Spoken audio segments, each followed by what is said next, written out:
man. All right. How we doing, ladies, gents, teddy bears? Welcome to day 3 of our Camp Ted adventures. Welcome.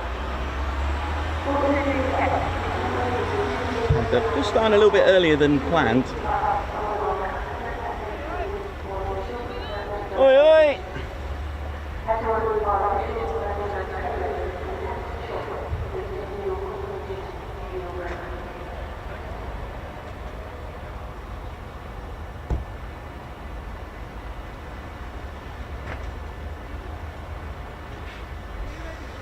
All ready. Nafe's coming now. Reheat. Here he is. Nafe. Nafe. Nafe. Reheat 1. 2. Ted's mate. Coningsby. No, you're alright. Yeah, they're going to do a nice break. Well, that's a nice little walk into the show and then we've got Beautiful. Enjoy. The red's up today, or is it tomorrow? Good. I've got two neatly closed. Hence, that's after your hair. Tell him Ted's coming tomorrow. Oh, wicked.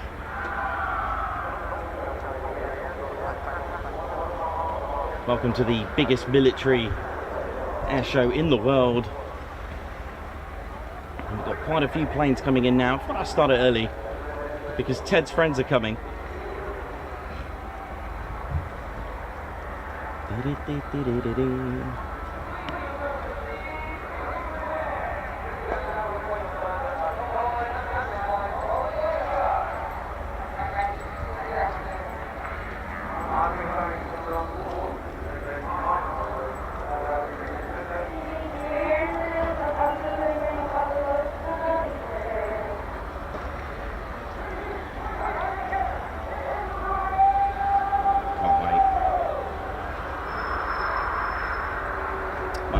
I'm your cameraman, historian and commentator. With me as well as our squadron leader Ted Coningsby.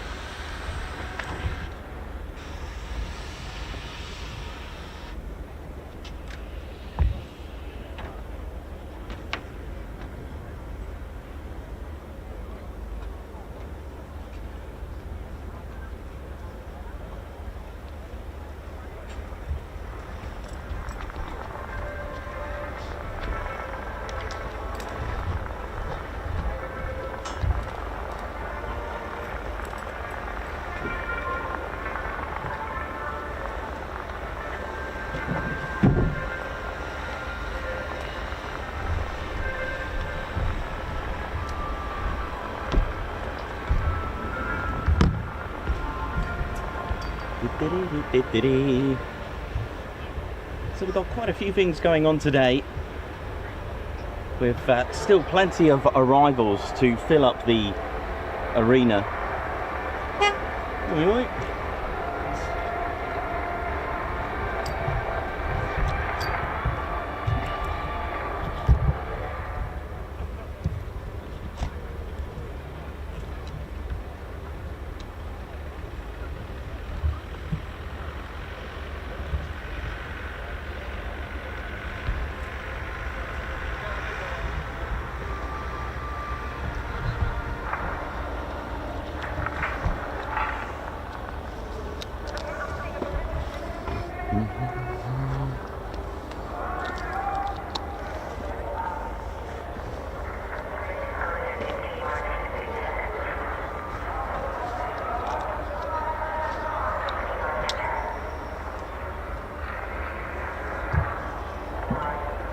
Well, I hope you enjoyed the last 48 hours with us at the Ted Coningsby channel.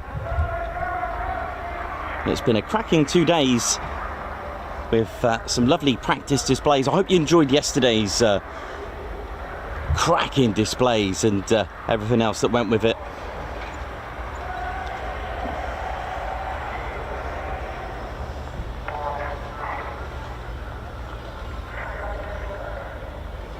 And we got a first thing we got is a rivet joint.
So the rivet joint, the RC-135, that's on its way. That's from the 95th Reconnaissance Squadron. Hi. Can you get a picture with you? Yeah, go for it. Yeah. The devout fan, you see. Thanks, buddy. All right, no worries. Enjoy your day. You too. The rivet joint, the RC-135, that's on its way. It's based at RAF Mildenhall, part of the 55th Wing. We'll have Oscar Foxtrot on its tail. And they're currently based at RAF Mildenhall. There are various RC-135 variants with the 95th Reconnaissance Squadron. The Mules, hence the call sign Mule. And the Mule is their kind of like their mascot, the Mule. For those that don't know the story, it does stem from, I believe, the Second World War, when the US Army and reconnaissance were stuck in Italy, I believe it was, in a field full of mines. Now, in the field was a lot of mines, and of course poor donkeys were not only endangering themselves, they were, oh, I might have to show you this, they were also endangering the troops. So what they decided to do, they saw one donkey and decided to carry the mule. Not a donkey, but it was a mule. So they yeah, so they decided to carry the donkey, and they kept one called I can't remember what it was called. Jake, that's it, hence the call sign Jake. For those that know Mildenhall, and the call sign for the rivet joint is Jake 17, or Jake. That's the reason behind it. They named the donkey, or the mule, Jake. So that's the story behind that. It's our B1.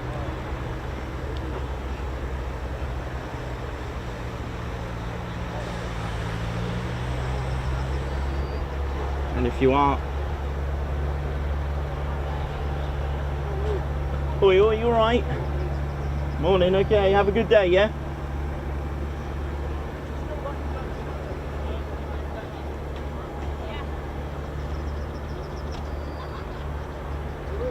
Oi, oi, you alright? Have a good one. See ya.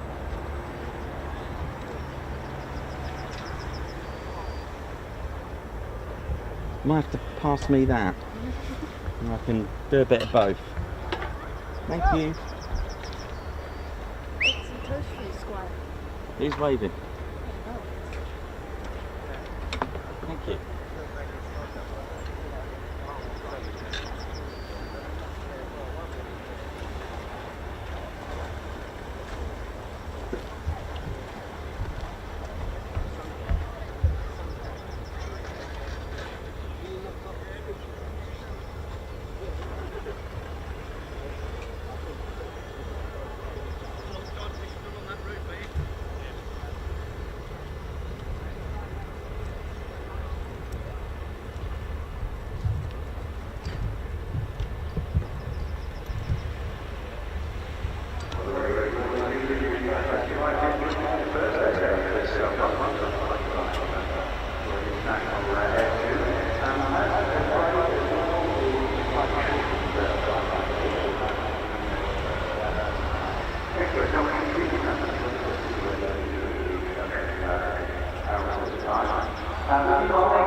Spoons? Well, I heard them on the scanner. So it can't be too far, but they are due in. That sounds very Finnish, doesn't it? It's weird, I forgot they're coming in now. Yes, he's went out in the storm. He's even said a break as well. Oh, round right. RIAT.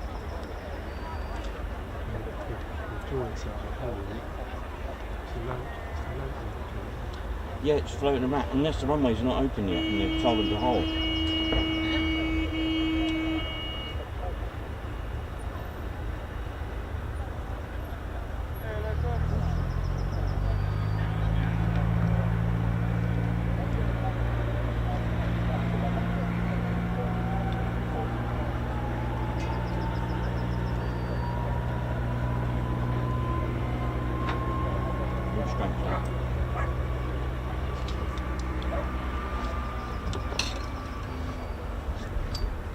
Giant. Thank you.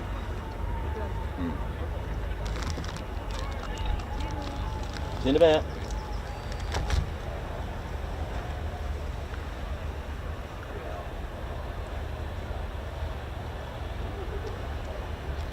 Oh well, not sure what's going on.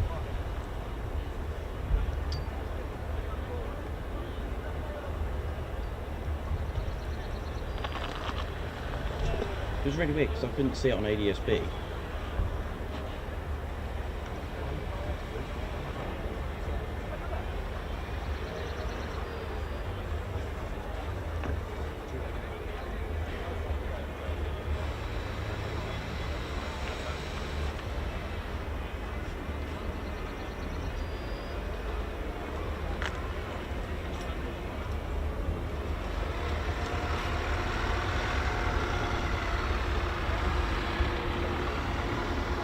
Oh well, don't turn up the red side.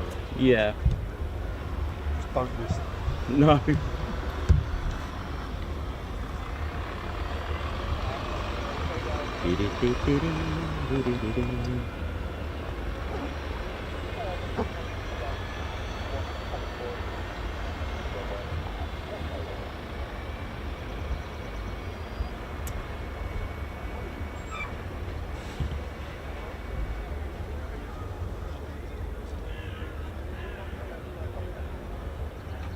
My name's Nikos, I'm your cameraman. That doesn't quite go well. My name's Nikos, I'm your cameraman and commentator and historian as well. And this is our squadron leader, Ted Coningsby, on the controls. And we'll keep you updated with the latest and greatest from our camp. Ted at Kempsford Camping. How you doing? How are you doing, campers? What up? And an all to everyone. I hope you're all good and getting ready for some fantastic displays, which we already seen and had a bit of a teaser yesterday, which was absolutely amazing.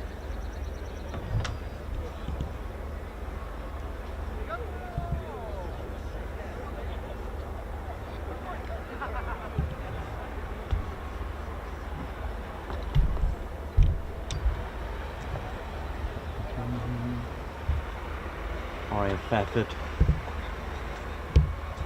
was built in 1943. Wondering the status of the base itself. Now, it's currently a United States Air Force base, but it was built in 1943, and in January of 1944 RAF squadrons started to arrive, and it was 620 squadron and 190. The first aircraft to arrive were the short Sterling bombers, but today it's home to the 99th Expeditionary Reconnaissance Squadron with the TR-1 and U-2 aircraft, the 420th Air Base Squadron and the 420th Munitions Squadron as well. But if we roll back to January 1944, the grounds would have been purring with the short Sterling bombers. Here they are. This is the first aircraft to operate here. So when we see all these wonderful aircraft, and some of them are very historical as well, some from the same time period, which we'll see in the show, but the short Sterling bomber was operating here with 620, 90, 190 squadron operating here, and they took part in D-Day, so they set off on the 5th of June in the late night, 5th of June, into the hours of the 6th of June 1944. They even took part in Operation Market Garden as well. And the role here predominantly was to tow the Horsa glider and SOE missions as well, and with neighbouring Bryce Norton with the short Stirling bomber. This would have had the Bristol Hercules engines at that time.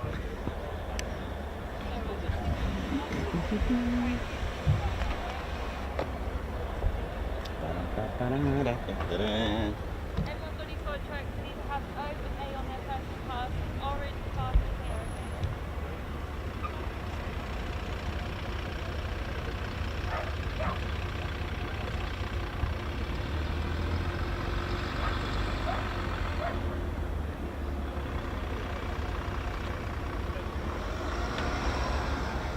So various squadrons were based here, 53, 113, 204. There was also the beam approach training flight, number 1529. Now the beam approach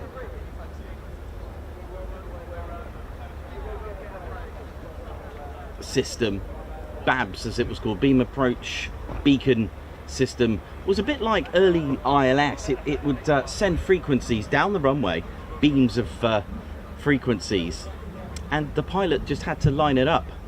Basically, pretty clever, hey. But after the Second World War, the tensions grew still with the Cold War, and with the joint forces with the UK and the United States, they formed the Strategic Air Command. It would be based here. Lots of detachments, Detachment 1 and Detachment 4 especially. Lots of other bases were selected, such as Bryce Norton, flying the B-47s and B-36 Peacemakers. They were here as well.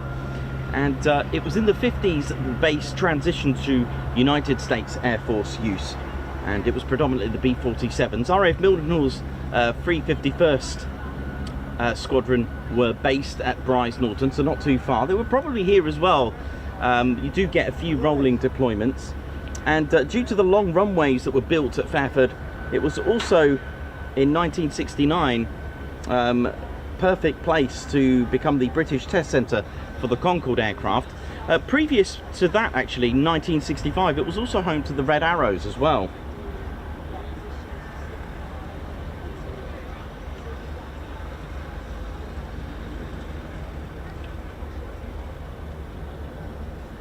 Tankers were also supporting the Operation El Dorado Canyon in 1986, which was the longest combat mission at that time, a 14-hour journey, over 3,000 miles round trip, involving Lake and East aircraft. But it's suitable for B-52s, B-1s. It is a support support station to support bombers. So you get B-1s here, B-2s, B-52s, all that. And of course the U-2 as well, which is happily parked just there for people to enjoy. In 2004, saw the 420th Air Base Group established here at RAF Fairford.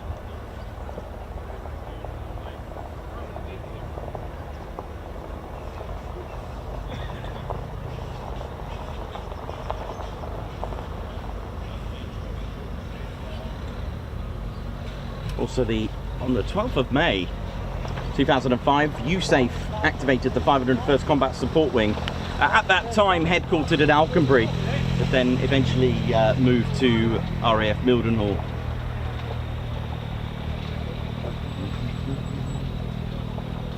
And it was in September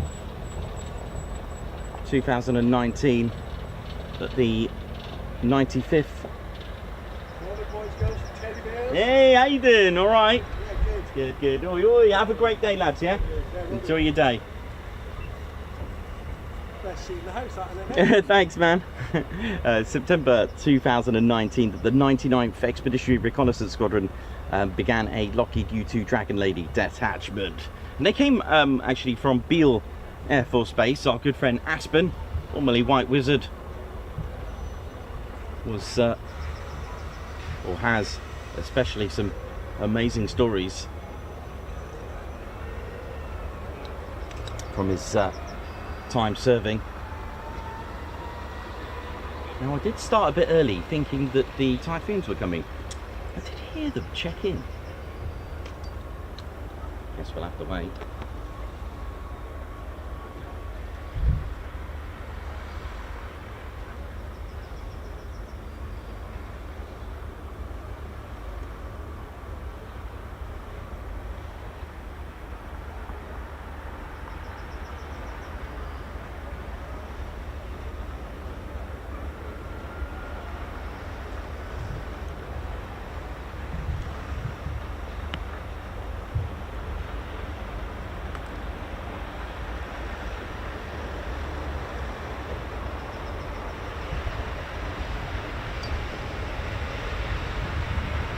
Marcos tornado.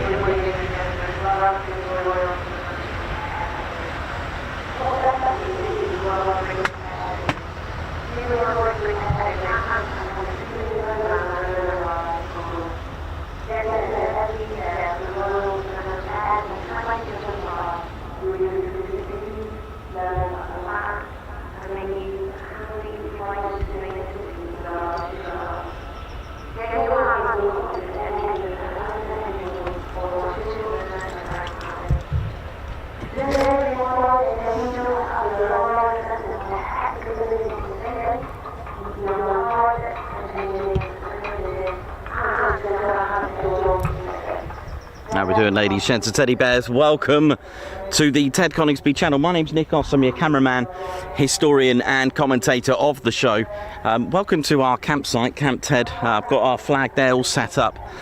Claire's HQ, Claire Bear's Camp Ted is further down as well, so that's pretty good. So we've had a great few days. A nice sort of 4-day break before it all kicks off. My legs feel like they have like 9G attached to them, basically the G-force. They're quite solid, been stood up here for quite long periods of time, but it is all good fun. This is what we do day in, day out. I do enjoy it, I do love it, and I hope to give you some of the most amazing shots that I can get you.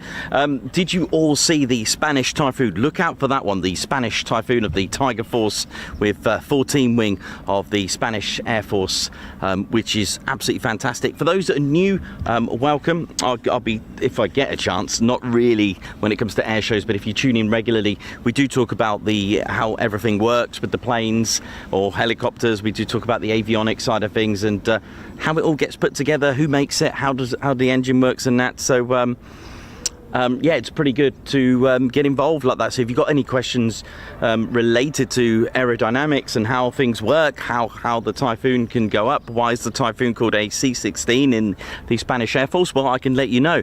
The reason why it is called that, they do, this is a long-standing thing where a lot of aircraft were called different things in different air forces. So let's roll back to the B-17. We all know what that is.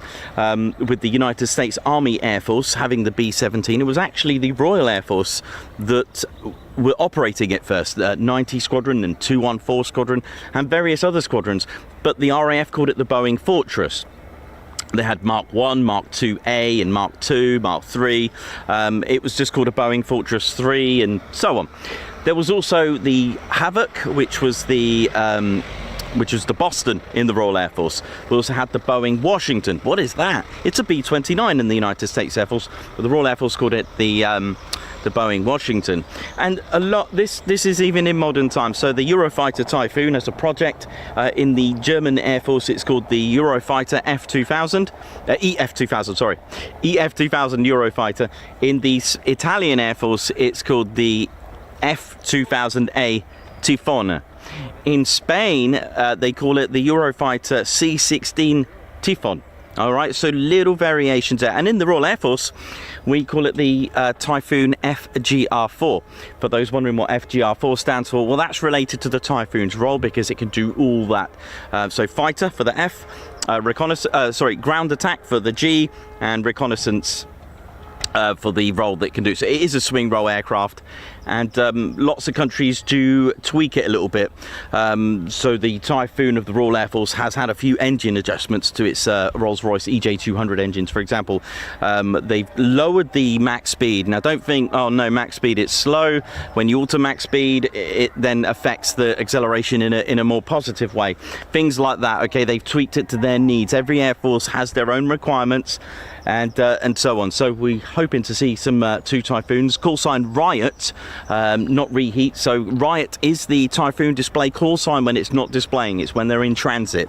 They call that RIAT, and regardless whether it is reheat or not. So they'll call that RIAT. That'll give you the indication and think, oh, that's the Typhoon display pilot with the reserve, and they'll call that RIAT. So I hope that made sense for you.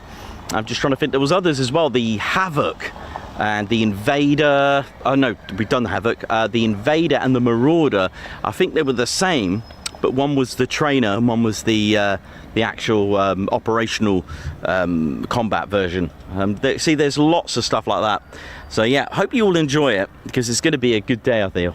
Yeah, I mean, it's airshow buzz, isn't it? So all good. So if you've got any questions about the aircraft, I don't know if I could answer them today, because I remember last year it was back-to-back of displays.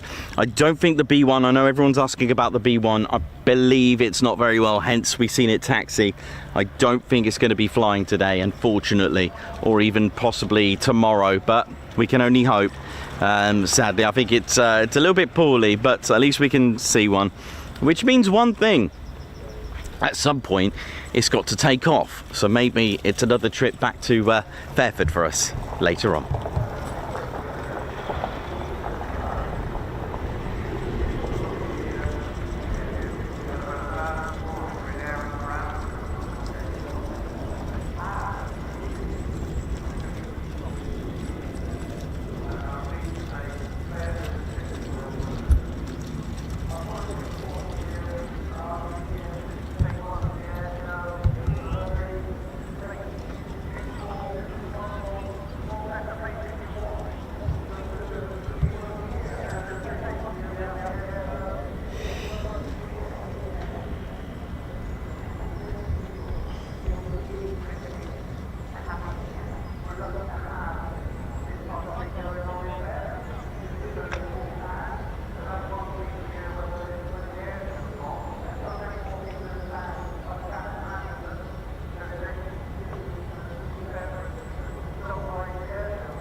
So a very good morning to Anne Cox, Mayhem Marshy, Paul Mayers, Ange Baker, oi oi.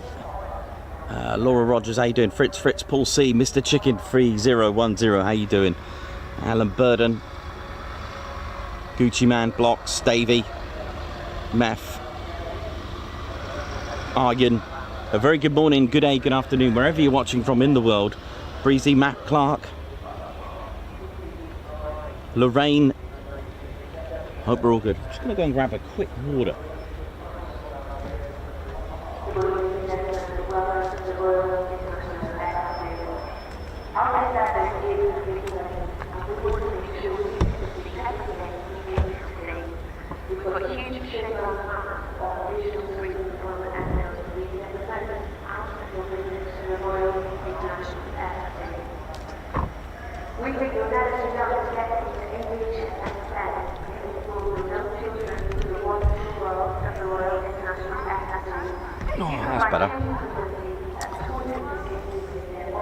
So we've still got arrivals to come today.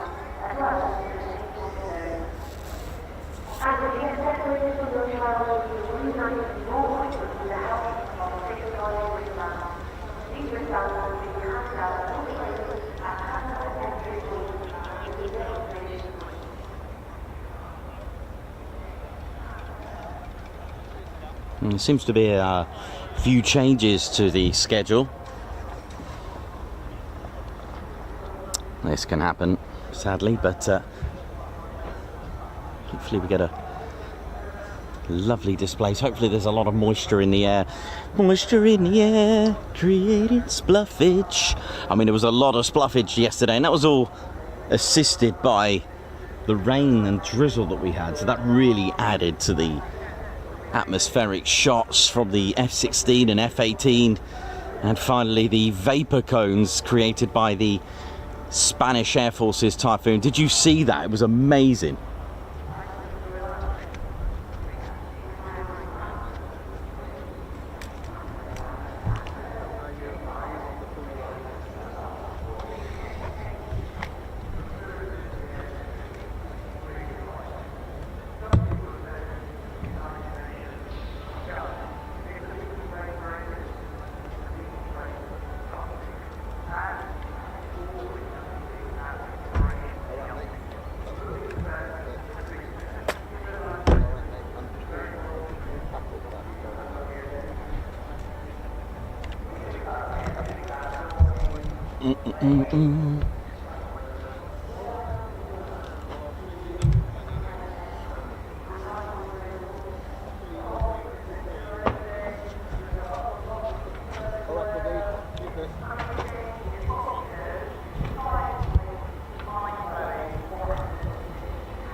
So I'm expecting the Typhoons from 29 Squadron, the Typhoon display.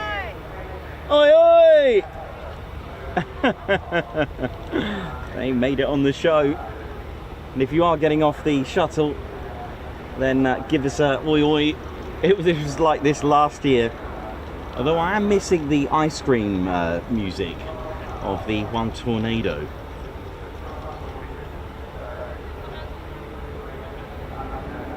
Now our first display is planned around about 11 o'clock, I think. Yes, 11 o'clock, which is the Saab Gripen. But of course, this can all change. We've also got the Apache and the Wildcat, which I'm expecting together. So this is just like a little build-up.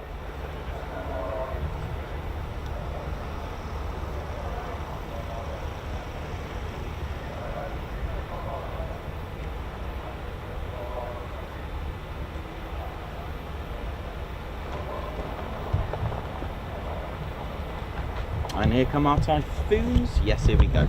Here comes Riot. Here comes Nath. Squadron leader Nathan Scheuer, the last ever tornado pilot to be trained.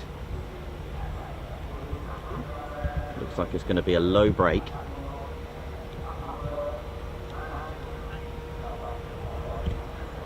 From RAF Coningsby.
break there, wasn't it? Nice 2-ship break.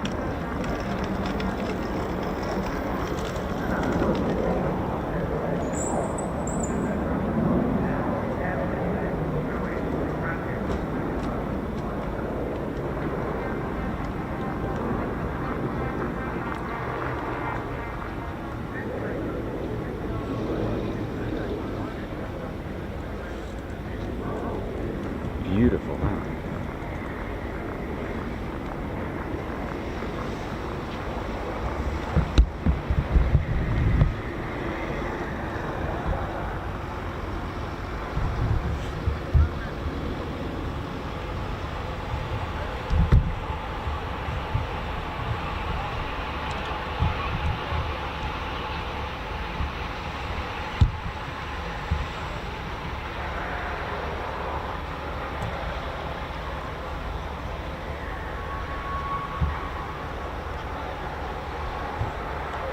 Oi, oi.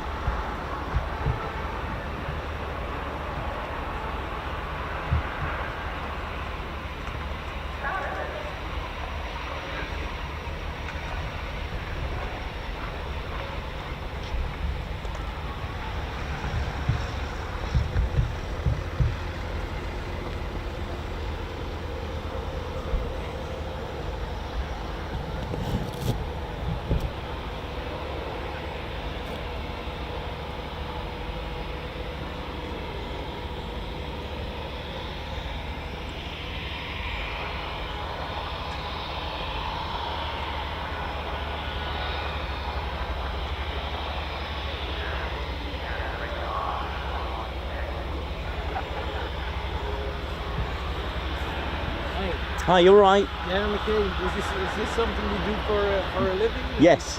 You have a YouTube? Yeah, Ted Coningsby.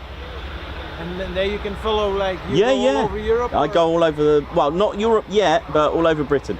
Okay, airshows. No, Okay. military. Oh, military. Yeah, bases, places, back loop, Yeah. weapons ranges, bases, everything. Yeah, tune in. Cool. Can I make a picture of Yeah, of course you can. Because I'm doing a documentary on the people that come to these kind of like gatherings, like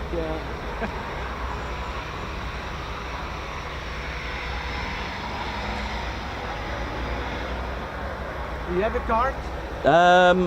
My partner does, but she's not here. Okay. Are you're staying here, aren't you? Yeah, staying till here? Monday. Oh, well, I'll get a card and I'll get you one. Yeah, sure. I'll Yeah, so the channel's Ted Coningsby. So so enjoy. I can always find you on that. Yeah, on YouTube. Okay. All right, buddy. Yeah. Cheers. No worries.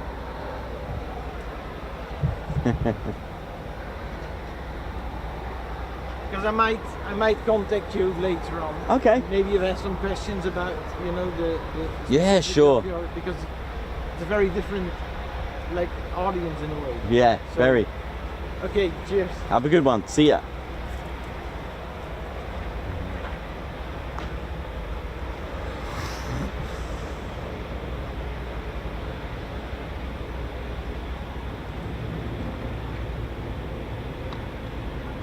So we've got the rivet joint from RAF Mildenhall just coming in now.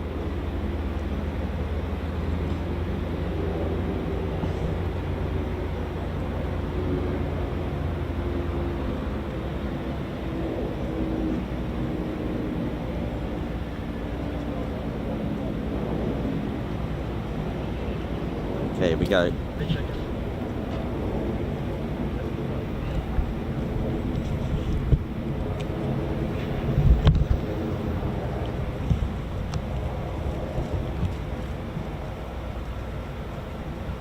Morning. Morning. All right.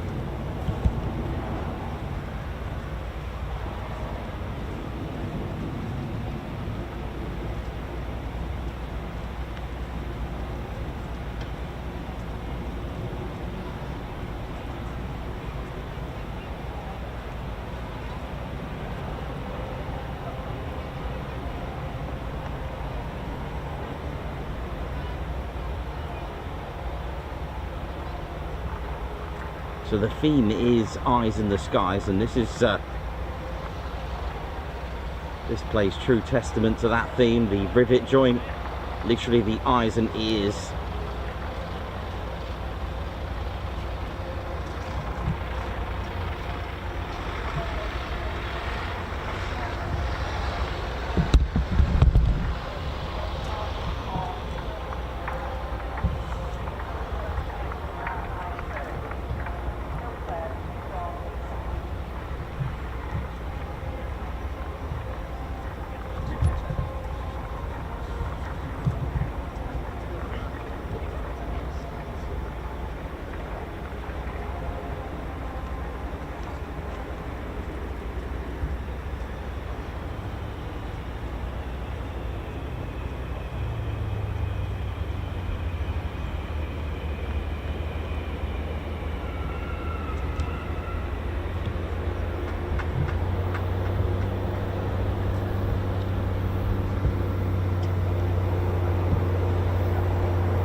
How you doing? All right? Yeah, yeah.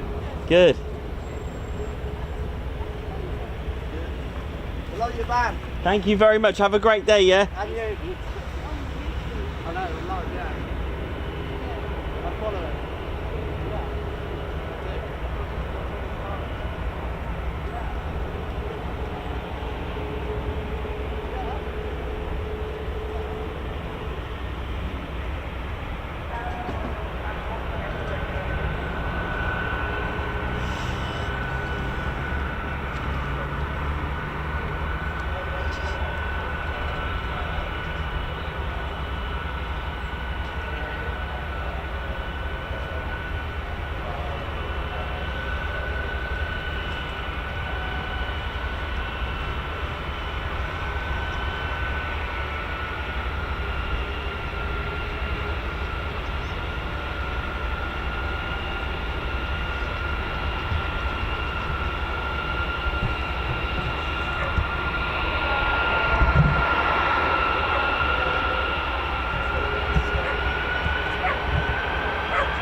An old plane, right? On US Air Force serial numbers, you can find out when it was put in for production, the fiscal year, the small digits 64, that is the year of its production date of putting in its fiscal year, 1964 and 848. So the whole serial number is 64. I believe there'll be a 0, then 848. That is the whole serial number, 64848. OF in the US Air Force, that is the tail code for the base. And you can see there, it's not a mistake that the flag is back to front. You see, if you look at a flagpole and fly your flag, it looks great on the side that it's flown from. If you look on the other side, you'll notice naturally it's reversed. Same applies on livery of flags. Same applies here. Whether it's a plane or your military uniform, your flag should be reversed on your right arm. Same applies on aircraft. Same applies. There was a wonderful story, a whistleblower that got it completely wrong from leading paper, said that the Vespina with the Union flag of the United Kingdom, the British flag, was wrong, done upside down on the right side of the plane. And actually, you know what? You're wrong, because it's meant to be reversed on the right side of any aircraft. It's the way it is. That is as simple as. So you look at whether it's Marines of the US Army of the United States or any other military, Turkish Air Force, Hellenic Air Force, whether it's on the ground aircraft, the flag on the right arm or the right side, the starboard, is reversed. There you go. Dee dee dee dee dee dee dee.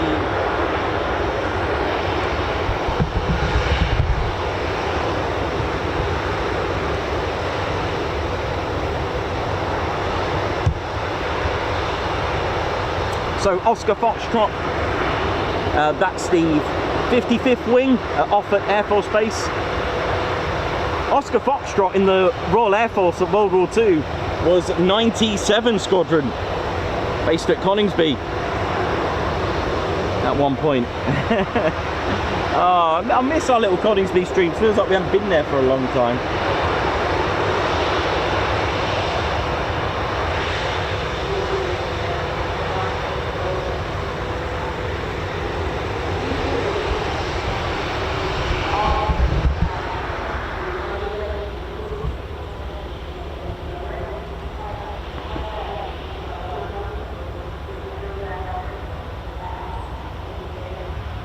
Look like a couple of Embraers actually.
And of course, don't forget to hit the like button.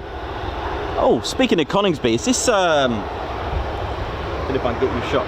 Don't forget to carry out our checklist. To hit the like button, it does help. Give us a thumbs up.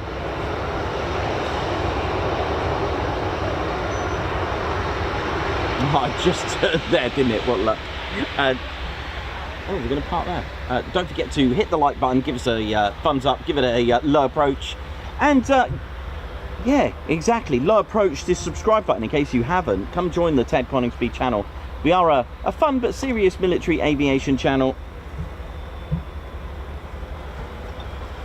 And do marry that up with the notification bell button as well, where you'll be notified of our latest and greatest live streams and videos. We don't just cover air shows, we do this week in, week out, 3 to 5 streams a week due to the weather. We try 5 days. We've also got exclusive merchandise. Do check out our merch, you're gonna love it. From patches to hoodies to jumpers to t-shirts, key tags, key rings, signed photos, pictures, a variety of patches that you'll love, and they are top quality. Pin badges, dog tags, various key rings as well, wristbands, bags, the lot. Check it out. tedconingsby.co.uk. You know it is.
Hiya, morning. Have a good day.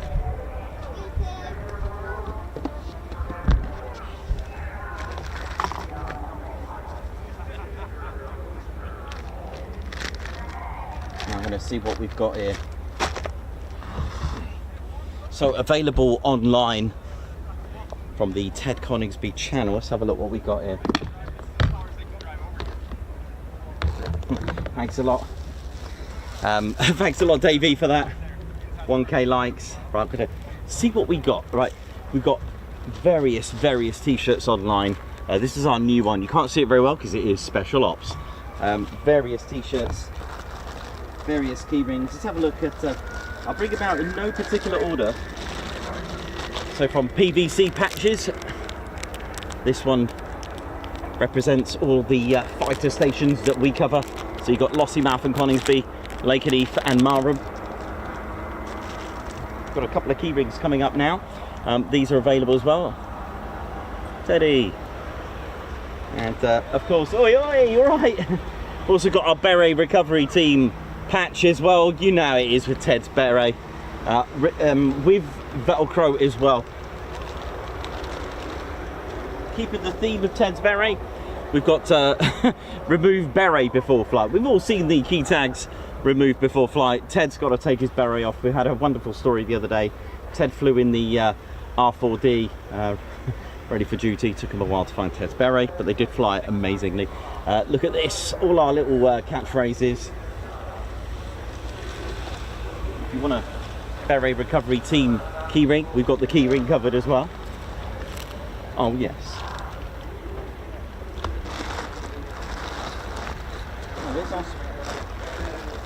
Special Ops patch, just one. There you go.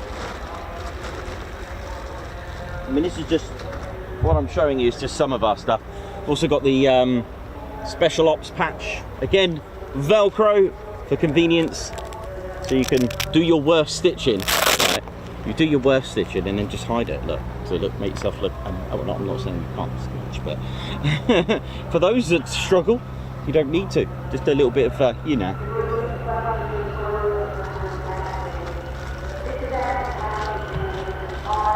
Yeah, various patches. Got our regular patch as well. Each one has its own story behind it. Also got the blue version, blue skies. Send it. Also got these as well. So those are available online. I thought I'd bring one of each just to show you online. Sorry, yeah, I thought I'd show you one of each. So you can go online. If you are a member, you get various discounts on that, so don't forget to use your discount.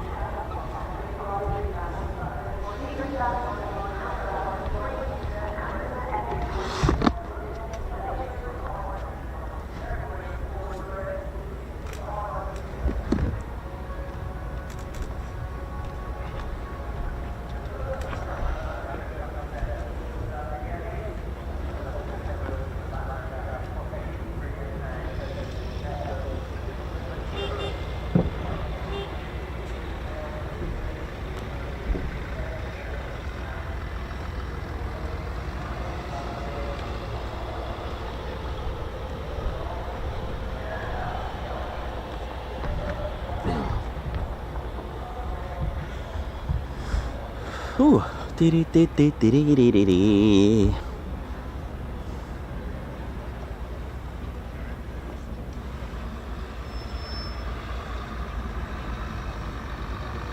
And thanks for getting us to 1,000 likes already. Thank you very much.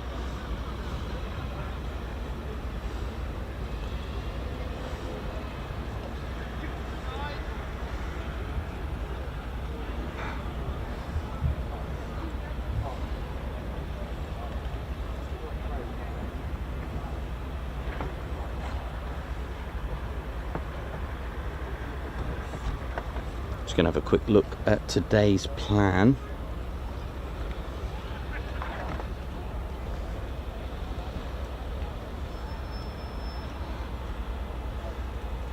Just going to have a look what time the Reds are flying today.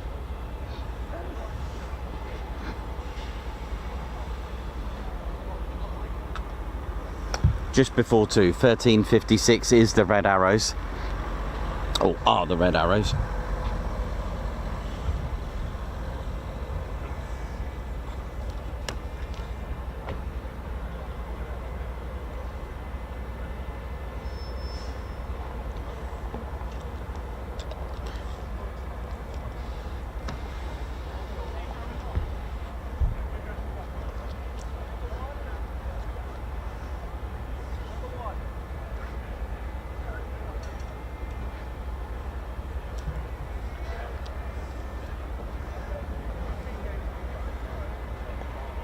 The Red Arrows we cover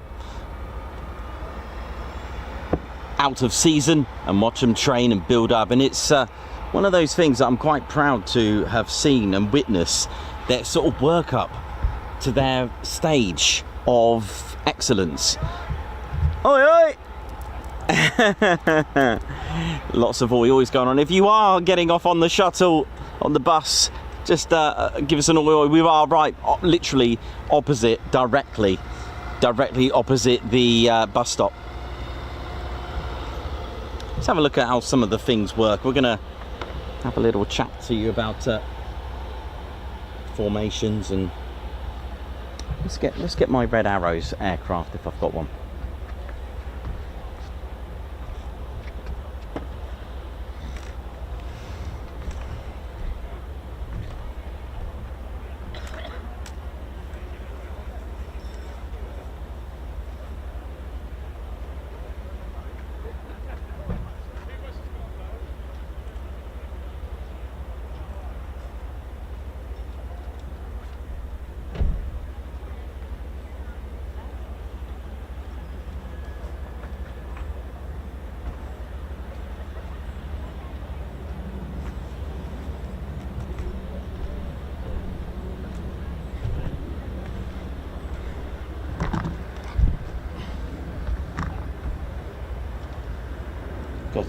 Looks like we've got a Wildcat in. 2 of them, 3 of them.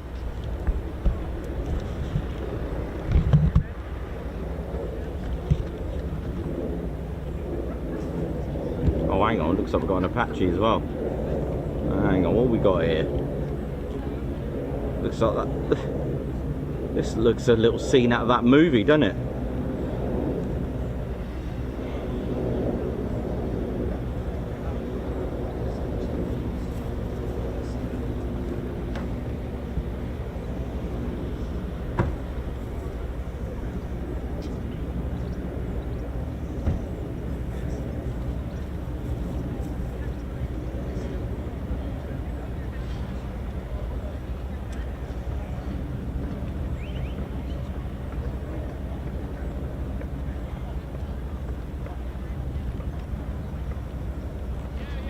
cool flags.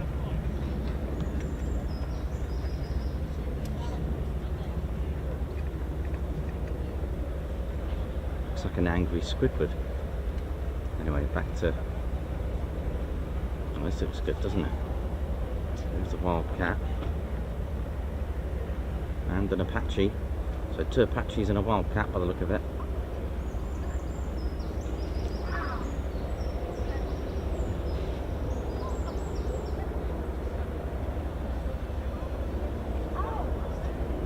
Army Air Corps AH-64 Apache. 2 of them with RNAS Yeovilton. They're Wildcats. We may see them display together. Oh, look at this.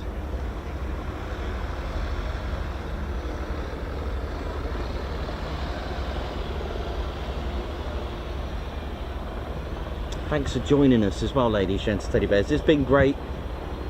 Really good to have you. Really, really proud to, you know, watch this channel grow. We managed to hit 100k before we got here, which is a wow moment for me. And for all of us, you know, you are part of it. You are all part. Don't think, you know, you're just a member or just a subscriber. You know, you are part of it. You are absolutely part of the journey, part of the channel, a massive part of the channel. Without your support, we would never be able to do what we do. Now, sadly, from an arrivals point of view, it is a little bit, our view is going to be a little bit marred now as it starts to fill up. So, but we've said that we're here for the displays, so, and anything else we can catch to go with it. We might be able to get a little sneaky through here. There's a little gap there that I can probably get. Yeah, should be alright from there. Yeah, I'll be alright.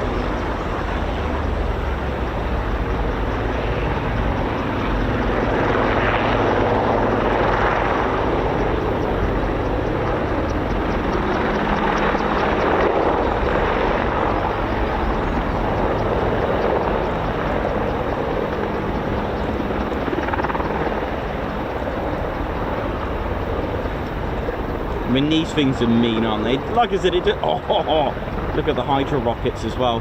Just reminds me of Desert and Jungle Strike on the Sega Mega Drive. Love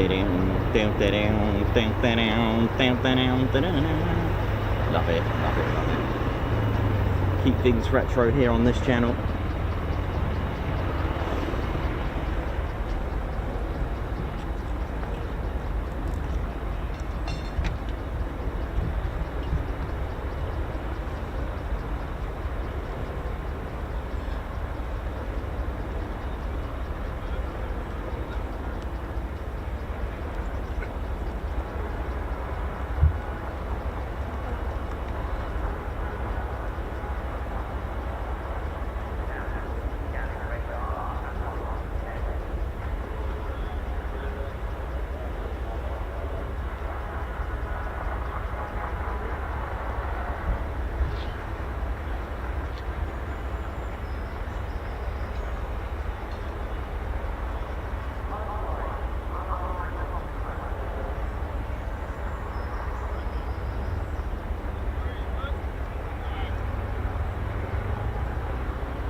Doing, ladies, gents, and teddy bears, welcome to the show. My name's Nikos, cameraman, historian and commentator. Welcome to the biggest military air show going.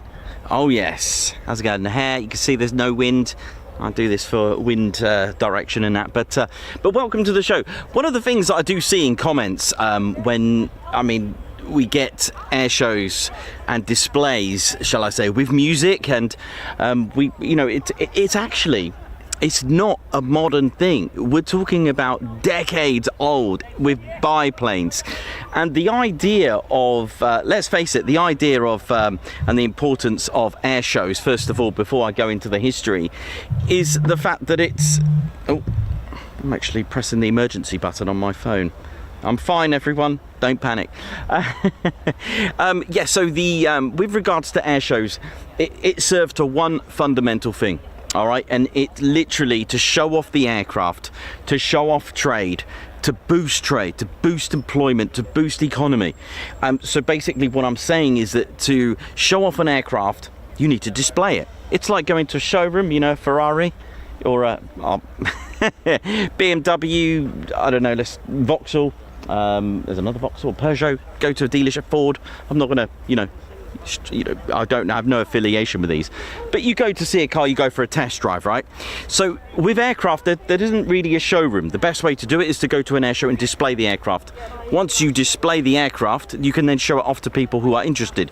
This is what happened with the Qatari Emirate Air Force. They saw the Typhoon and thought, we take it, let's go, let's ride. That is no, that accent was just my own generic randomness.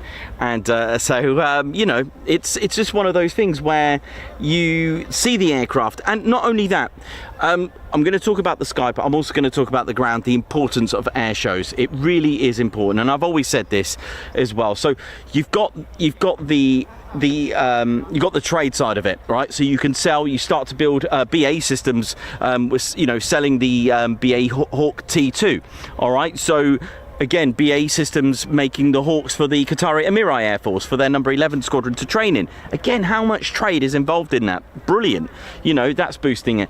Then you've got employment. You've got the you've got the workers, but then you've got people working for your Air Force. Okay, so you've got your pilots, your inspiring pilots.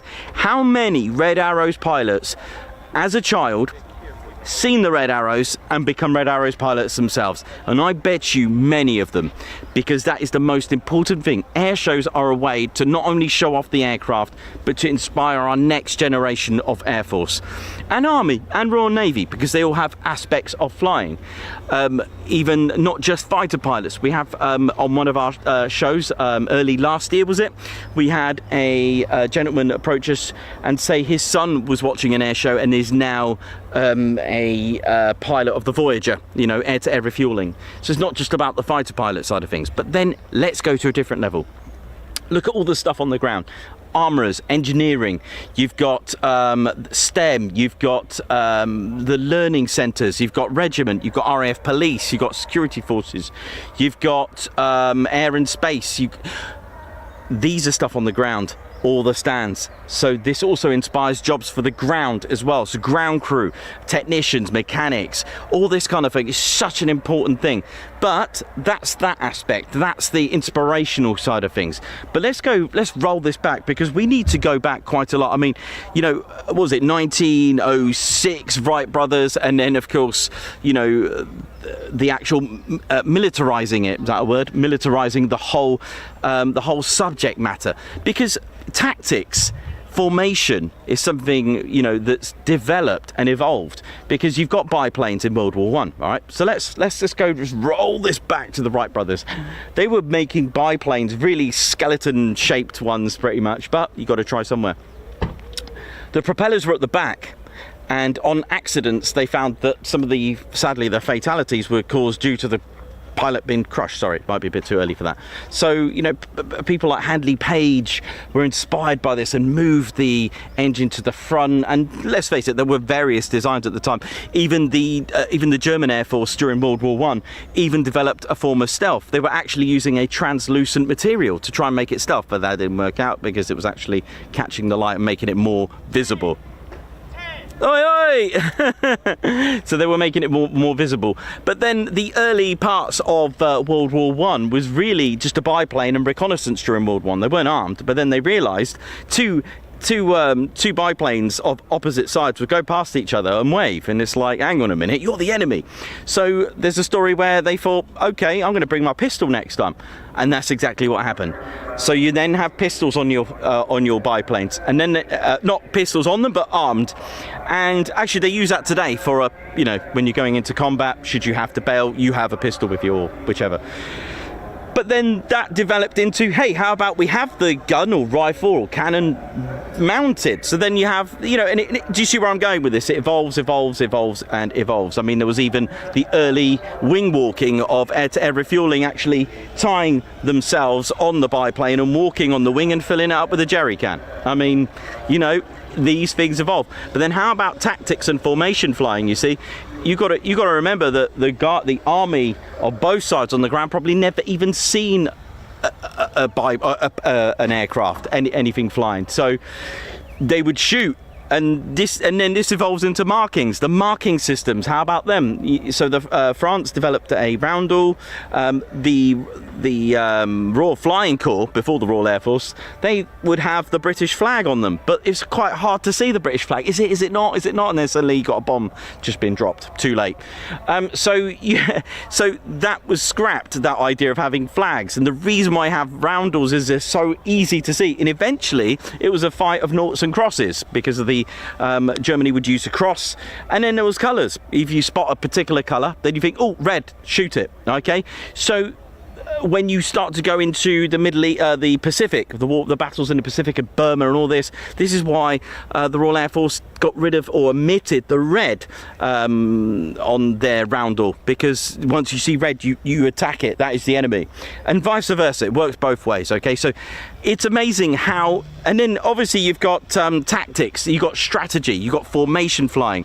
How, they didn't just come up with, yeah, we'll do this Vic formation, it'll work. You don't know that until you try. Then you have defensive, then you have formation. Formation is a really important way, and it's done here every time at air shows, and the Red Arrows do formation. This is a military thing. So when you see aircraft doing the display, it's a show of evolution of military. Okay, military aviation, it really is. And formation flying has been around since aviation itself, and even on the battlefield, the importance of formation flying has been taking place, like I said, since World War I, because taking off information as well, when you see them doing pairs takeoff, and then threes, then fours, it's a quick way of getting aircraft. You scramble, you need more aircraft. If the weather's quite rough or we've been under attack, there's no point having one. If you do two, you got two in one go. But there you go. But also the effectiveness of your aircraft. So for example, we briefly spoke about earlier the B-17, the Flying Fortress, which was named by a reporter, by the way, who examined it and thought, cool, that's a flying fortress. Boeing got that patented and took that and thought, yeah, that is a good one, we'll copyright that.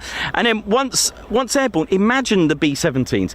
Think how many machine guns they got, think how many machine guns they've got. 10, 13, they got loads. Okay, so what I'm saying, if you have a formation of 10, you now have 130 guns. And if you were an attacking 109, you're going to think, oh dear. Now I want you to imagine this.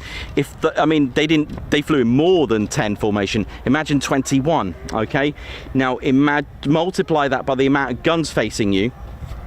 Then what you need to do, imagine they were water jets. It's impossible not to get wet.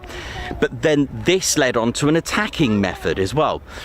This led on to the Luftwaffe would attack the B-17s from 12 o'clock high and come down. But there is a problem. If you've got an aircraft, say a load of bombers going 200 miles per hour, you're going 200 miles per hour. Combined speed, 400 miles per hour. So what's that? About 400 meters a second? 400 meters a second. Do you know how quick that is? So the attacking 109 would have to they've only got like 1 second, and then if they do hit, because they found out the weak spot, or the weakest spot, is the front of a B-17 formation. This is just an example. So they devised a method to come in and from the front and attack the cockpit, because weak spot. If you do that, the debris and explosion I was told by the Sally B crew that flying in formation is really dangerous, because if something happens to the aircraft in front of you, it's not like a slow, it's like someone slamming your brakes on a highway, and you know you're gonna go, you are going 70, they're going 0. You know where I'm going with this. So the Luftwaffe actually retuned their guns so they only had a 2-second window to fire that cannon and go. So that led on to attacking tactics, and so on and so on. But my point is, evolution of military aviation, we could just do a 7-hour show just alone, but I'm going to just give you a quick bite-size version of it. Okay, so formation flying, we see it at displays, but it was a really important factor. All right, so from the very first air show, which was at Reims, France in 1909, to the very first RAF pageant with 32 Squadron, which was held in 1920, the history of formation flying and air shows is over, what, 115 years old, 116 now probably. In 1925, the pageant became known as the Royal Air Force Display, before in 1938, being known briefly as the Empire Air Day. And here we go, biplanes performed to music. So if you think it's a modern thing and you think, it's a biplane thing. So in 1947, de Havilland Vampires took to the skies to make it the first jet aircraft based at RAF Odium, and they were the first fast jet team. Now these this display team from RAF Odium used various teams with, they had various teams at Odium flying the Vampire. Now there's a display team called the Black Knights. Now they wore a black flying suit, and I think this is one of two theories why display teams wear black. Well, not all of them, but the RAF wear black, because of the Black Knights. They were the first to wear black as a display team, because I found some photos in 1940s, World War II, of some flying suits that were black. Now I'm going to go with, it's one of two, I think. I'm going to go with the Black Knights. They were the first fast jet display team, RAF Odium, wearing black, so I think it's in honour of them. 72 Squadron flew in a team of 7 Vampires. Now 54 Squadron started using smoke trails until finally the Gloucester Meteor took over from the Vampire. In 1950s, it was time for the Hawker Hunter, and in 1956 saw Treble 1 Squadron take to the skies. Now many more RAF aerobatics teams started to form, and in 1958 the Black Arrows performed a loop and barrel roll of 22 Hunters, a world record for the greatest number of aircraft looped in formation.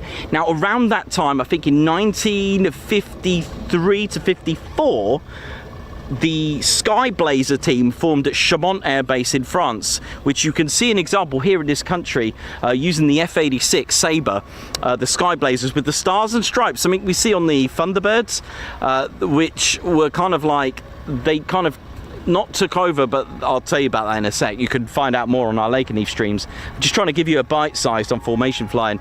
But you can see that at Norwich at Flixton Air Museum, Norfolk Air Museum, and there is it was the 492nd fighter bomb squadron that were, well, the 492nd the Manhattans who fly today.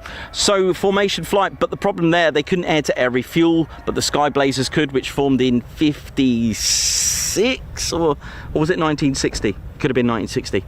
And because they could air-to-air refuel their Super Sabres, it would have been 60 because of the Super Sabre. Yes, it was, because it was actually the 490 or the 48 fighter bomb wing that actually had the first USAFE to operate the F-100. So I'm backtracking, but there we go, just a quick one there. So the Black Arrows, they were the premier team until 1961 here in the UK, when the Blue Diamonds of 92 Squadron continued their role, flying 16 Blue Hunters. And then we've got the Yellow Jacks, which were RAF Valley, flying the Fallen Gnat, and then we've got the Red Pelicans, and then something extraordinary would happen, and it's something I do see it in the comments quite a lot. English Electric Lightnings in formation. I mean, can you imagine?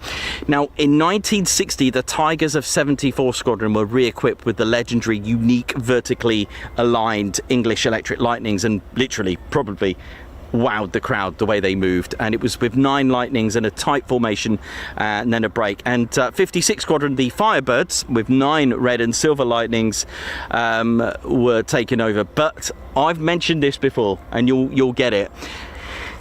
Some air forces are bigger than others, right? Standard. But then you need a team. You need not only the pilots, but the problem is, you've seen how hard the Red Arrows work.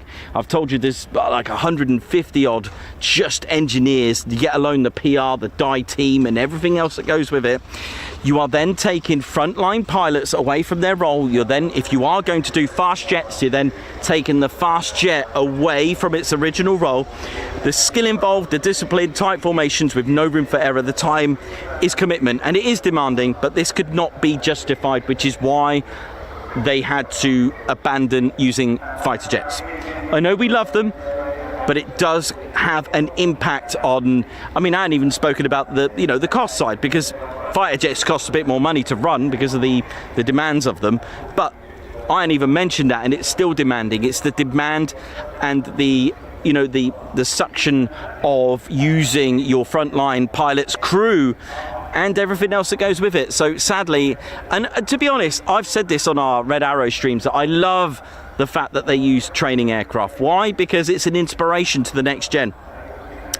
And not far from here, it was at Little Rissington that the RAF decided that it was time to amalgamate the display teams into one Supreme Elite Aerobatics team. They took the name of the Red Pelicans, who were flying the Jet Provost. They took the Yellow Nat trainer, so technically the Red Arrows were once yellow for a very brief time. And it was Flight Lieutenant Lee Jones's call sign Yellow Jack that they used, and took the Arrows name and the Black Arrows and the Red Pelicans. They amalgamated everything together, and you got yourself the Royal Air Force Aerobatics team, which we know as the Red Arrows. Now, they decided to paint the Yellow Jacks, the fallen Nats, red for one reason only. We get more grey skies here than blue, and yellow doesn't look as good in grey sky, so they actually painted the fallen Nats in red. Okay, so they chose that for that very good reason, and we had the Red Arrows, and in 1965 they came here, so it's kind of linked to everything. It was in 1979 that they changed to the BAE Hawk T1. The Red Arrows Hawk is a beautiful training aircraft. I love it. It's the only Royal Air Force unit to use it. It's dual controlled with a Rolls-Royce engine. I'll talk to you about that. It can climb to 40,000 feet, reach speeds of 400 miles per hour in 2 minutes. But what makes it different? Let's have a look. They used a Hawk T1A, all right, and I'll tell you about that in a minute. So the difference, I'm just keeping an eye on any arrivals. The difference is that they've made, well, first of all, let's talk about the basics of the Hawk T model, the T1. It's dual control, just like your driving lessons in a dual controlled car. You got yourself in the front, the pilot, and the instructor at the back. Okay, that's standard. But what makes it unique? What makes it a Red Arrows jet? Well, normally you'd have on the T1A, it could be armed, so you could have a 30mm Aiden cannon.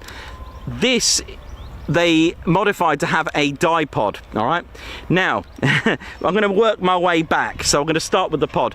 In here is the die that goes in. It's mixed in with the diesel, and I'll explain how that works. You've got a big bag of white dye. You got blue, and you got blue dye and red dye. Giving you, it's believed to be 5 minutes of white, 1 minute of red, 1 minute of blue. I don't know how true that is. Pilot can select at the back. You've got the 3 different pipes. You don't often see that. There they are. I've actually made my own pipes there. And what happens is that the diesel dye mixture evaporates. It's about 400 to 600 degrees Celsius. So it evaporates, leaving the smoke. But what happens on windy days? Did you ever take a note that the Red Arrows have to check, and even display teams that use smoke have to make sure that the wind is correct. Sometimes the wind is quite bad that it just blows away the smoke. How do you make a more fluffier bit of smoke? Now, I haven't got one here. I'm gonna have to modify it. The air brake opens. The air brake on a Hawk is underneath. It opens up. This creates like a turbulence and a vortex, and it makes a better plume, a bigger, a plumpier plume of smoke. Okay, so there's modification number 1. Now, let's go to the wings. Now, the wings are really forgiving, and especially on a training aircraft, it needs to be done. They're these what they call the Toblerones. I've made them here on here. Look. Okay, they create buffers, all right? What does that mean? I've added this myself, these little silver, they call them Toblerones probably because of the shape. But what that does, it actually tells the pilot. Now, as a trainer, you need to know when you're reaching a stall speed or you've reached your maximum lift, or if you haven't got enough lift, it actually talks to the pilot. It creates a judder and lets the trainee pilot know that, hey, you know, you've got a bit of a buffer, you're nearly there, you're nearly on your maximum lift. So it's really clever. Next, let's talk about the engine. Now, it is naturally a Rolls-Royce Ardeur 151, about 5,500 pound of thrust. However, the Reds, they've made it more. They modified, they pimped it up like your Vauxhall Nova, your XR3i. They've done some engine tuning with a bit of K&N filter. Nah, just kidding. They might do, I don't know. But they've had it more responsive, all right? So they've modified that as well. I think that's everything on a Red Arrows modification that they've done. Anyway, hope you've learned something from that. Hope it was useful. There we go.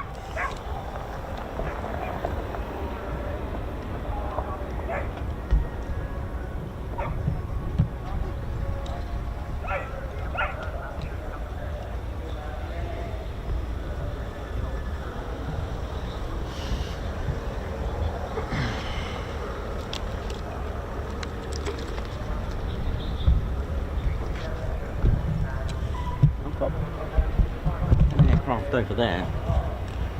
It's floating gracefully.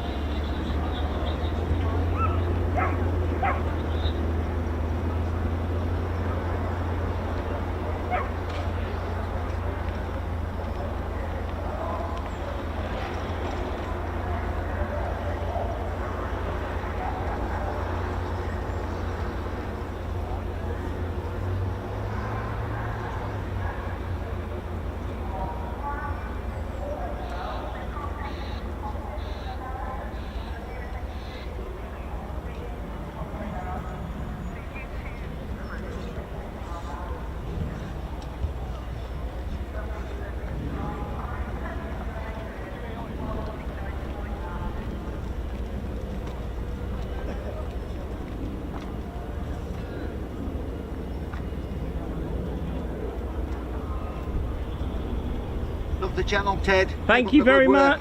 Thank you. Have a great day, yeah? And you, mate. Enjoy it, buddy. No worries.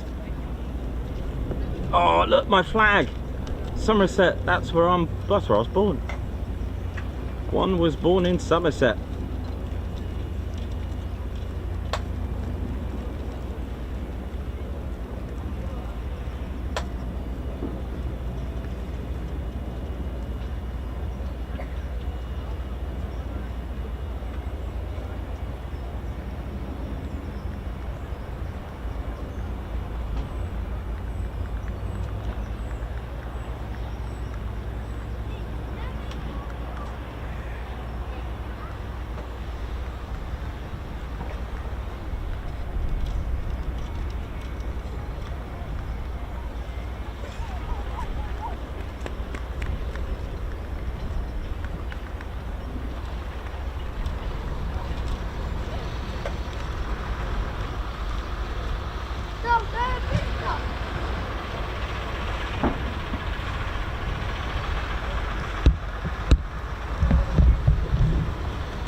Ready? Move over.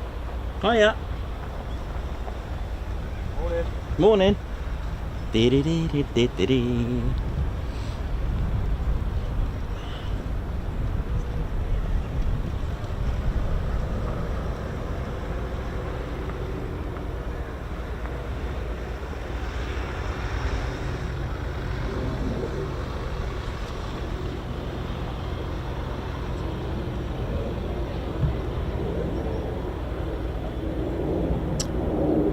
Ren and Oshi, thank you very much. Your knowledge and little education chats really are inspiring the next gen. Oshi has learnt so much from you. Thank you very much.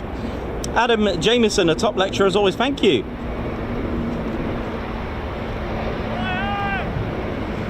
Oi, oi! Nice. I love it.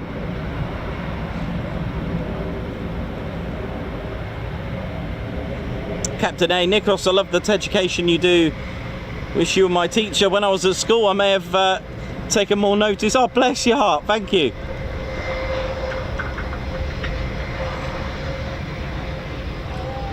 Oi, oi! Getting oi ois from everywhere. Love it.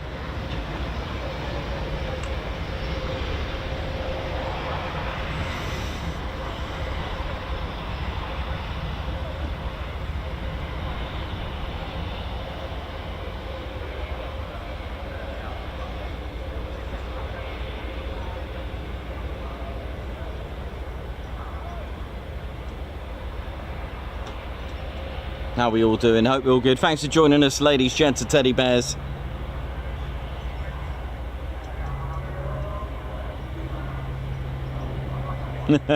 Sounding further and further afield. I know they're coming from everywhere, even on the campsite, which is really good.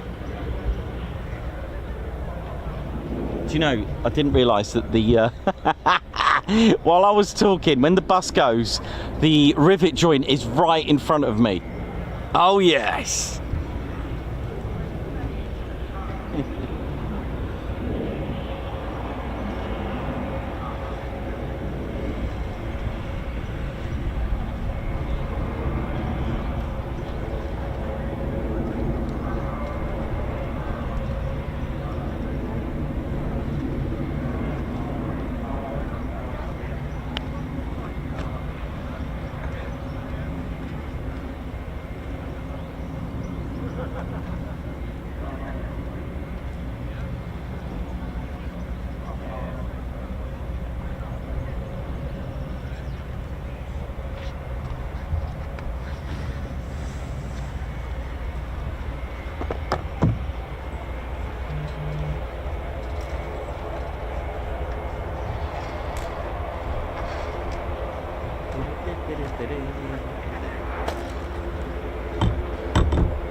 So this is the 95th Reconnaissance.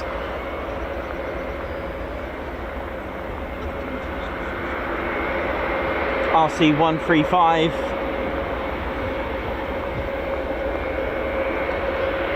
I mean, it was introduced in 1961, would you believe? It is the eyes in the skies, still flying. I mean, the fiscal year on this has got 64. Amazing. And the current RC-135 fleet, it is the latest and greatest of all mods that it has. Oi, oi! And like I said, it dates back to the early 60s, and it was initially employed to the Strategic Air Command, SAC, for reconnaissance. The RC-135 basically participated in pretty much every armed conflict, even sadly today.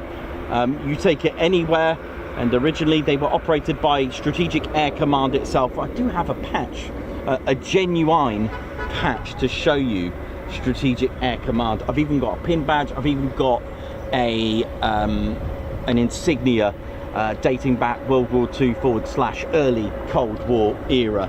And it was on the 9th of August. Since 1992, they've been assigned to Air Combat Command and permanently based out of Offutt Air Force Base, Nebraska. Hence the tail code of Offutt Air Force Base, Oscar Foxtrot, which you can see on the tail. And it's operated by 55th Wing, and they do have a detachment at RAF Mildenhall today. They don't have the square D because they're not the 100th Air Refuelling Wing. This is the reasons why. Just to give you an idea of the engine power plants, they've got 4 CFM International F108s, and they're the CF201 turbofans. They produce 22,000 pounds of thrust in each of these with a max speed of 580 miles per hour. Hey, all right, morning, okay.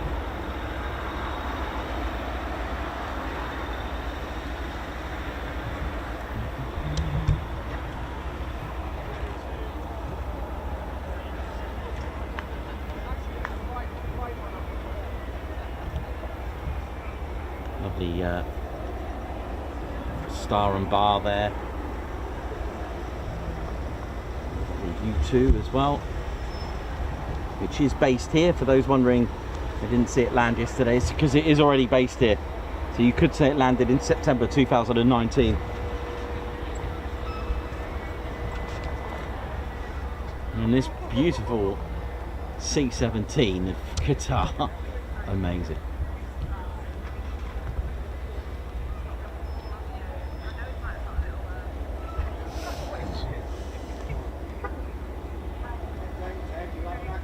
You alright? Okay. Yeah, good, how are you? Warm. Yeah.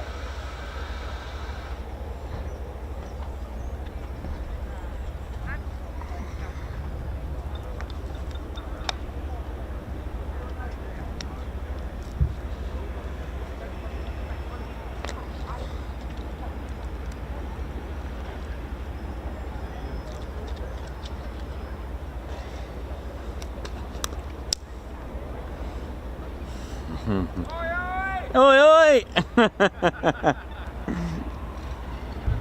Just like last year.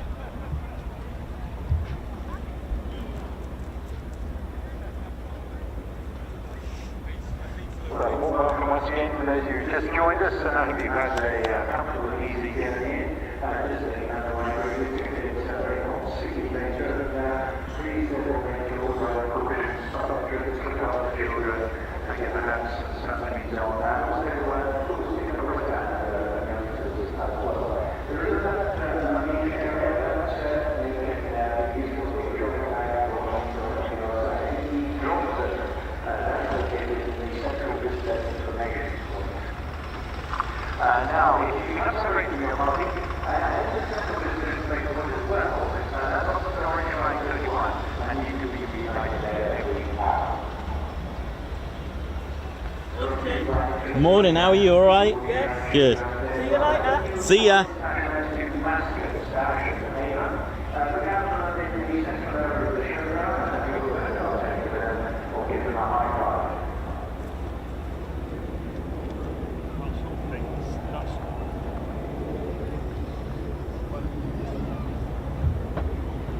Now, looking at the plan that I've got, it looks like there's going to be quite a few changes. I don't know if there's going to be any swaps and move arounds.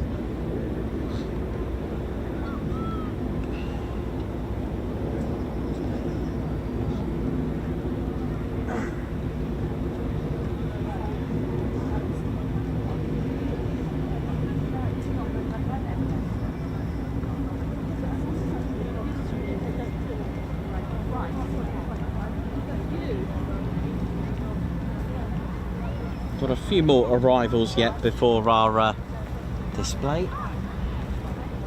Morning. All right. How you doing? Good, thanks.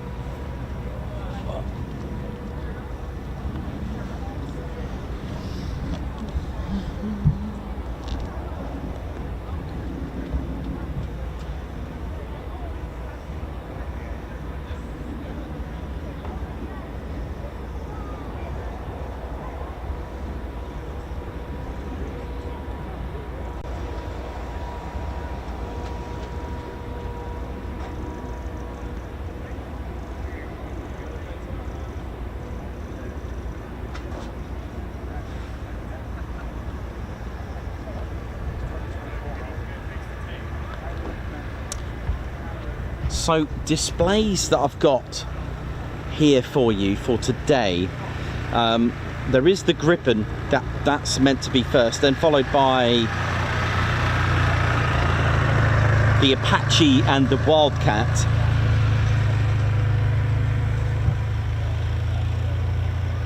And then we've got the F-18 Hornet just before 12, and Nathan Scheuer Reheat 1 blasting out of here with a display, and that's at midday today. We'll get those done, and let me see what the next set of displays are. Let's have a look.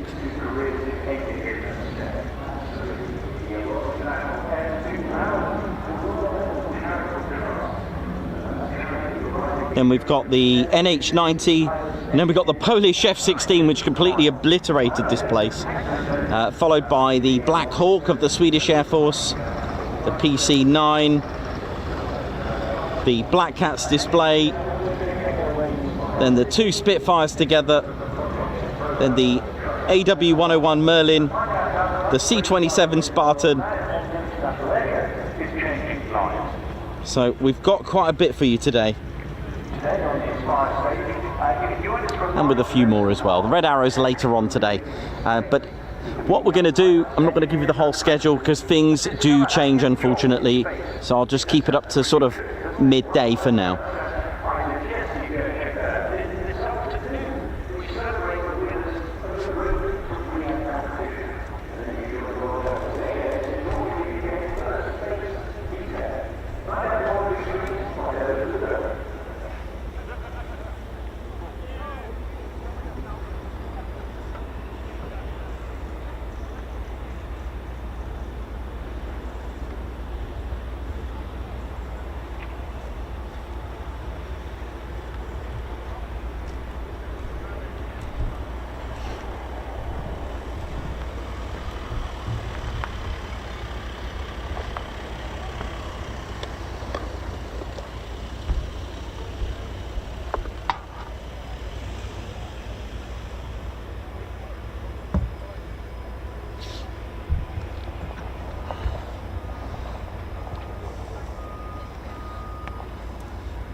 Yes, a lovely C-17 of Qatar. The Oryx, the national animal of Qatar, which I did guess antelope. I was very close. It is a form of antelope, the Oryx. But I love that livery, it's very smart.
So enjoy all that we've got here for you today. Hope we're all good. John Logan, no, it's an Oryx, which is a type of antelope. It is the national animal. Just like I discovered that, just like I discovered that unicorns are featured on your British passport. I know, unicorn. That's right, unicorn, you better believe it. So for those that have been travelling around have been, with a British passport of course, have a unicorn on it. And that's all because it's apparently the national animal of Scotland, or at least it was the, I think it may be something to do with the animal of the monarch, maybe historic, but it's, I believe from what I've read, it is the national animal of Scotland, the more mythical animal, a bit like Wales with the dragon, etc., a bit like that. So there you go. Every country nearly has an animal, isn't it? So you got the kiwi from New Zealand. Could you think of any others? Let us know in the comments. Completely non-aircraft related, but there you go. I mean, Air Force, you got the eagle, right? As a symbolic. Britain, the lion, or England, the lion, whichever you want to go. Wales, the dragon. Somerset, the griffin. The wyvern, sorry, I should know. Griffin. The wyvern, I should know that straight away. Warwickshire, the bear. How's it going, Dave Holloway? Hope we're good.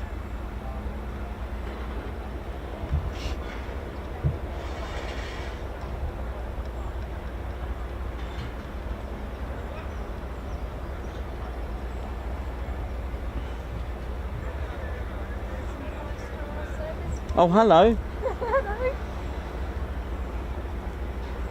I'm returned with a cup of tea. Oh my! Oi! Oh my word! I'm hearing it all down there as well. Thank you. Oh, the waving at.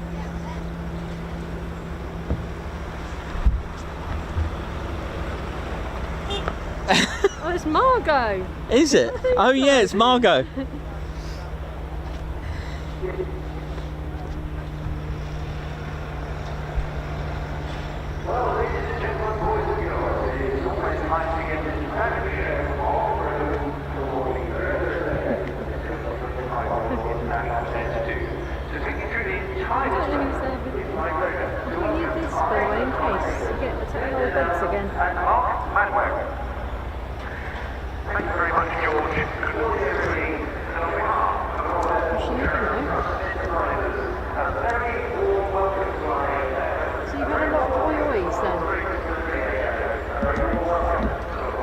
Yes.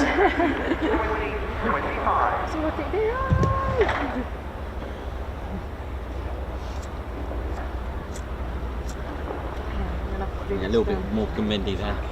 We'll have to do that in the back of the van.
That was a lovely cup of tea.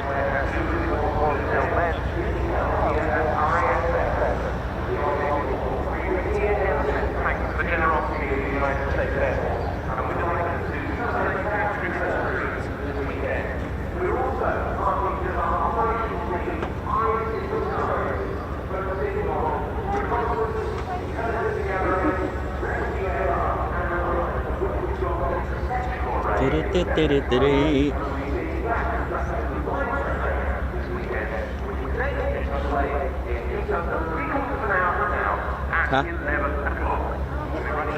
So, how we doing, ladies, gents, and teddy bears? Welcome to the Ted Coningsby channel. Now, we do have the Typhoon displaying today. Can't wait for that. Let me just check. I think we got a Chinook as well coming very shortly. Let me just find out where the Chinook is before I talk Foon and avionics with you. Dee-dee-dee. Where's our Chinook? It's not too far. Not too far away. Lifter from 7 Squadron. Tell you what, before we talk Foon, let me just I'll catch the Chinook. It's just behind me somewhere to the south, right?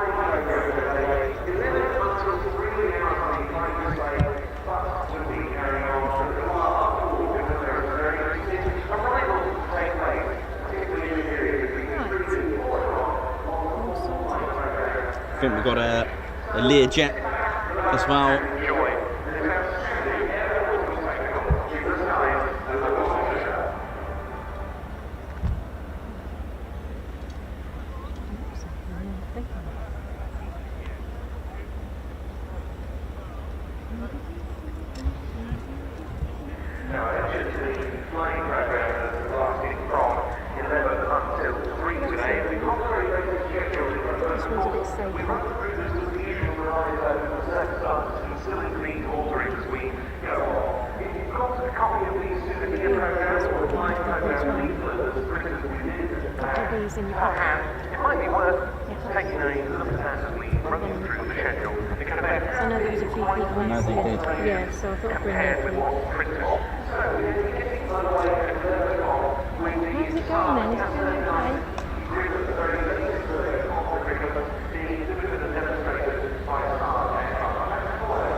That's fair enough. Because that's the car park this time. Yeah.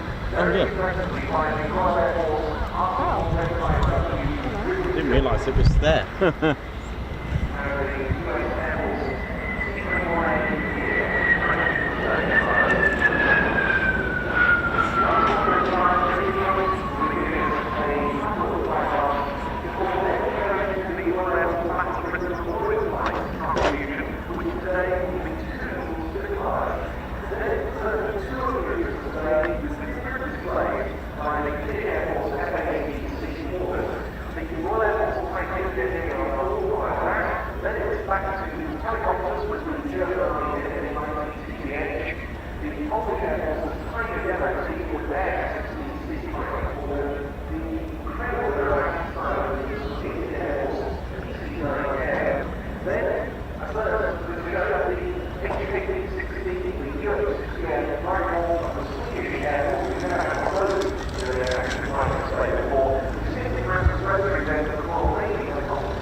Yeah.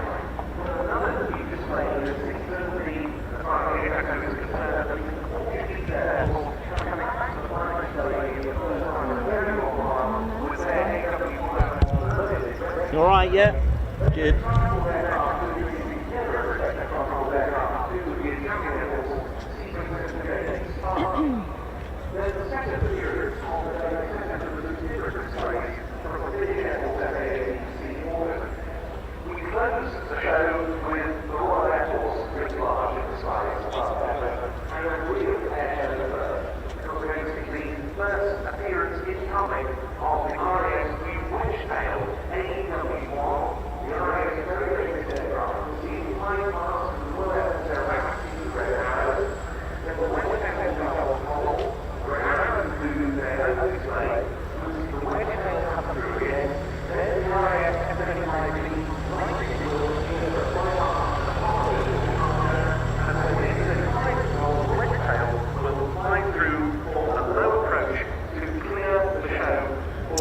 Sorry, Andy Kemp, sorry to hear about that. Hope Clive is all right, bless him. Bless him, Andy Kemp there. Hi Nikos, me and Clive should be there today, but Clive's had a very bad fall heading to West Suffolk Hospital. Oh no, just, hello. Goodness me. Can you just send our best wishes and get well soon, please? Thank you. Thanks, Andy. Oh, sorry to hear about that. here at RAF Fairford. I think also one of the fantastic things that we'd like you to see today are the mixed formations. In particular, the Westdale with the Apache, the Red Arrows, and Westdale with the F-35B. These are the things that you don't ordinarily see in other airshows. Also, one thing I'm really looking forward to is the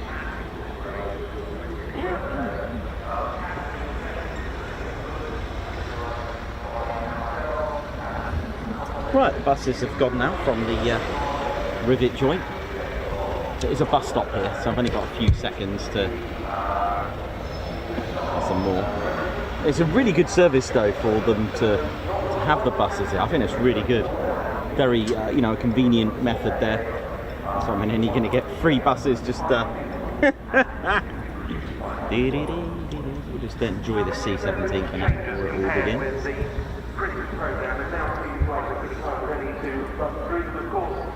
All of these outside are controlled, very much outside the operator's control. All these pointers that we all are sure that these actors are. So from that point to the boys, we will see the aerodynamics in the shadow.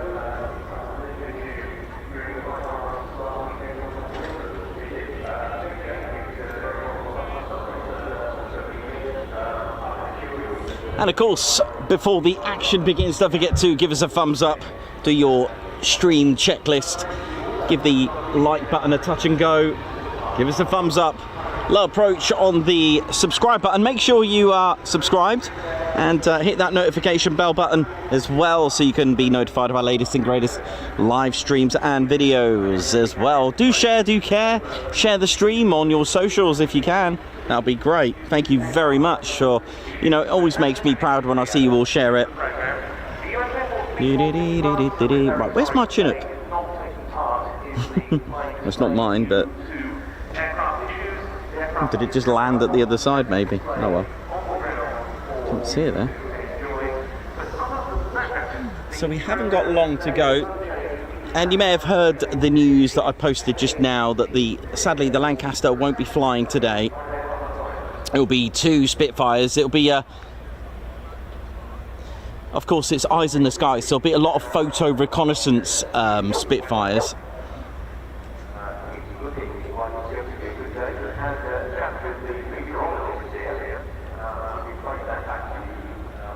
Yeah, I got a bit of a marred view if they're landing quite short on runway 27 from here, but there you go.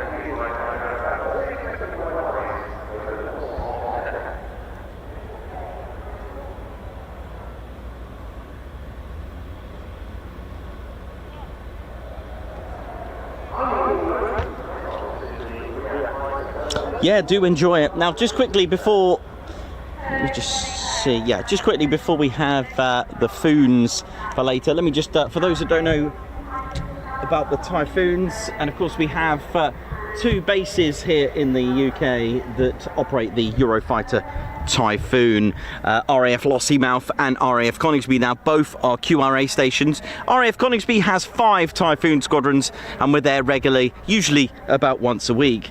And with the 5 squadrons between them, it's training, policing and on standby with QRA, and also home to the test and evaluation squadron as well. So we've got 29 Squadron, the operational conversion unit, which train the latest and greatest fast jet training, advanced flying training pilots who have completed their fast jet training from RAF Bally, which is called AFT, Advanced Flying Training. Had to get that in abbreviation.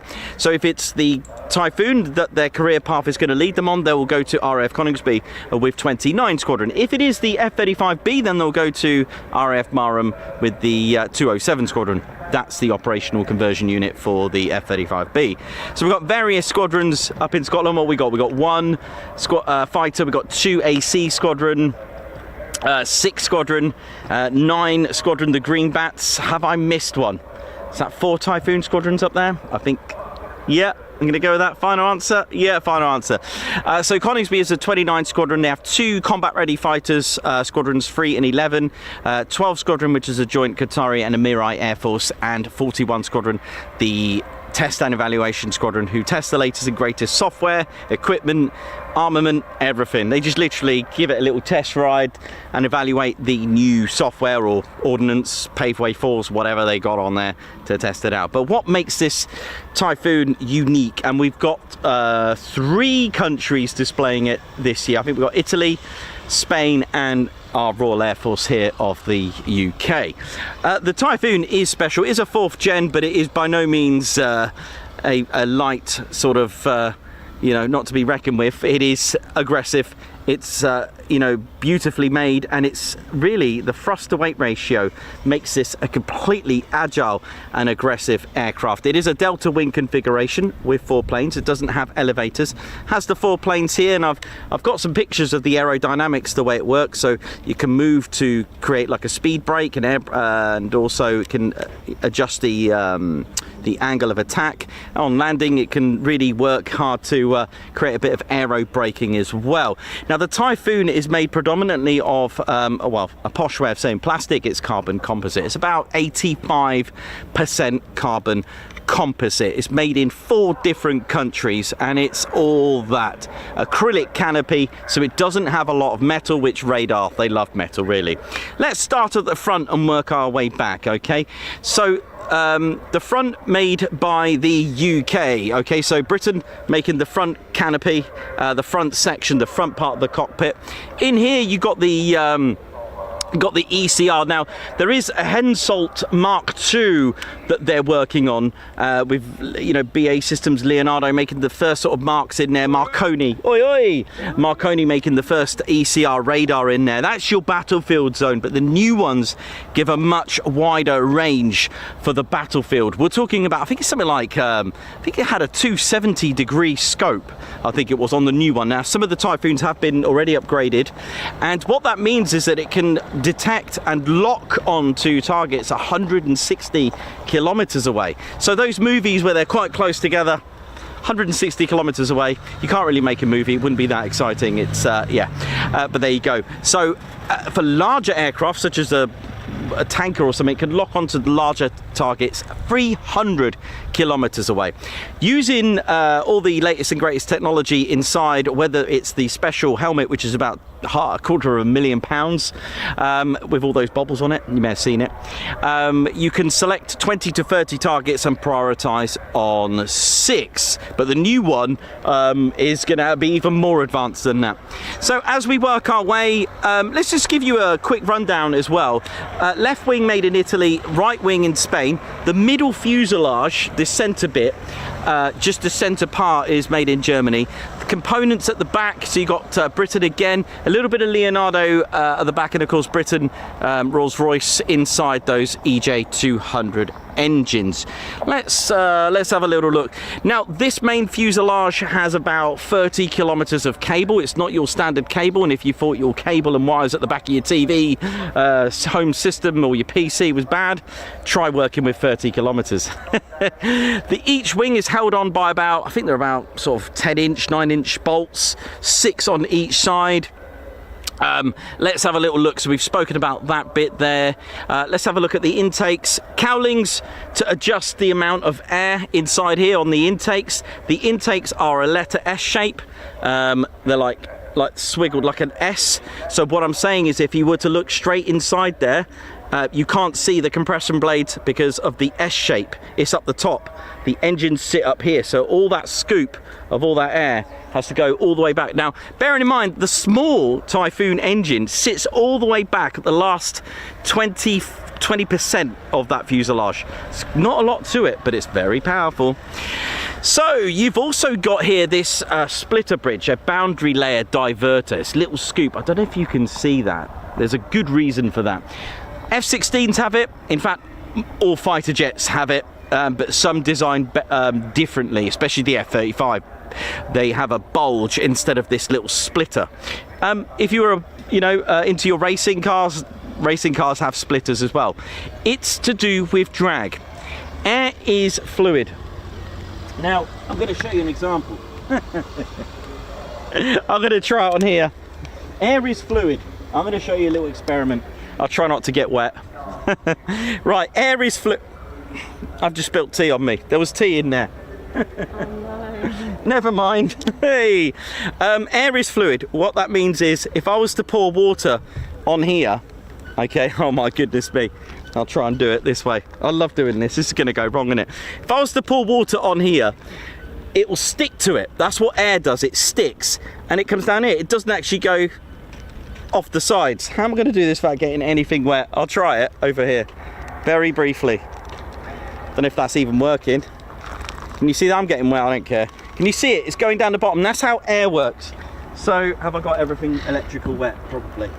So why did I just do that? The reason for that is that the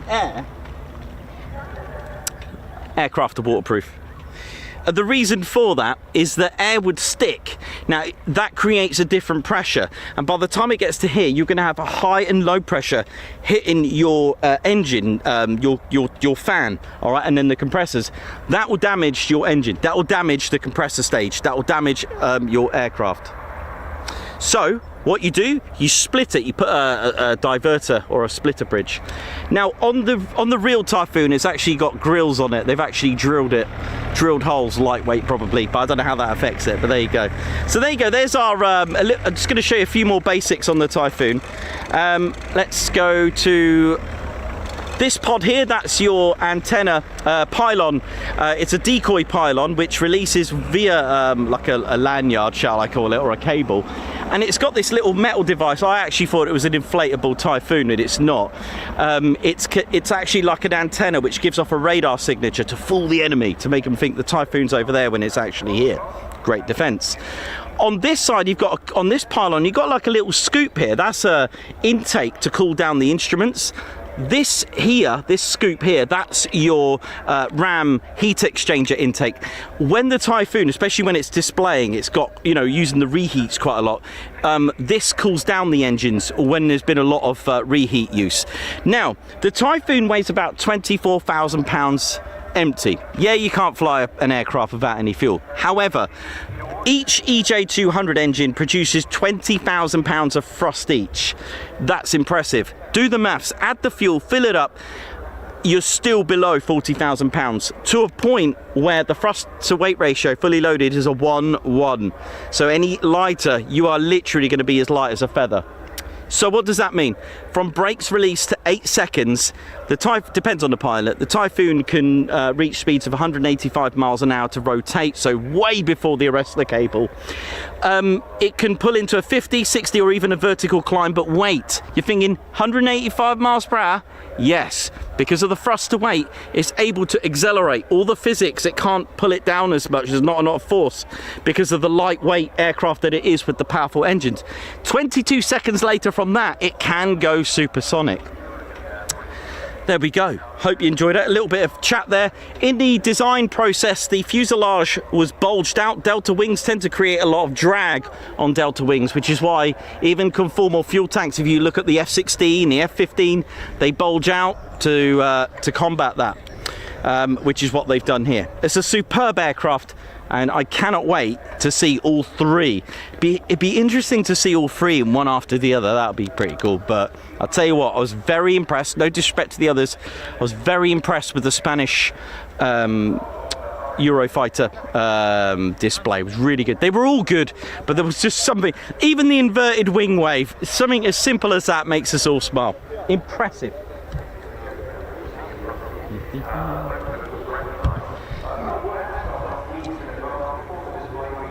Right, just going to leave it there while the buses move. I think we're alright, aren't we? I did press a couple of wipes to get the tea off of this tea.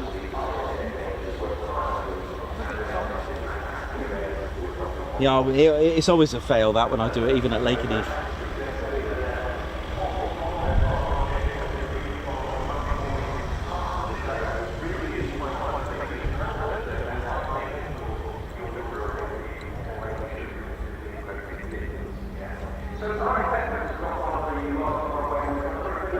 Morning. Morning. You okay? Yeah, no bad. So, Yeah, fine, thank you.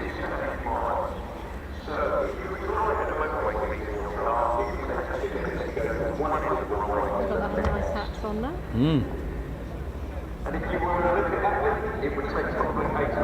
There's lots of buses, aren't there? Yes, Neil NG, Auto, Aiden, Mark Stubbs, how you all doing? Blocks, Dieter, Gierstoffer, Wibbs, Susan Tilsner, Davey, Peter, Adi Causa, how you doing?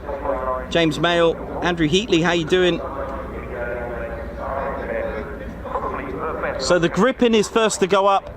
Oh, You like the Gripen? oh, I love the Gripen. What time is that happening?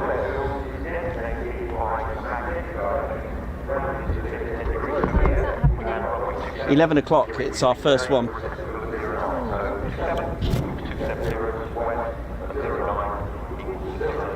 20 minutes then. Right, well I'll be back in about 10. Okay.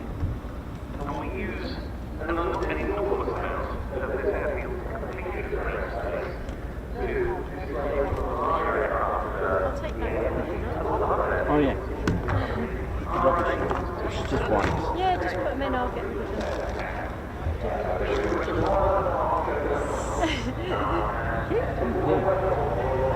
Very shortly. Okay.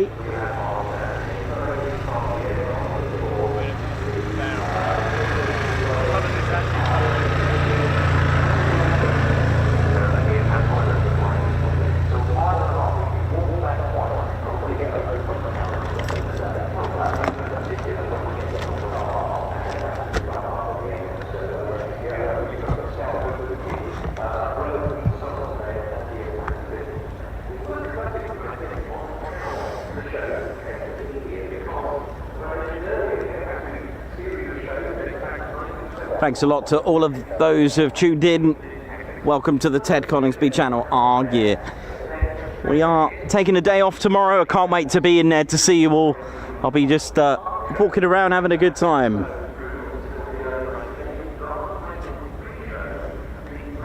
Shad Gathercole, thank you very much. All your legend, love the broadcast and your knowledge is exceptional. Thank you very much. You know, I took a subject I knew nothing about, and it's taken me a few years. Of course, channel's been going full time for 3 years, and I've managed to learn all that.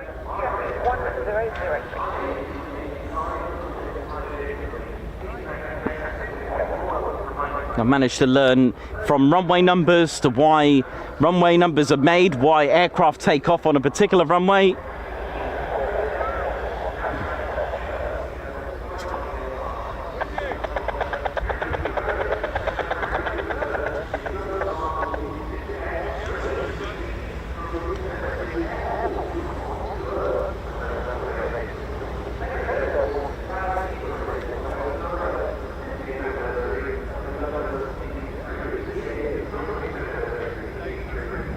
Tuned into the one and only Ted Coningsby channel. Thank you very much, everyone.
Oi, oi.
Yeah, you okay, yeah? Good.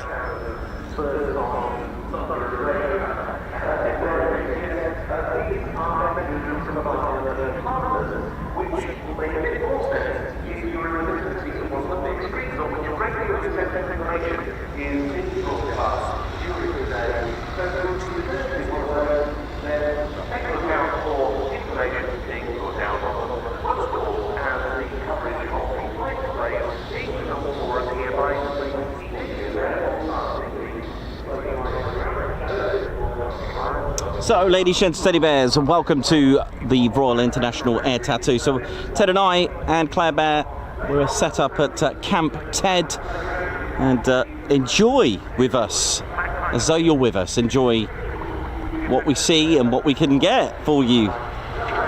So relax, enjoy, and any other fun stuff that we can come and get you.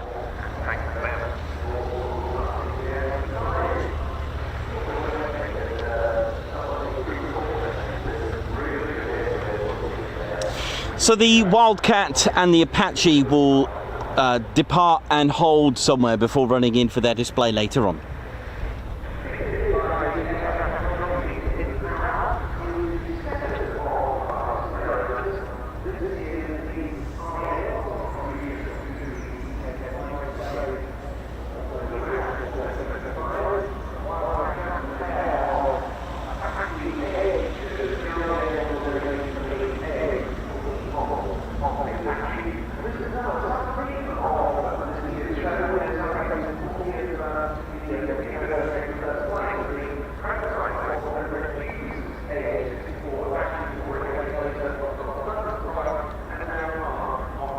So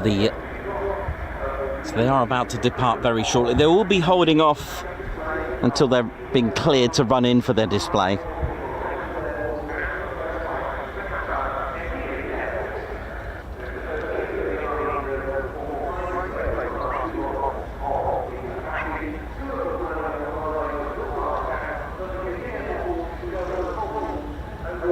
Okay, here we go.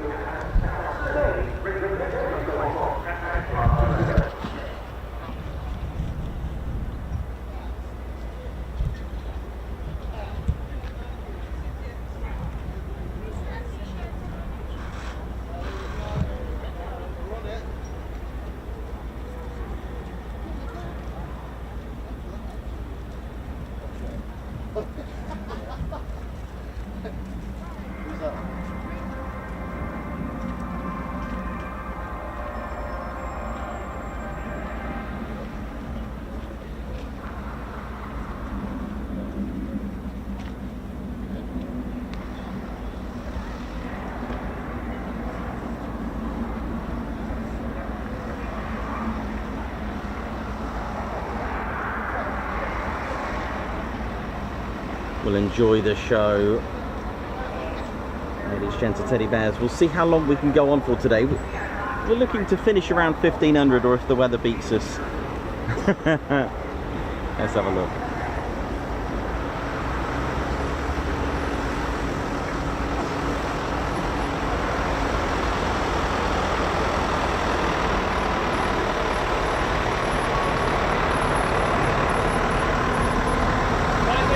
Oi, all right? Have a good one. Enjoy. And you. Thanks, buddy. I'll bring you a pay back later on.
I'll lead us to the called in short Delta, this is across runway 27.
Just a reminder that, of course, one of the best places to exit while you're up to moments is to the Inspire stage in the techno zone. And if you want to stay for a live lesson on tech, living in space, you can be the Untitled engineer and apprentices that discover how to get a job in space. Then there are many new competition during all that tech in which you be unique first. I like this one, which we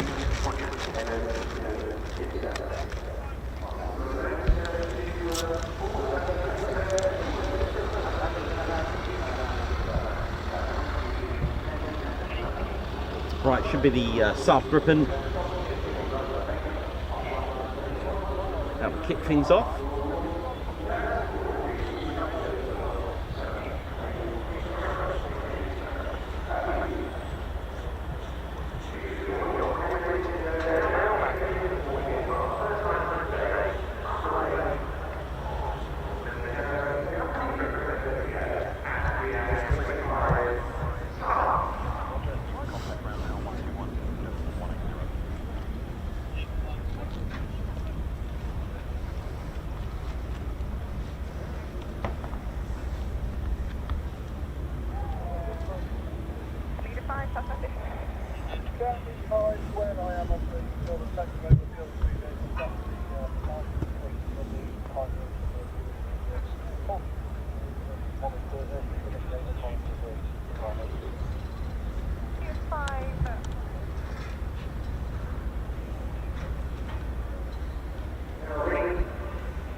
cannot engage. You do not have the rules to engage.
Hey, how you doing? All right?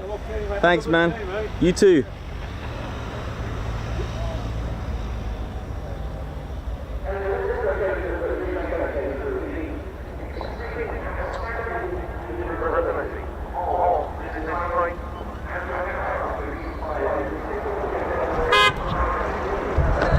Here we go. Come on, here we go. Hey!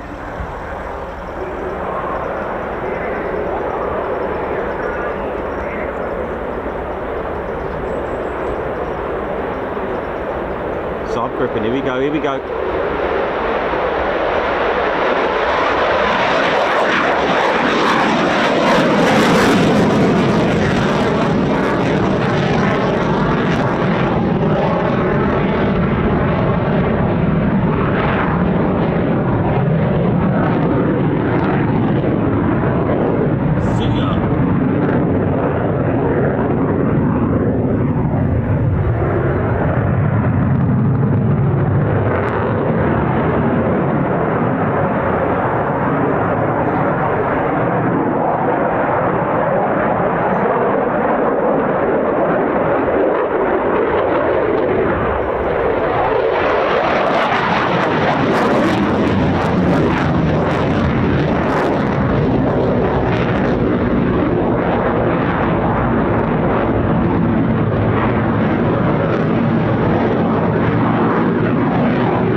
has always been key with SAR's jet fighters for a very, very long time. There's been excellent air performance to enable operations that bring rather brutal spirits during war in Sweden. They sort of packed for that regularly. So this was very much into the absolutely, and part of the national infrastructure as well. Yes, away by channels. This has all been achieved without a brake shoot and without reverse thrust. Just very, very big and effective brakes coupled with a relatively light airframe. And it's possible to achieve a turnaround between just 15 minutes or so in the air from air roll. And there is a pretty short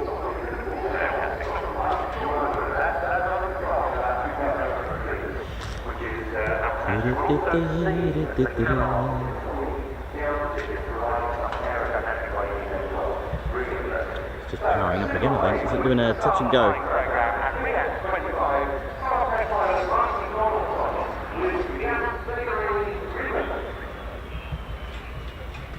There we go, our first display.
Right, we've got a couple, three, well, we've got 2 Apaches and 1 Wildcat.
Wildcat over here as well.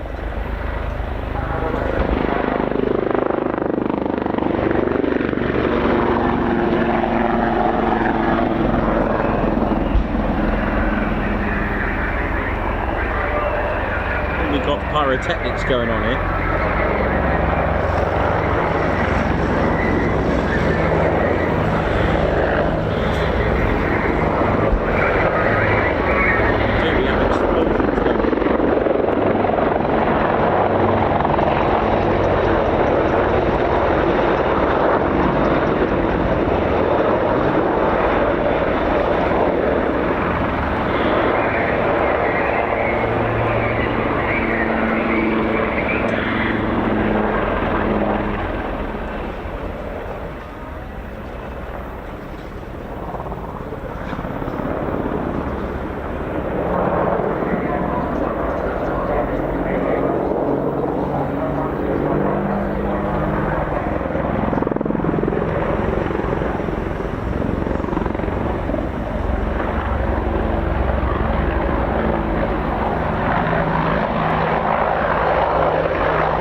stuff going on here. Well, fair play to them.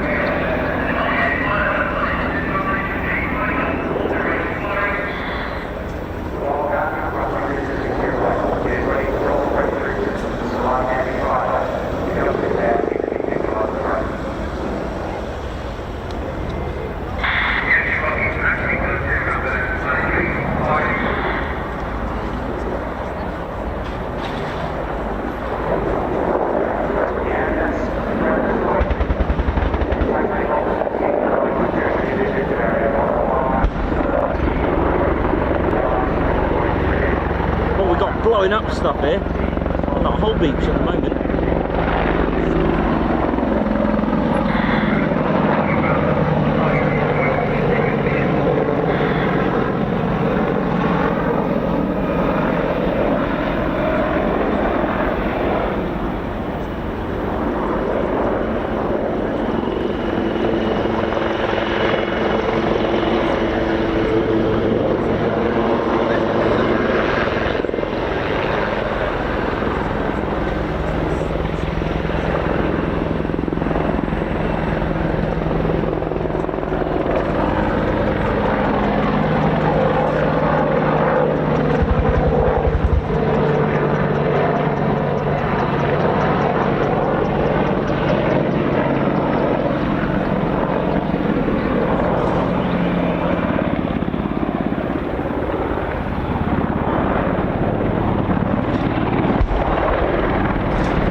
Stuff here.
They are awesome machines, aren't they, the Apache? 1,024 targets, including small drones. Prioritize the most dangerous 206, shoot the most dangerous 16, and pass 400 fire tank networks and other aircraft. It's the Army Air Corps, number 3 Army Air Corps, based at Watersham, I think it is. Haven't been there for a while. Big up for us here.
Ladies and gentlemen, the 2025 RIAT completed.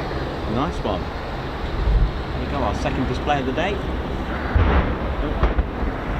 It's still going for it, still blowing up stuff.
Looks amazing, doesn't it?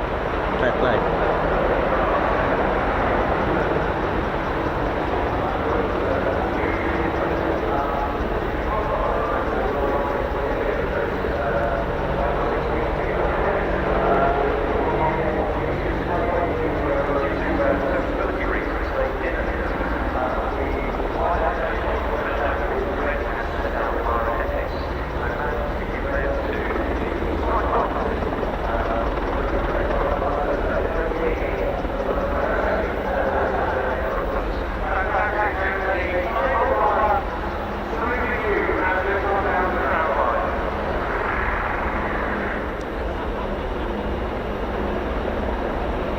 Blowing more stuff up. I mean, we get to see real live rounds at Holbeach Air Weapons Range. If you want to see explosions and live rounds being fired, come and join us on our Holbeach streams where we try our luck.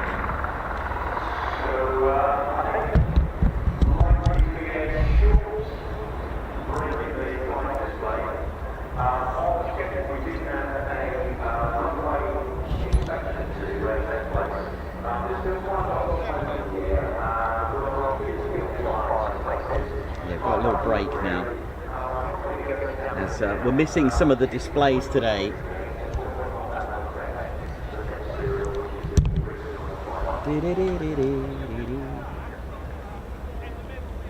No worries, hope you're enjoying it so far.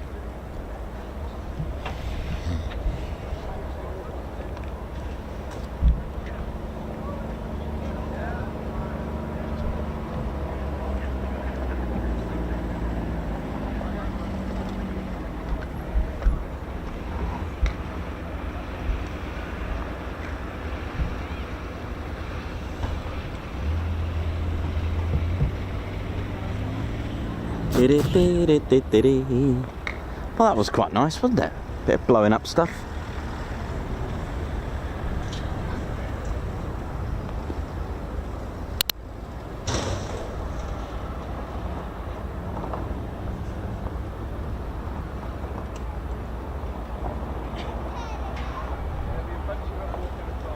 Right, let me just see what we got next. Right, just gonna have a look at the ever-changing schedule for you.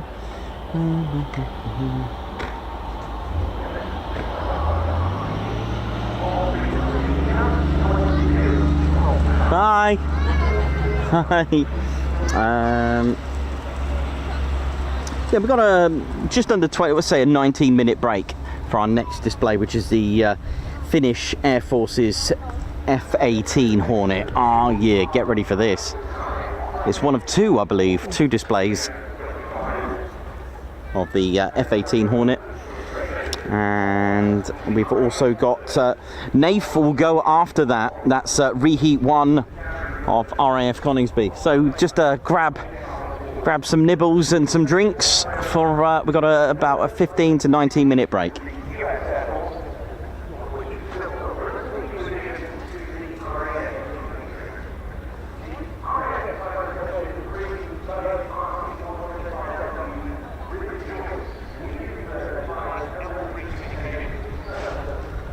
We do have a fly past, I think now, or running in, it will be the rivet joint that's been floating around. Goose, yeah, it is 51 Squadron Goose. That's their little bird of him. Their mascot is a goose, I think. Hence the call sign Goose. It is on their tail, the goose, and it is running in now for a fly past.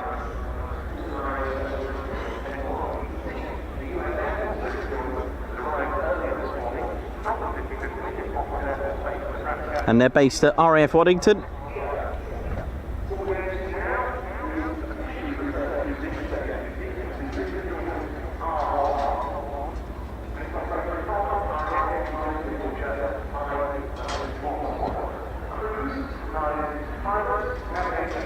Thanks a lot, Peter Egger. Do you know, it's funny you said that about the tracking and the radar. Nath and Turbo this year and last year's Typhoon display pilot said I'm pretty much would be quite dangerous on a surface. If you know where I'm getting at, it'd be quite useful in that department. I think I get that from some of my family background. I haven't, you know, I don't have that military background, but I know some of my family have, and I know they were pretty good at being a bit of a marksman.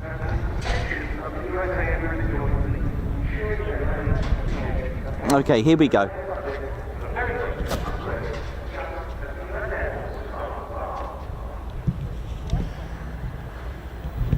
This is based at RAF Waddington. Oi, oi! Oi, oi! Has anyone got an oi, oi count for today? Because that'll be quite interesting. We've had, what, at least 6? Maybe that's probably a bit lean. I think we've had way more than 6. I think we've had loads. But oi, oi is the way we greet each other on the Ted Coningsby channel. We are a very, you know, unique community. Ted loves that. Well, I don't know if Ted loves that flag. Is he tied up, or is he just having a good time? He's having a good time. Or that's the flag of the county of Warwickshire.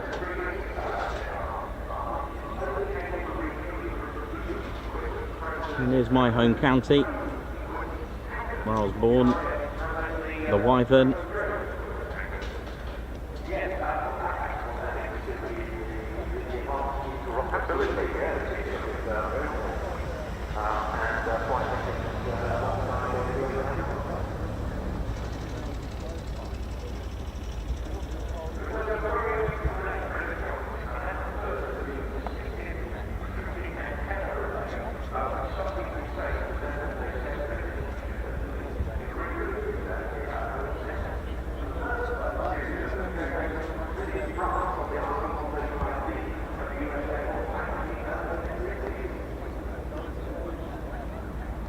One of the I-Star Force, that's intelligence, surveillance, target acquisition and reconnaissance.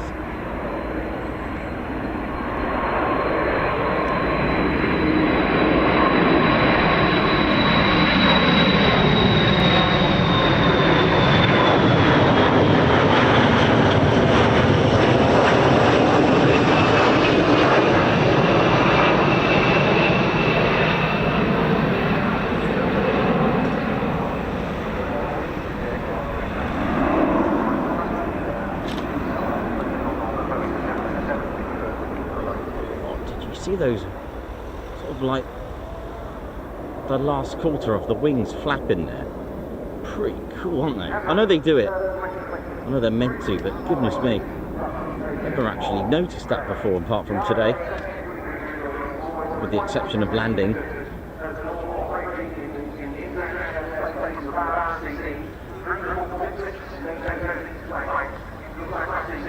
Thanks a lot, 51 Squadron. That's our Rivet joint, RC-135, based at RAF Waddington with number 51 Squadron. And we've got one right here as well, an older one.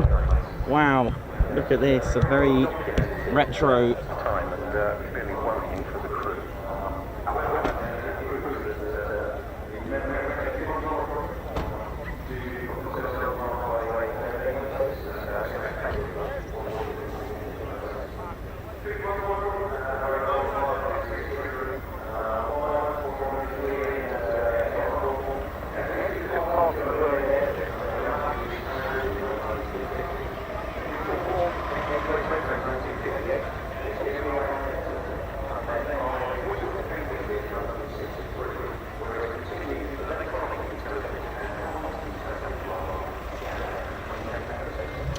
Have a look at the plan. Looks like they've done a little bit of switching around with the buses.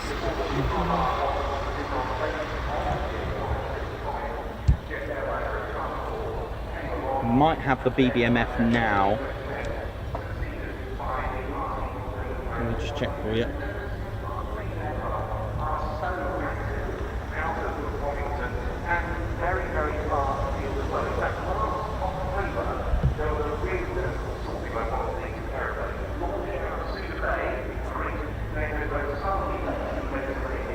Right, looks like we've got the BBMF. Yeah, looks like we've got the BBMF now. Which, good old Coningsby. Ted's home, Ted HQ. And we do have P7 350, the oldest Spitfire airworthy in the world, and it's the only one to have served in the Battle of Britain itself. So it's a very, very important collection. Now the rivet joint is coming back for another go. Why not?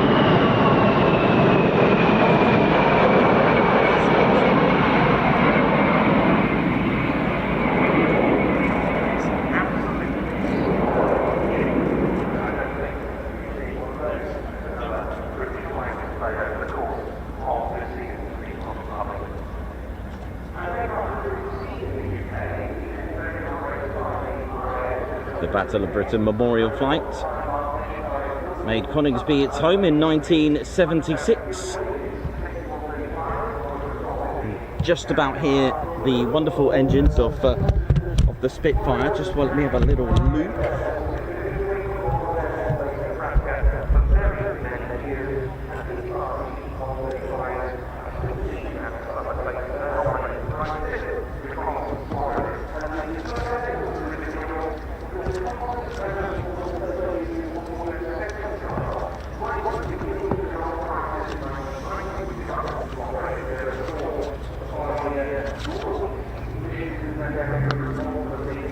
P7's on its way, and P7 350 Mark II-A Spitfire, the oldest airworthy Spitfire in the world, believed to be the 14th aircraft built out of the Shadow, the Castle Bromwich, Birmingham, and it entered service with the Royal Air Force in 1940 and flew during the Battle of Britain, serving at the time with 266 and also 603 Squadron.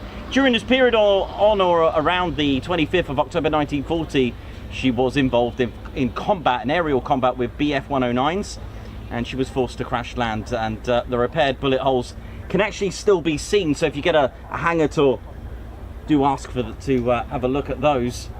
And she was rebuilt and flew on 37 maintenance units on the 15th of November 1940, and only 3 weeks after that crash landing, she was up again. And she later served with 616 and 64 Squadrons, the Central Gunnery School, and 57 OTU, that's Operational Training Unit, earning pretty much her service and ending her career in an operational service.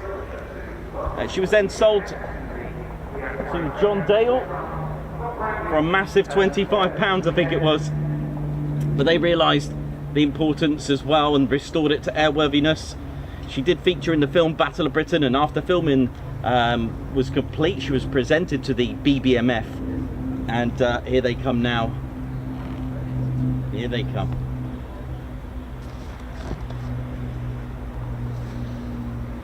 So a very important aircraft. I'm just going to see which one. My guess would be PM631. And if it is PM, that is a photo reconnaissance Gripen powered. Let's have a quick look, which would make sense for the, no, it's a Hurricane. It's a Hurricane. Hurricane on the right, Spitfire on the left. You can now see and appreciate the differences. Look at this, look at this, ladies and gentlemen. Battle of Britain Memorial Flight, ladies and gentlemen, teddy bears.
beginnings of 303 Squadron, Romeo Foxtrot.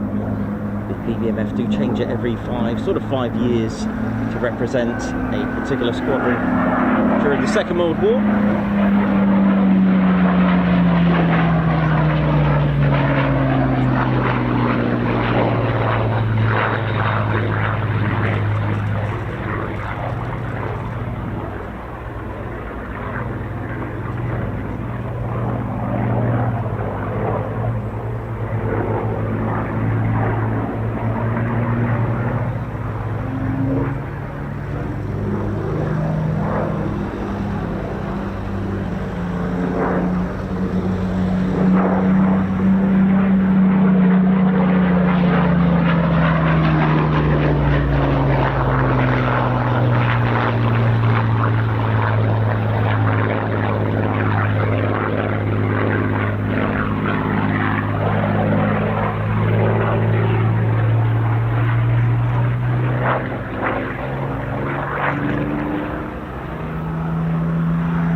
pretty much all went quiet. It was amazing. BBMF lady sheds the teddy bears. Wow. Hope you enjoyed that.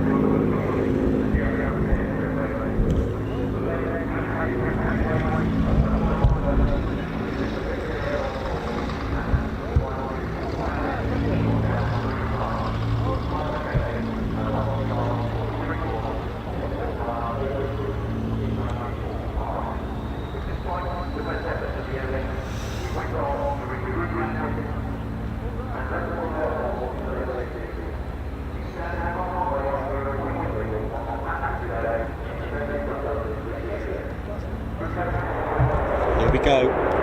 F-18 time. Here we go. Send it. Oh, hello.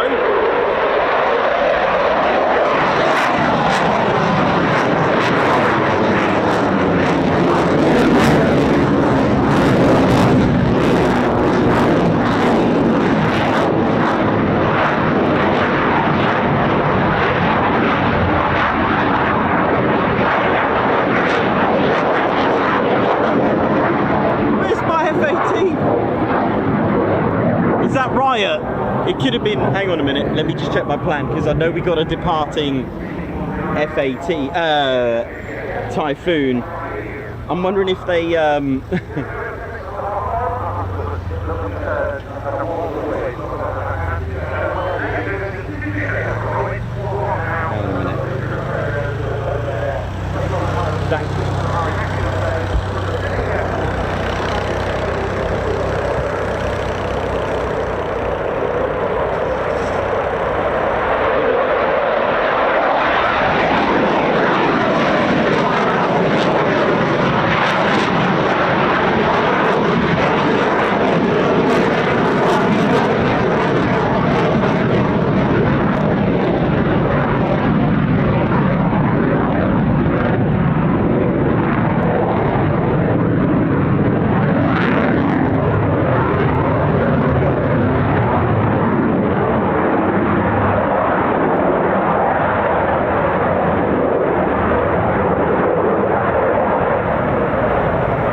that was absolutely delicious. Took the salmon right out of the bear's mouth, that one. Wow. That was an absolute workout, that one. And we'll just get the reactions from our squadron leader, Ted Coningsby. Ted, it's gone, mate.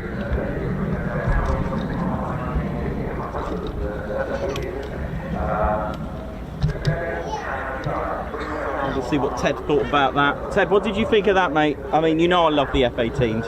What did you think, Ted?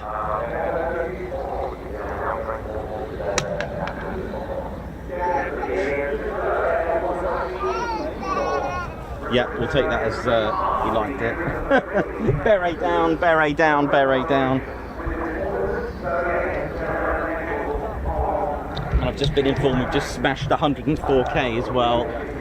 Wow. Thank you so much.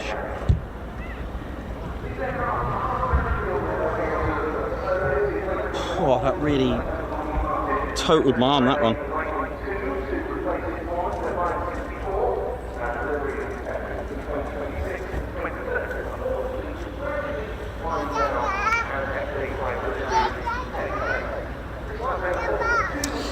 Yes, so for those that are from Finland, yep, you should be proud of that. That was absolutely blistering.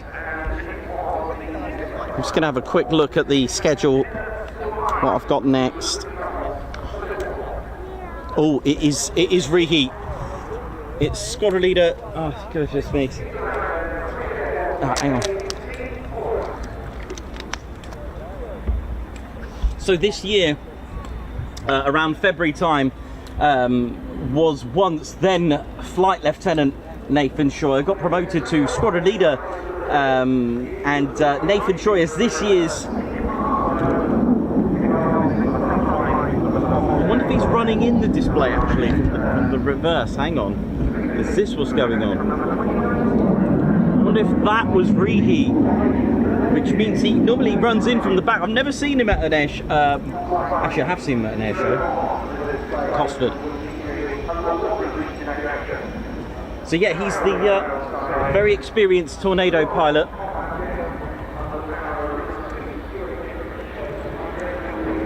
Yeah, here he is. Reheat 1, here we go!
slight uncertainty associated with the aircraft, so Nathan is positioning, reducing the speed to 160 knots to the carriage for a normal landing in front of you.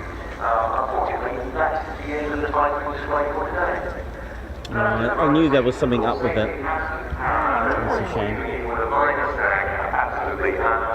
Unless you're listening There we on the airband radio, you won't have heard all of the talk that's going on between the pilot and air traffic control. You're right there. Are you matching shirts? Oh yes, that's Yeah. I knew there was something wrong with that. Unfortunately.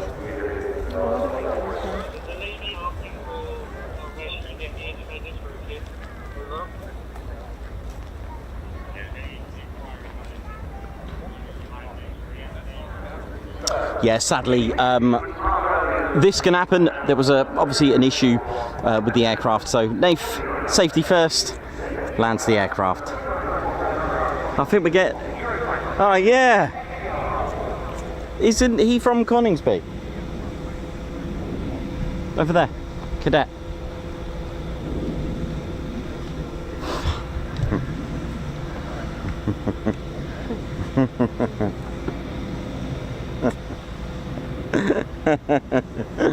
Oh.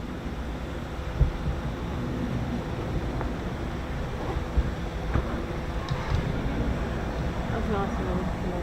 Mm.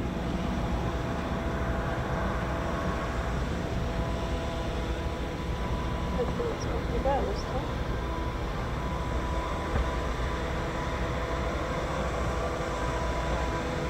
Seems to be out sometimes, doesn't it?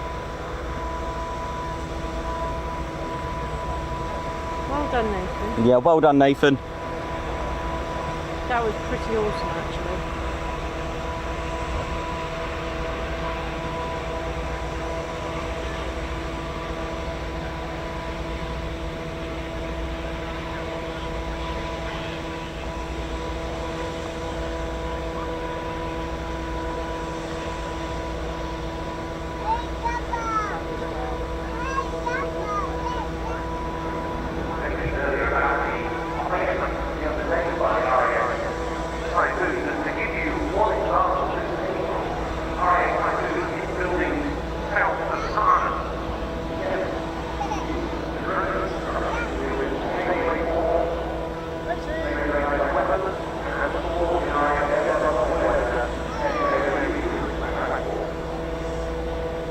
But fantastic from NAF, bless him, that was awesome. What we got next? Let's have a look. Looks like we got the NH90 from the Netherlands. Oh no, from German. Got the German Army next with the NH90. And then we've got the F-16 Falcon after that from the Polish Air Force, followed by a Swedish Air Force Blackhawks, Slovenian Army Pilatus PC-9. Then we got the Wildcats. Then we got two Spitfires of the Rolls-Royce Heritage. Then the AW-10 Merlin from the Portuguese. Then we got the C-27 Spartan. We've got quite a few going on. I think we've got some fly pasts going on as well. So a pretty solid couple of hours to keep you entertained. Thank you very much.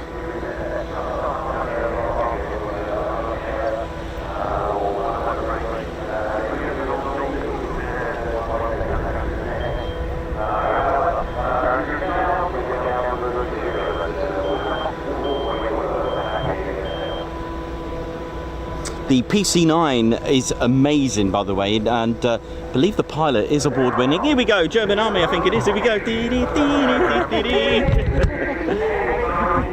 Ted loves this one.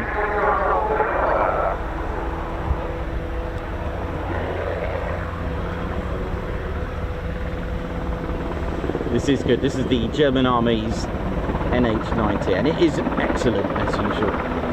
The crew are really good as well.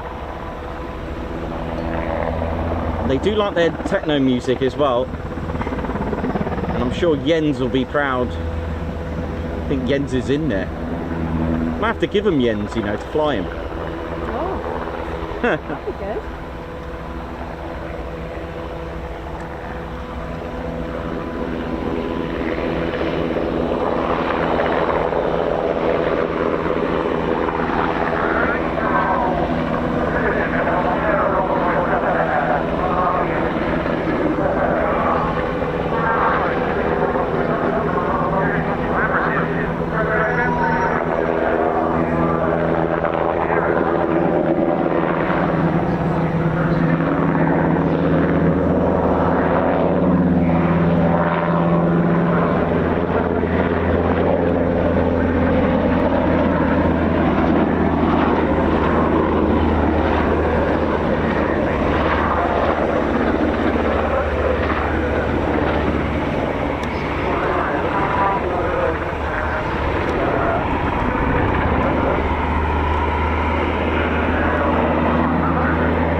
Oh no, his jet went bit tech.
See how high it is there.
Nicely done from the German Army. The NH90 display.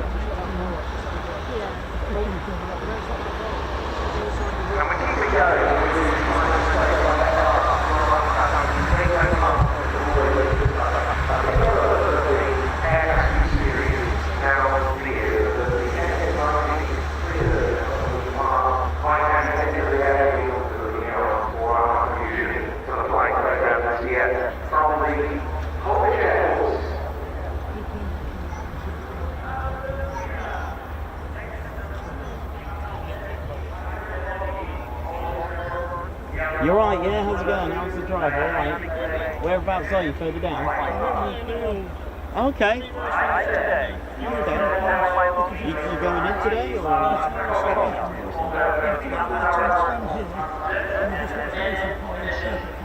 It's good, isn't it? Yeah, it's good. Yeah, I did see that. Yeah. Okay, our next display coming up.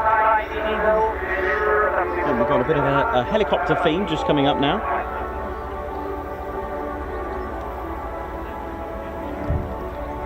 Or have we? Actually, it's not the F-16, is it?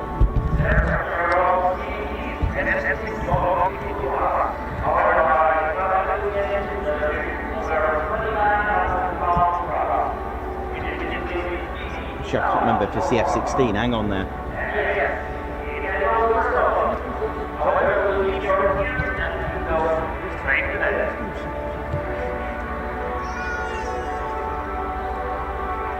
I think it's an F-16.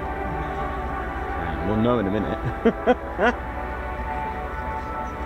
And what time is it? 12:24 is an F-16 Polish Air Force display. I think it is. Well, get ready then, brace yourselves for this. Yeah, it is. I think this is the F-16 now. Yeah, oh gosh. You see the vapor cones on that? Oh my god. Okay, here we go. F-16 time, Polish Air Force. Tiger Demo Team. Here we go! I think it's a low in this one as well, isn't it?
man!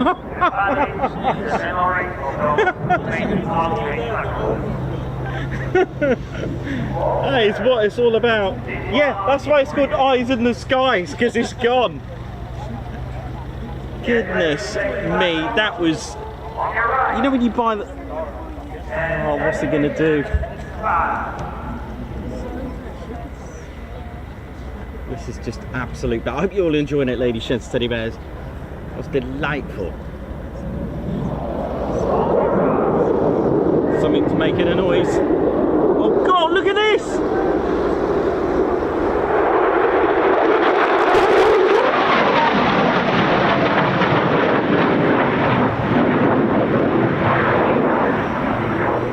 Whoa.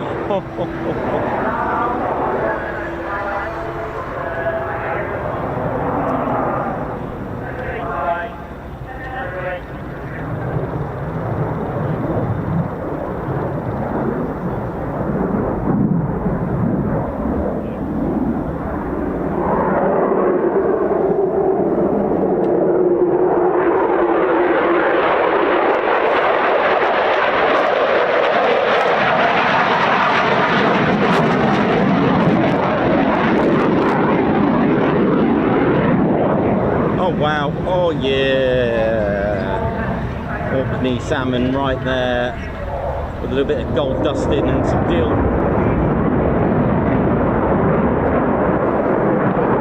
A little bit of, oh yeah, there is, I'll tell you what, the F-16, it can still move right. There's a lot of fans of the F-16 and you can see why. Aggressive, agile, just see you later lads, take care, have a good one. Amazing. Proper. See that? That was amazing. Well, there's bringing the noise and just wow, another fantastic display. Goodness me, I was not expecting that last knife edge. Oi, oi! Wow.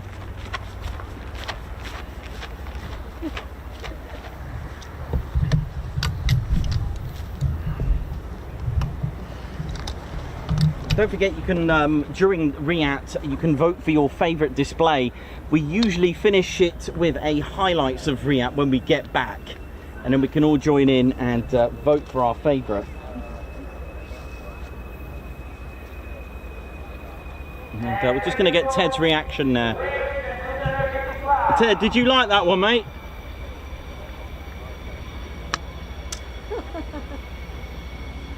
Ed. Beret down, beret down. That was a good one, that. That went right across the screen.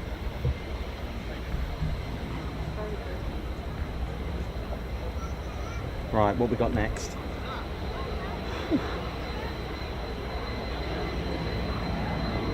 Right, we've got 1, 2, 3, 4, 5, 6, 7, 8, 9. We've got about 10 displays in a row at the moment.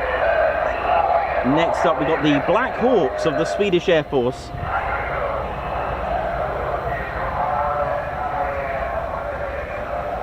Yeah, so don't forget the links in the. Actually, I should put it in the. I mean, it's a bit early yet. You haven't seen them all.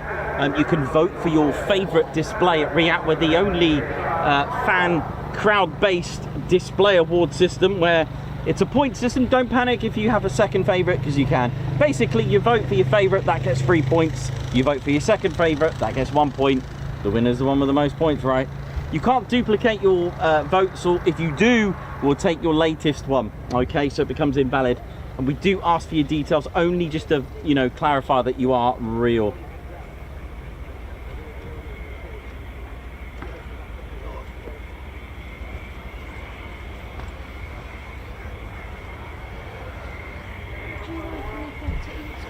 Yeah, I'll give you some money. Lovely, thank you. And what would you like? Fish and chips. I don't think they're doing fish. They should be burgers. They got burgers? No. Oh. You just sorry. talking food, we'll just catch this display and then we'll sort it out. Now, this is a good display, this.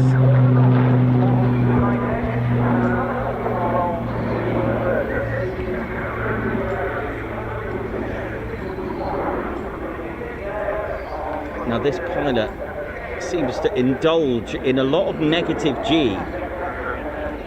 So for those that are not familiar with G, basically right now, as long as you're not flying, you are experiencing 1G, just one. So whatever you weigh, that's the force of gravity, 1G. So 2G is twice the force of gravity, 3G, 3 times. So you weigh 3 times as much. 9G, you weigh about the same. What is it, a Formula 1 car? Is it about that, is it?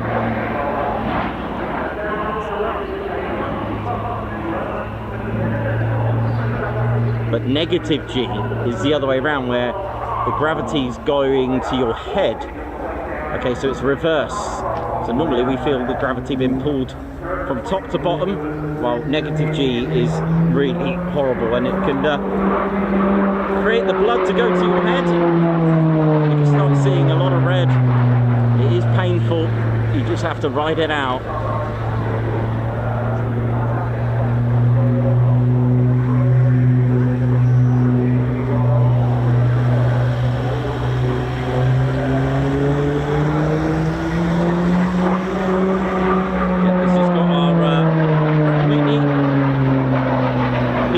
Engine that we love on the show.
Okay, I've lost it.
Look at this.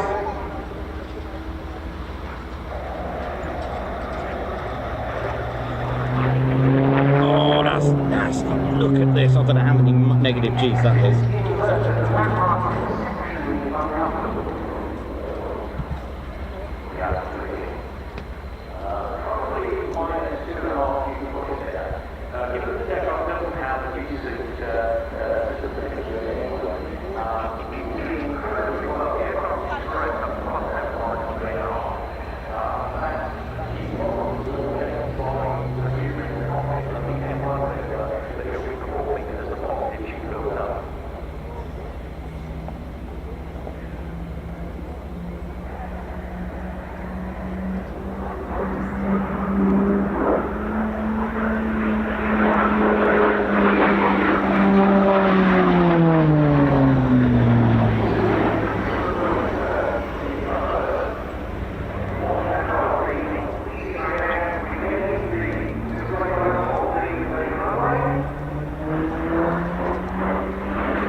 aircraft make perform reconnaissances on those hard points the markers mentioned. They can carry markings to bombs, they can even carry sidewinder, air-to-air missiles, gun pods, unguided rockets, and other stores.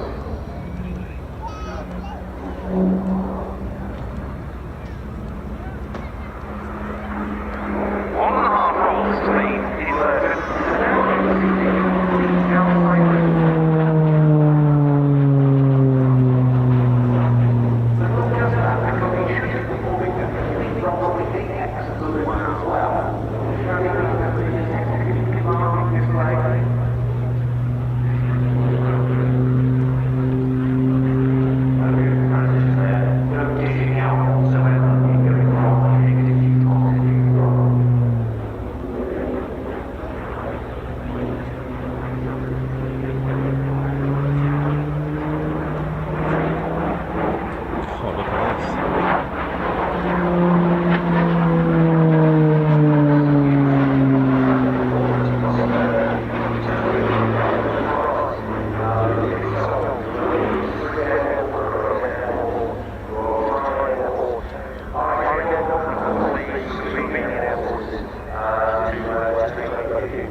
Slovenian PC-9 course in 2023 when it conducted their first ever RIAT training. They did so in Greece.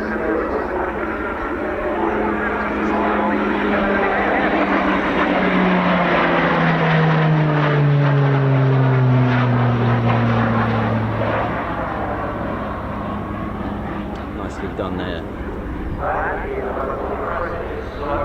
It is very impressive slow roll, that definitely, I agree.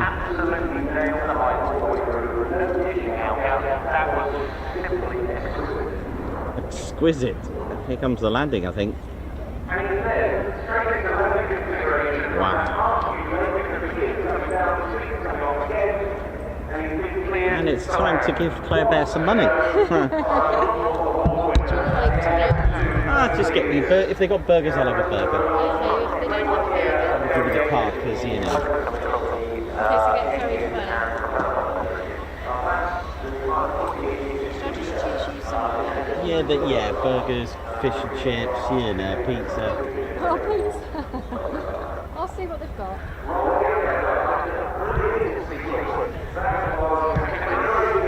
See you in a bit.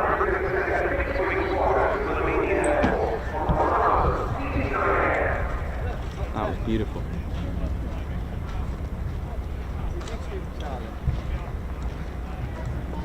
Record us!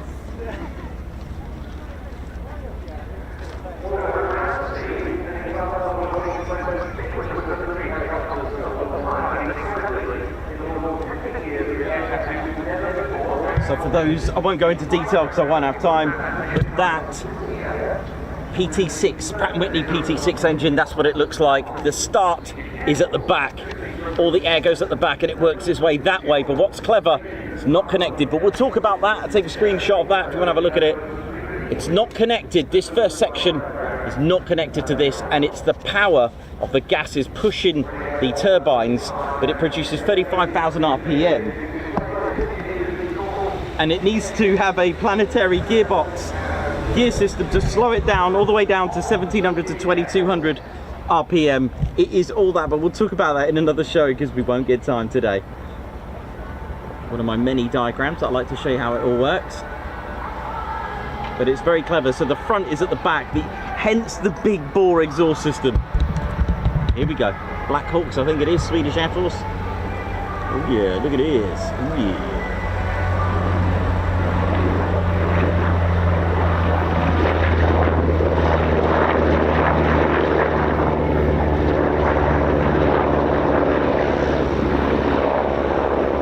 Very much, Chris, for the update. 3,000 likes. Keep it coming, keep it subscribing. Your one and only Ted Coningsby channel, bringing you military aviation with a few air shows thrown in. These are just a bonus where you can enjoy the time together.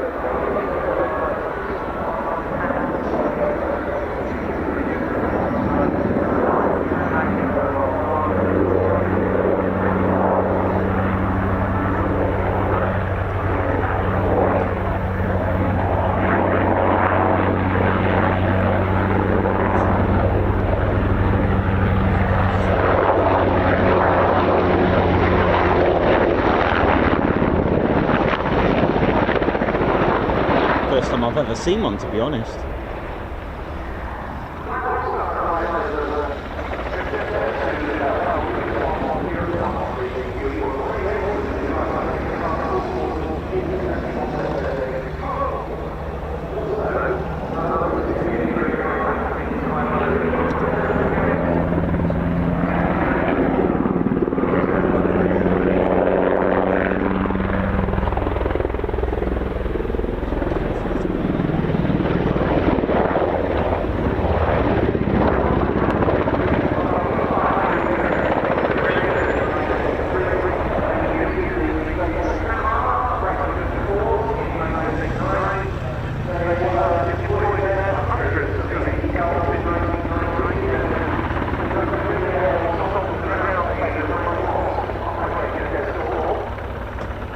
Yeah, sadly they don't sell salmon. It's not a something that's on the menu at air shows and festivals. One day, instead of have his own salmon sushi. Actually, sushi, that sounds good. Teddy, I know, mate. We'll work on a sushi bar one day.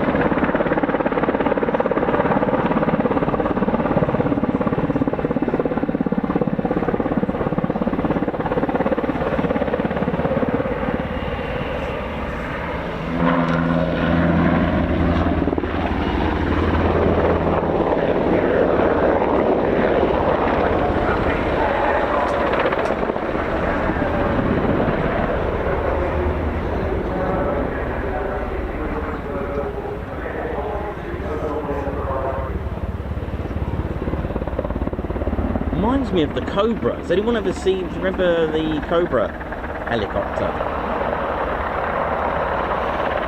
Hey. Oi, oi, you alright?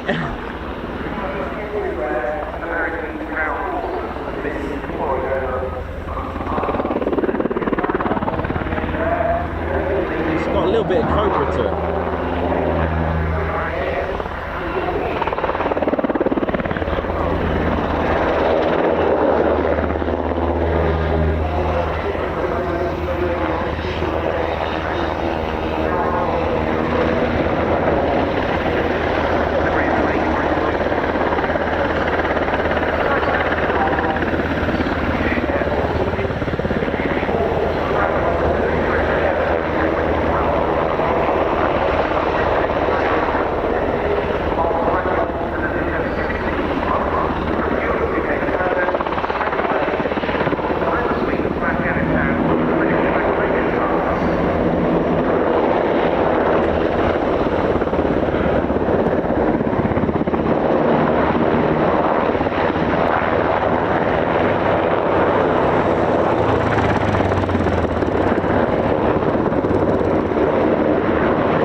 And technology just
nicely done, Swedish F Blackhawk.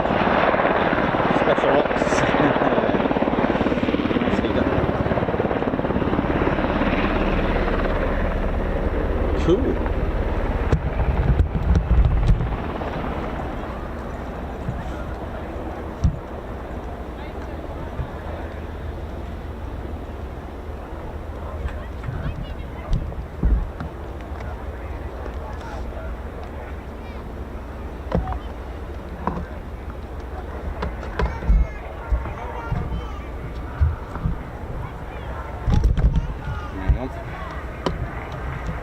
This do a little mag swap quickly.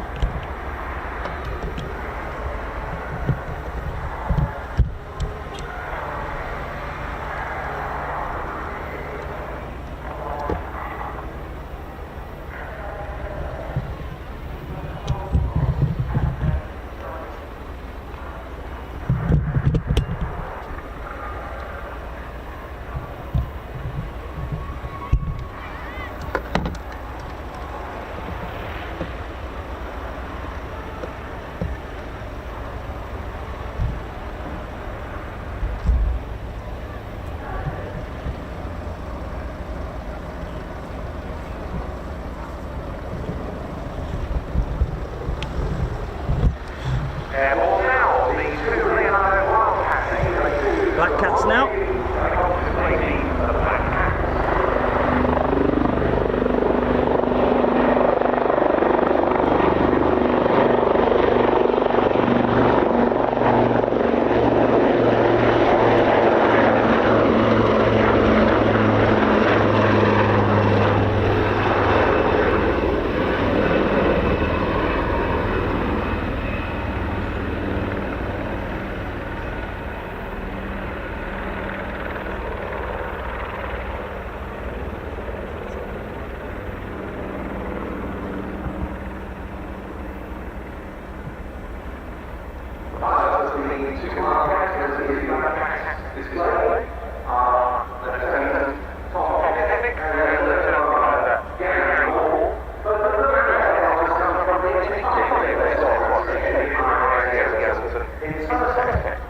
Whee, big up Somerset.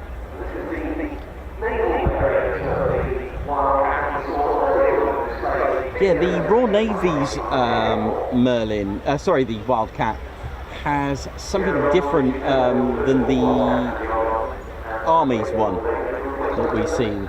It's got a different radar on the front, I think. It's got this round, I think it's for anti-submarine missions, I think it is. A bit like the Merlin.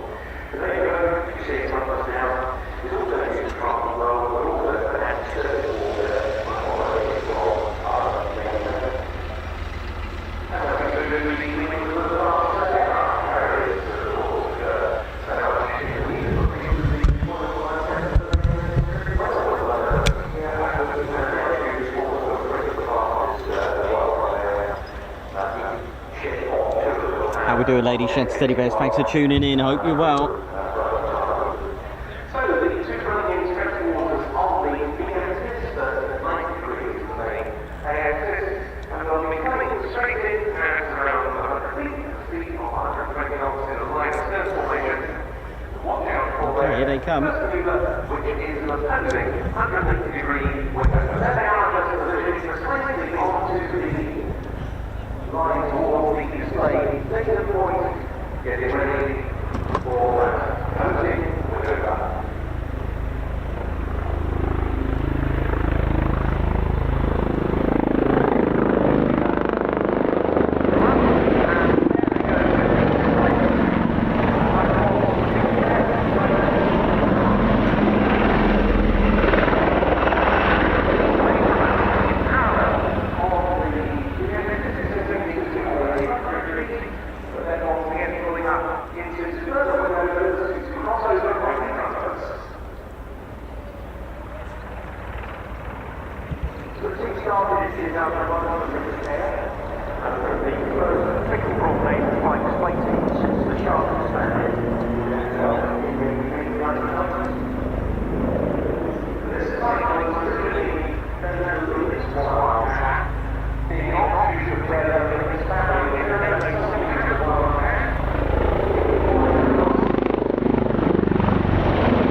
deep dive.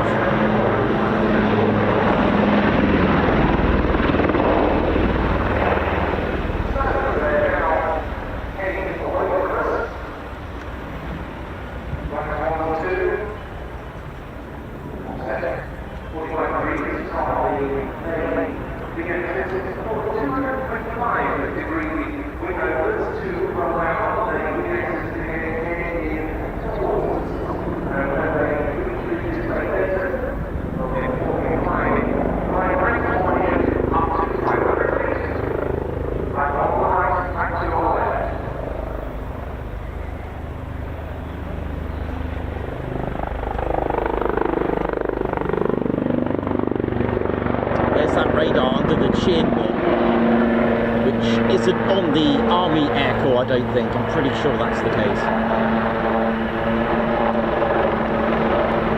Oh, yeah.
If ever there were, we come now to the concluding maneuver of the display, accelerating towards you, ready for the final sequence. The 2025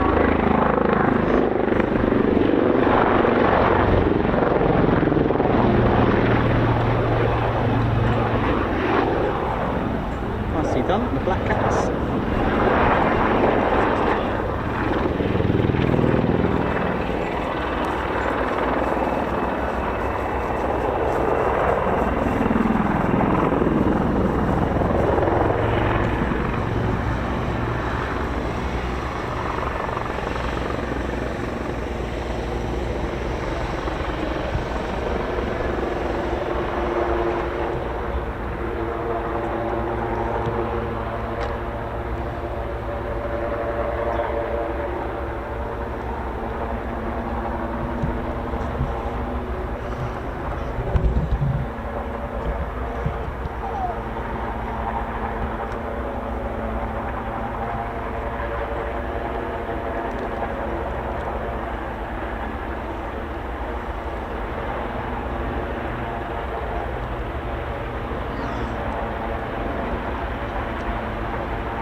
Videos of this at Hull Beach Air Weapons Range.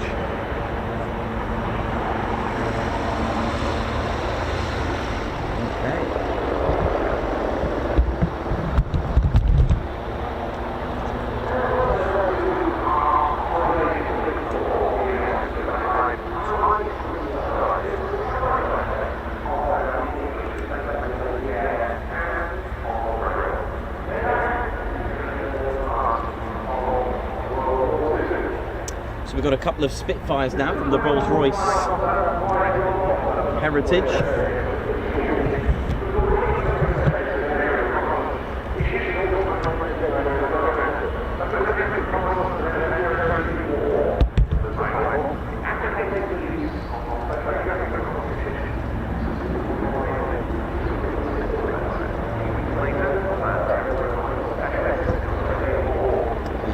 They'll be running in for the display. Let me just pop this here for a second.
Okay, get ready.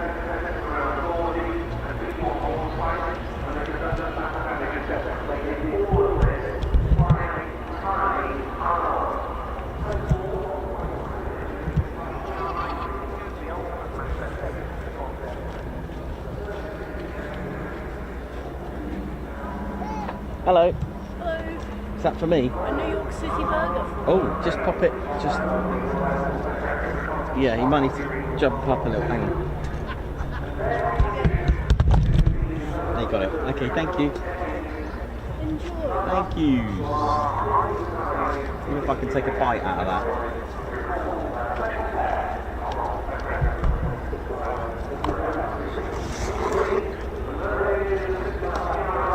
Oh, that looks amazing.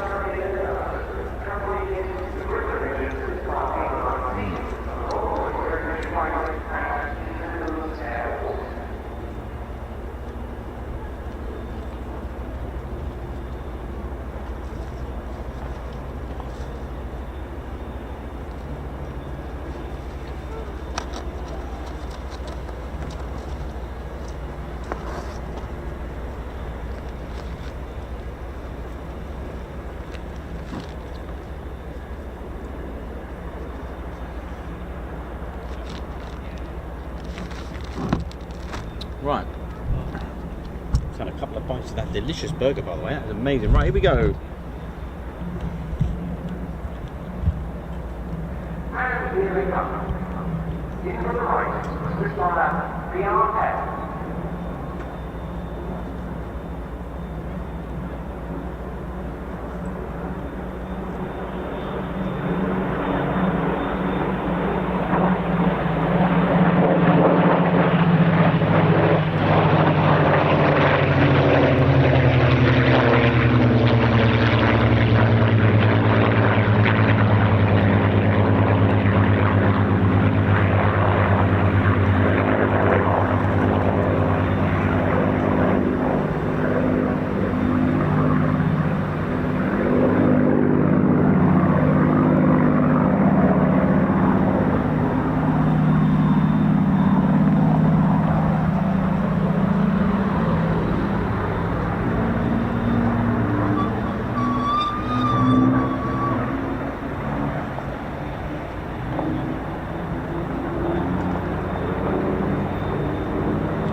That's a low one, isn't it?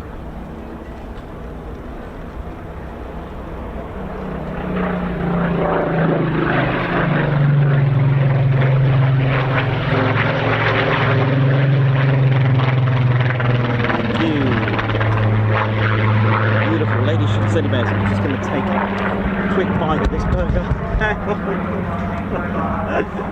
Hang on, don't even know if I can, but I'll try.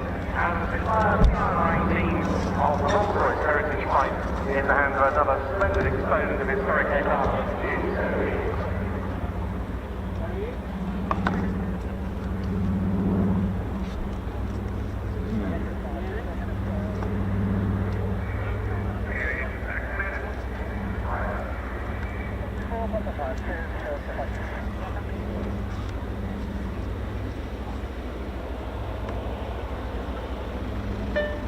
Oh yeah.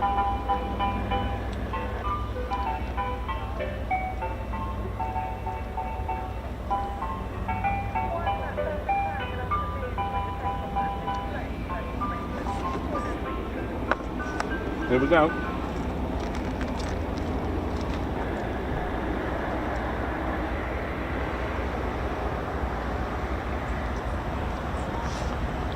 Okay, here we go. I managed to get a little bite. That burger is amazing. I don't know where it's come from, but it's probably one of the tastiest smash burgers I've ever had. No, I think we've got F-16. I think. I'm not sure actually. I've lost track. I'm thinking burgers.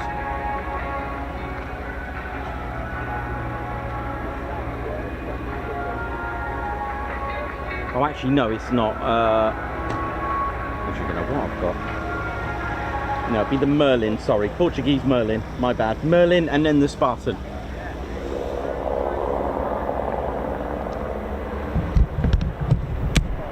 There's the Merlin. I wonder if I can film this one-handed while eating a burger. Shall I try? Here we go. He's going to do it. I think he's going to do it.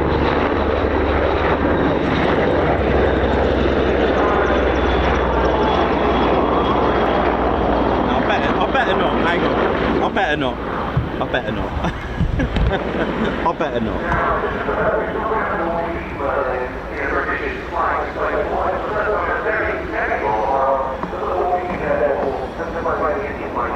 That is a tasty burger. Whoever's staying here in this campsite, that is one of the most tastiest smash burgers ever.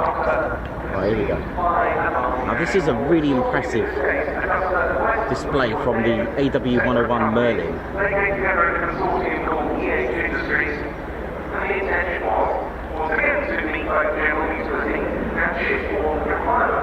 And they've done so within the state of a 3-engine helicopter.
really good display, really good.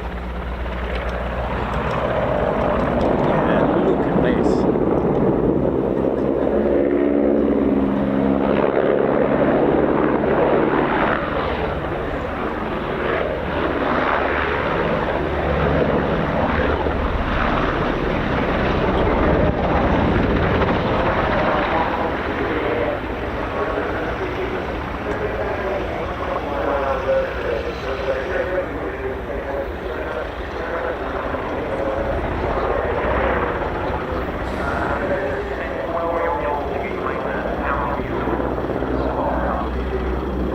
Like a move on a tailpipe with a skateboard. I love that.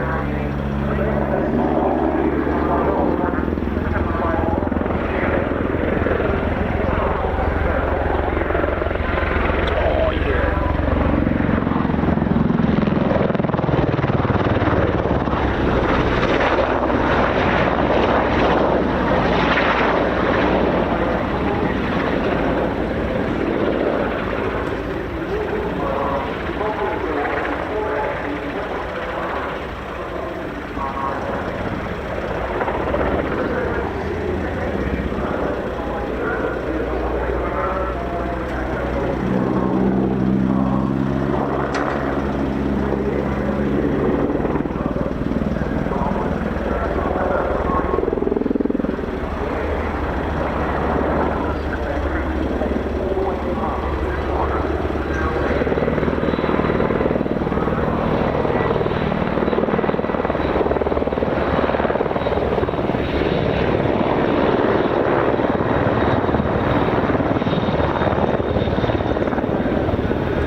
thanks everyone for joining the Ted Coningsby channel here at Camp Ted in Kempsford Camping. Thank you to all the organisers and owners, Joe and Adam at Kempsford Camping, for an amazing time again.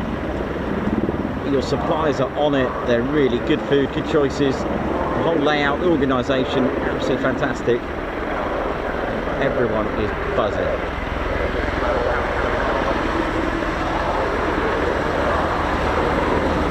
Thank you for joining the Ted Coningsby channel today at RIAT here at RAF Fairford. See ya! All our Portuguese friends and viewers, bom dia! Ciao! Right, you know what this means, don't you? Quick 2 bites of my burger.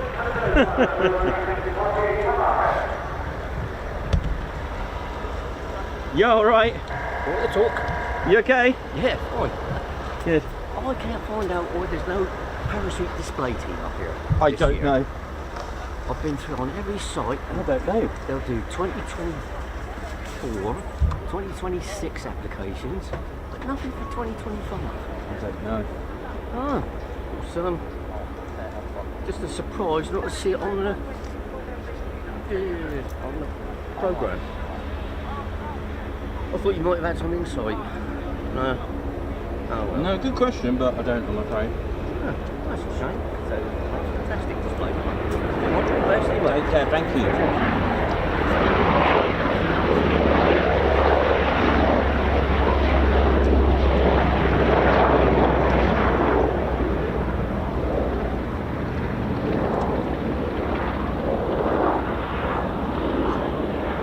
Really good to have all the back in the asset flying display after such a long absence. But no such thing as an absence from RIAT teams for the flight centre of the Italian airport. The RAF Fairford Army follow trafficking flying among the most royal quarters of this air show, and that shows also for their commentator for the team here with his huge pleasure to welcome back Mike Colombo from the RSC to talk you through their display. Mike, good to see you. Thank you very much, Ben. Thank you for putting up with me here at F-25 as well. It is a very honor for me to be here. But you never really get used to it. You have one year of the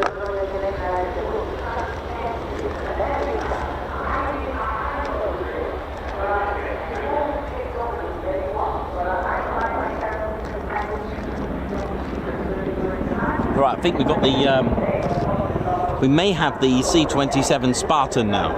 Are you ready for this? Hundreds and thousands of them in the ground, something that really well looking fun and atmosphere. The tremendous transport aircraft display. Think more about this, right, Coningsby? Thank you very much. But before we get started, let me introduce you all our way. Unless it's already known as the reparto sperimentale di volo. We are proud to be part of. Our aircraft have been reassigned here. Okay, this is a bit of a shock to the system if you've never seen this before. Yes, it is a transport aircraft. It's a twin-engine transport aircraft. It's a bit smaller than the Hercules. Perfectly compact. Yes, it can barrel roll. Are you ready for this?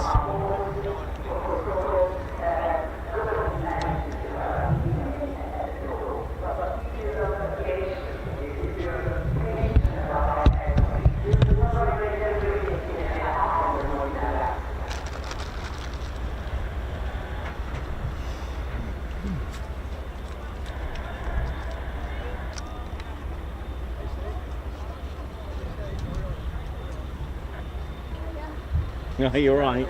You okay? Oh, good.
Okay, hold on to your coffee. In fact, don't even put it away, I would.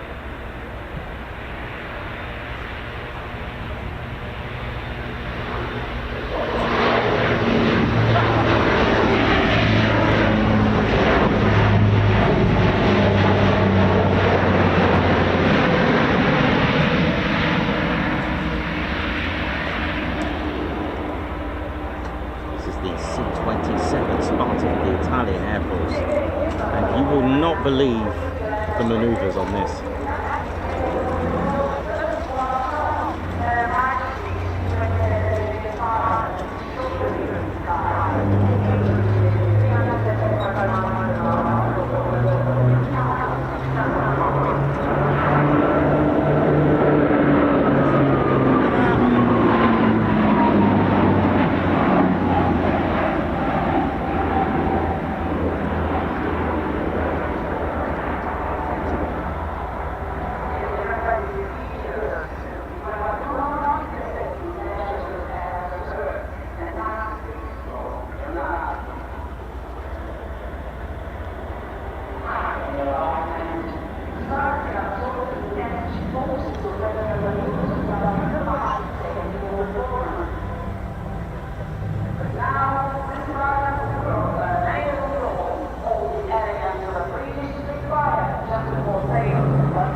It's how I imagine the short Sterling to manoeuvre evading the fighters.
Loop as well.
I mean, look at this, just to give you the idea of the perspective.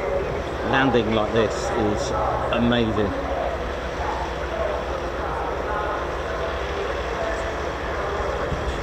Wow.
Right, what we got next? Let's have a look.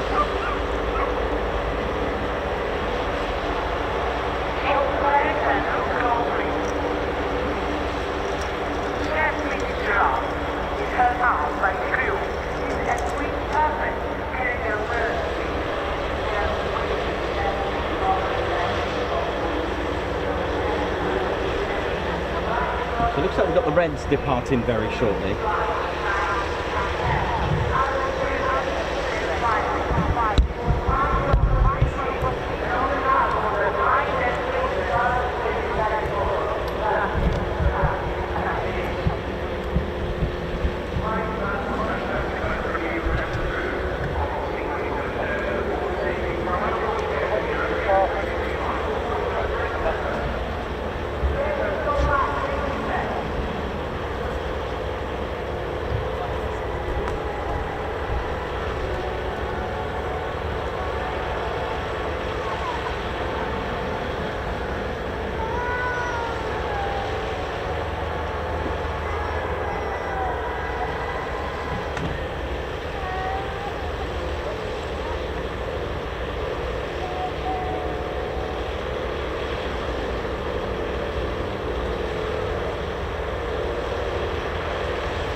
we're doing, ladies, gents, teddy bears. Hope you're enjoying it.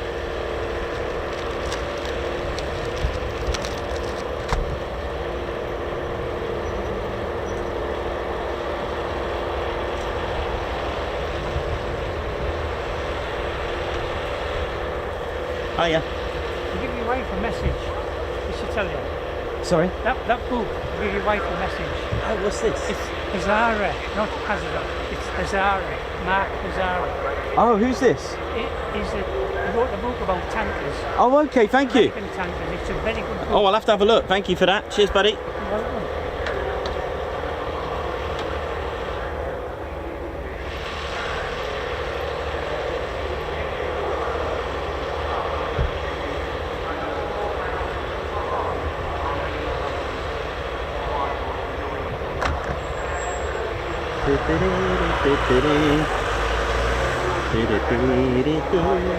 Oh, we're doing, ladies, gents, and teddy bears. How are we doing? Hope we're all good and well. Right, give me a second. Whew. What a scorcher. It's been amazing. Thank you very much. I got Stuart Skeggs, Andrew Anderson. Thank you very much, all of you. Absolute legends. Thank you.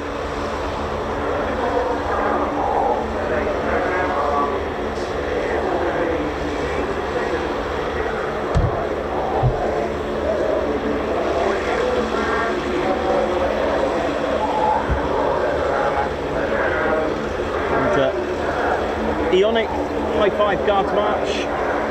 Thank you for joining the 10th Coningsby Squadron. Simon Lonslow Aviation, high five. Thank you for joining the 10th Coningsby Squadron as well. Curtis Usher, Guards March as well. High five. Thank you for joining the posh officers. Chad Layton, thank you very much for the super. Great paint job for the C-17. Also, I hope this can pay for some coffee. Thank you for what you do from a former Lakey 48 SBS person. Thank you very much. A Guards March to you. Meth, have fun at RIAT, everybody. Thank you very much for the super. Mr. Chicken 3010, member for 27 months. Looking forward to TIAT in November to meet you. I can't wait to see you, man. Dave Darkin, thanks for the super chat. Guards March. And Cox, thank you very much. 15 months of the best military aviation channel experience ever. Wowza Rudy. Thank you, Nikos and Ted and Claire. Oi oi. And Cox, thank you for the super chat for a cup of Rosie Lee, Nikos. Or a cold drink and sweets and chicken for the bears. Oi oi, and an oi oi to you. Simon Watchorn, thank you very much for your membership of 23 months. What a day to celebrate 23 fantastic months with the wonderful TCS community. Looking forward to joining the Green Patch gang next month. Thank you, Nikos, Claire Bear, and my Spanner Flight colleagues for all that you do. Thank you as well. Matt Foster with 32 months of membership. What a way to celebrate 32 months. Thank you very much.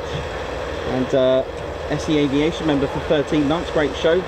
Hope to see you at Eastbourne. Margot, thank you very much for the super. Have a great day, everyone. And thank you to our Ted Coningsby Squadron. Chocks away. Abdurrahman Dogan, high five. Thank you for gifting a Ted Coningsby membership. Really kind of you. Thank you. Carl Levy as well. Thank you for gifting a Ted Coningsby membership. High five, Guards March. And Anne Hartley, high five. Welcome to the Posh Officers Club. Alessandra as well. Torelli, Guards March. Thank you for joining the Ted Coningsby Squadron. Samarito, high five. Thank you for joining Posh Officers. K Dragon?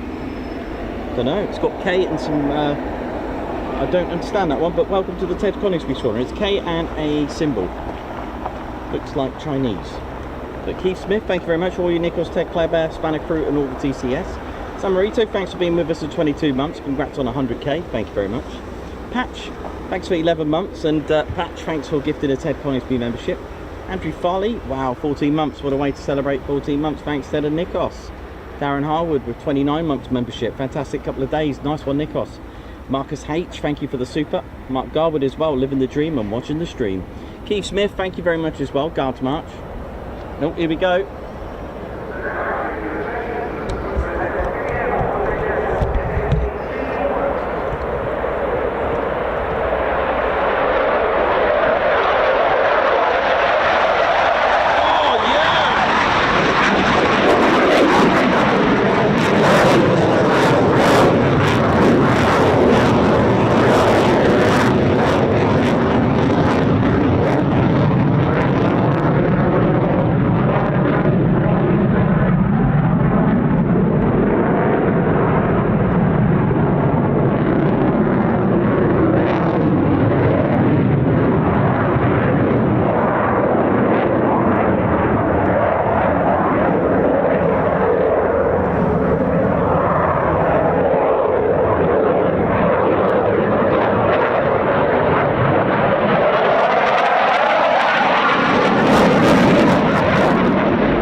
say send it. F-18 pilots say bend it. Oh my word.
Vectoring is this? Wow, I've lost it.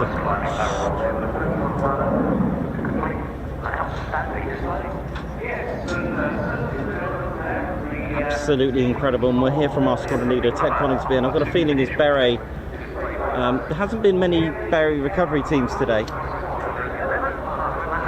poor Teddy, did you just see that?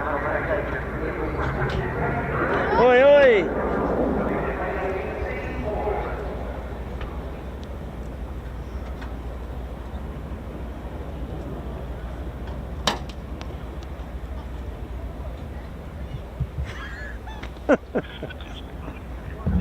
But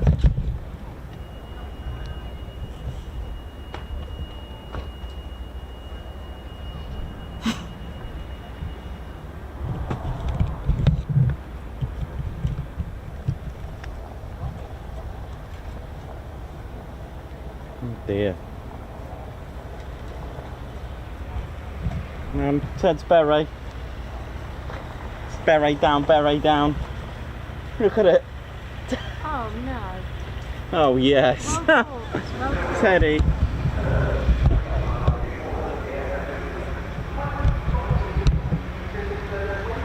That was I love the F-18. For those that know me at air shows, I just I love it. Absolutely love the F-18. It's just yeah, I mean you've seen it. It's just the way it moves. And we got 2 different displays this year. So that's a good one. Both from the Finnish Air Force. And I think we've got the Reds departing very shortly. Cup of tea. I think who were they? The burger place? You know the one next door to the one where you got that dumplings and stuff? Oh my word, that's got to come. That's the best burger I've ever had. Ah, right, I'll let them know. Best burger, and you know I eat burgers all the time. Yes, I've just come to give you something back. Thank you very much. I can have it again tonight so I can actually enjoy it. Put that in your... so you know you've got it back. And there's a cold can of Coke. Brilliant. So, do you want me to get another one of these?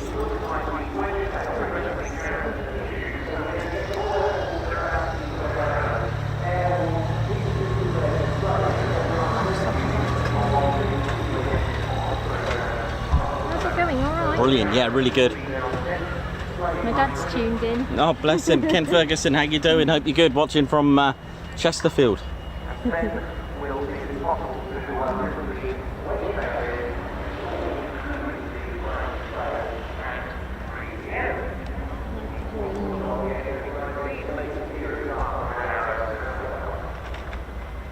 Does the van get a BRT card? Someone watching, how you doing? Argan, Mark Moody, Davey, Regan Doyle, Emma, Jenny Lee, Alex Raven. Good to see you all on here. Dieter Gigari, Chris Bloxon, Mark Moody, Bernardus Jones, Ultima Forma, Doncaster Lass.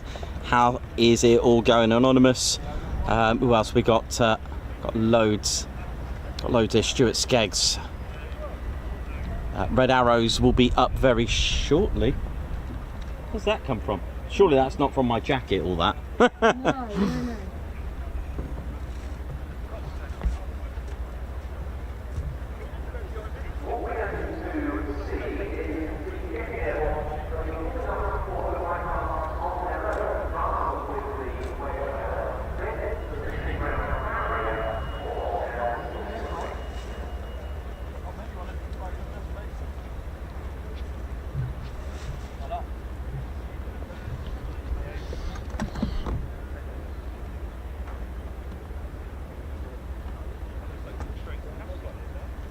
No. Oh dear. Oh.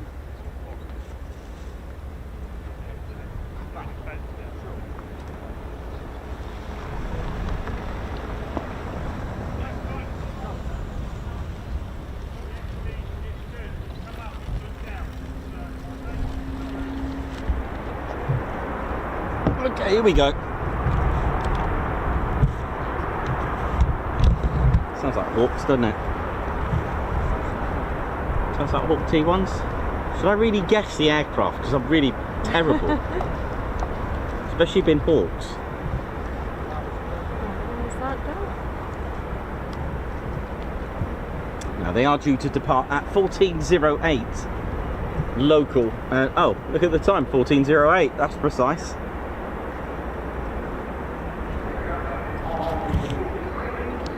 Now I think this is the Red Arrows. Come on, Reds. I think they're doing a fly past with something before a display, I think.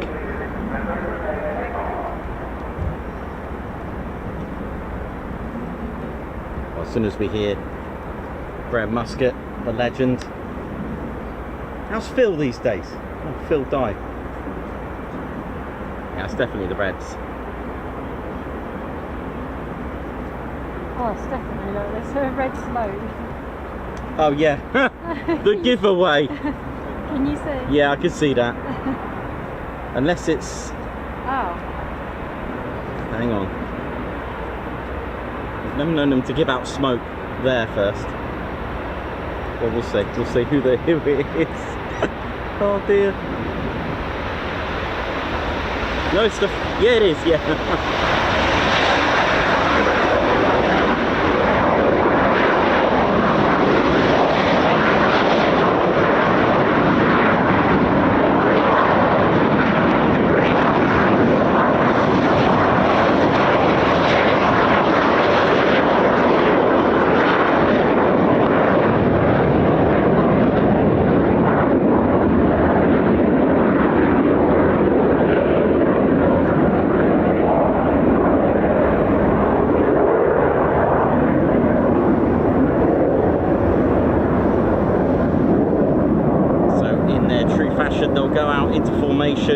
I'll give you a little rundown of the Red Arrows. For those that tune in regularly to our Red Arrow show, usually weekly during out of season, you get to see them practice and work up to their new display. Goodness me, that's I may need one of them to start doing my streaming, right?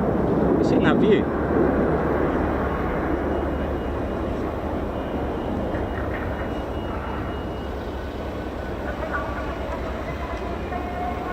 Red Arrows pilots, to even apply, will need a minimum of 1,500 flying hours, would have had to complete one operational tour, and to be classed as above average as a pilot. You do get 3 seasons. To become the leader, Red 1, you need to have completed 3 seasons.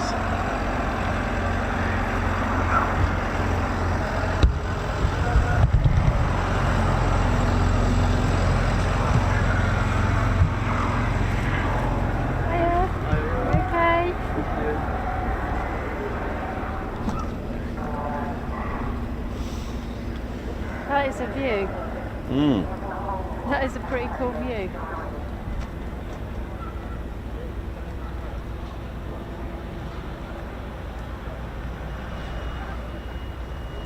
So this year's 2025 is their 61st year.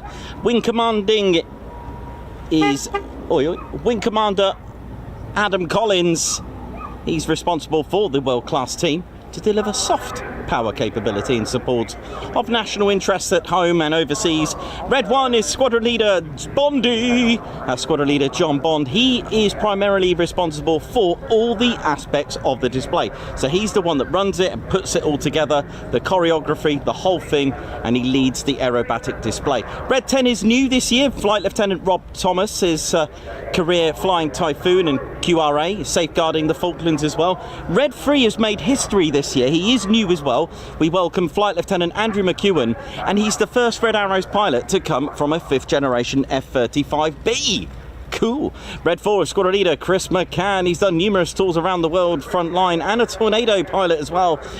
Red 5 is Flight Lieutenant Dustin Wales. How you doing? He's had 41 test and evaluation squadron in his career at Coningsby. Red 6 Squadron Leader Tom Hansford. How you doing? Hope you're good. Red 7 is Flight Lieutenant George Hopday. Red 8 Flight Lieutenant Richard Walker. Red 9 is Flight Lieutenant Ollie Sucklin. And finally, Supervisor, Photographer, the legend that is Squadron Leader Graham Muscat. Red 10, and he also does the commentary as well. Now let's not forget the circus and the blues as well. So thank you to Circus One, because every pilot needs their own engineer called the Circus in the Red Arrows team. They wear blue.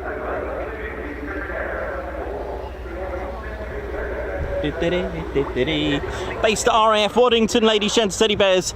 If you are tuned into the Ted Coningsby channel regularly, you will know out of season we watch all their workup, practice and displays through rain, sleet, snow and rain that you can pick up apparently.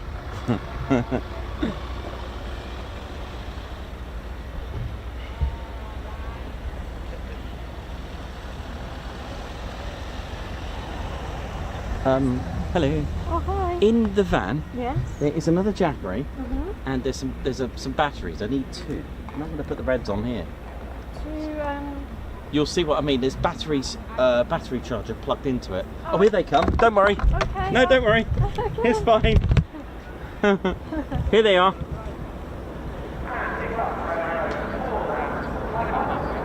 So it's a fly past.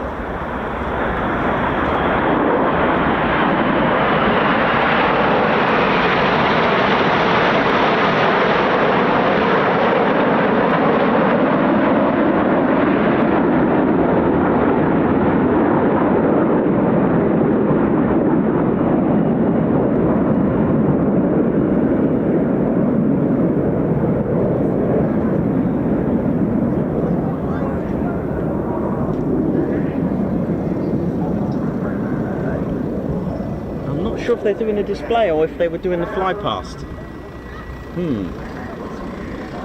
Oh, thank you. I just needed the batteries.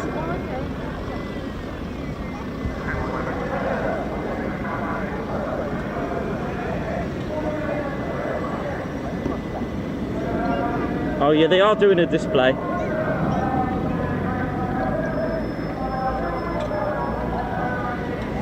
Oh, so we got to see a fly past. Oh, where are you?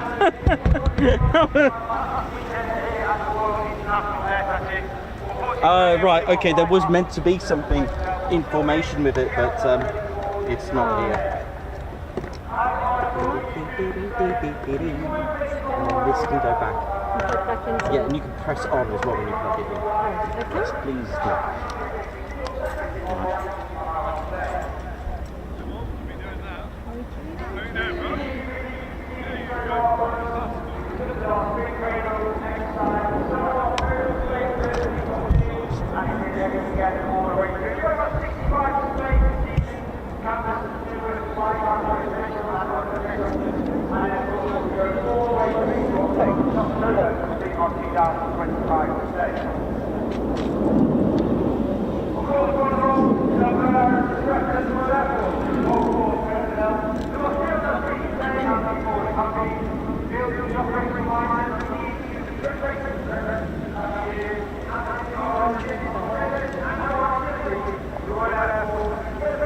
Right.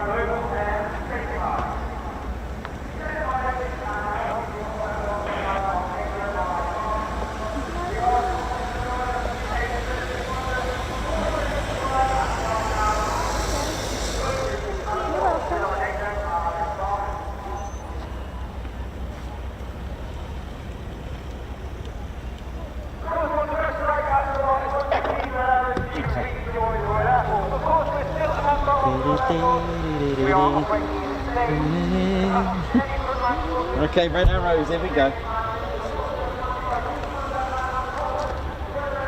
I love the red arrows. They are just a childhood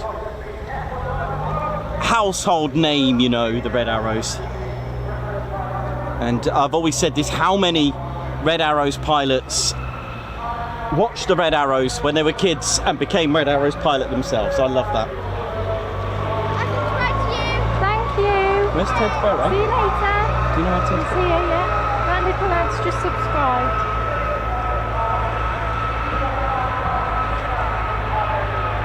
Ted needed it.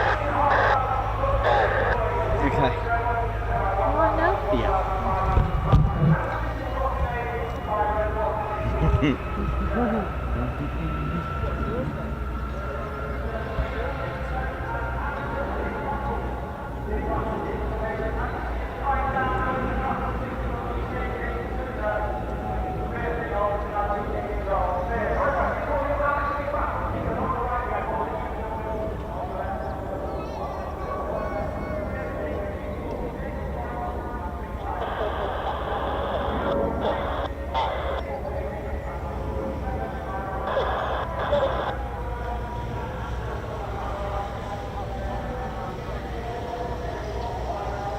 Ladies, gents, teddy bears, if I can take this opportunity to thank all of our viewers, and please, if you can, give us a thumbs up and subscribe to your one and only Ted Coningsby channel.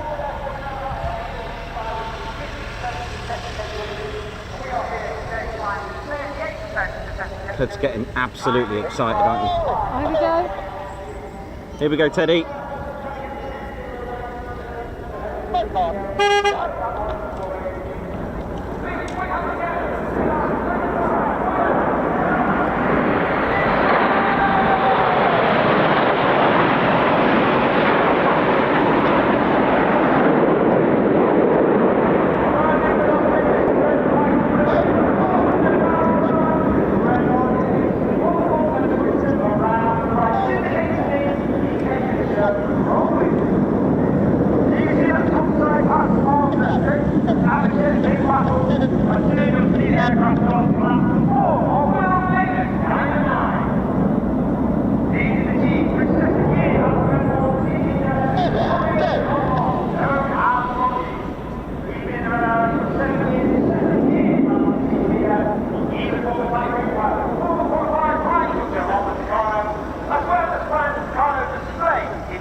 Loving this. Ted Coningsby channel live here at Fairford. You know it is.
They're good, aren't they? I love it. That's what it's all about. Yeah.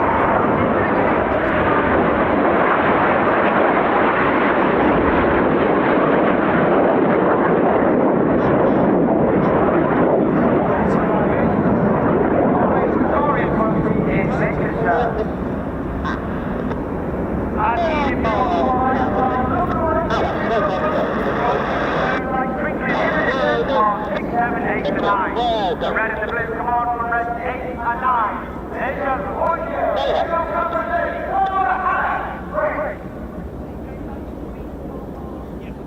This is here we go. Oh yeah. Red 6 and 8.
Skim the bus.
They have, haven't they?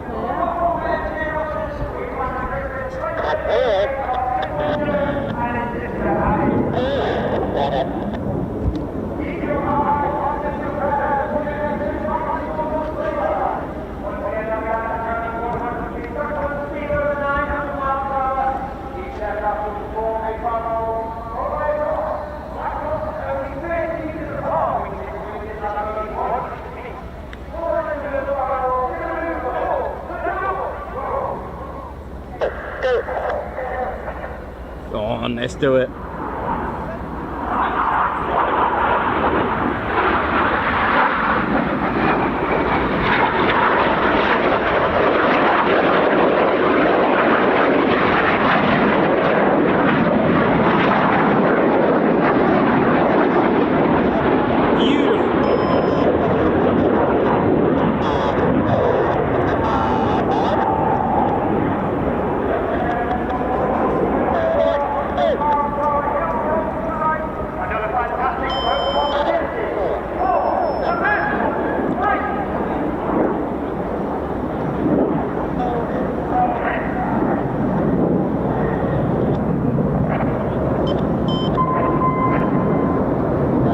Is for the synchro pair, by the way.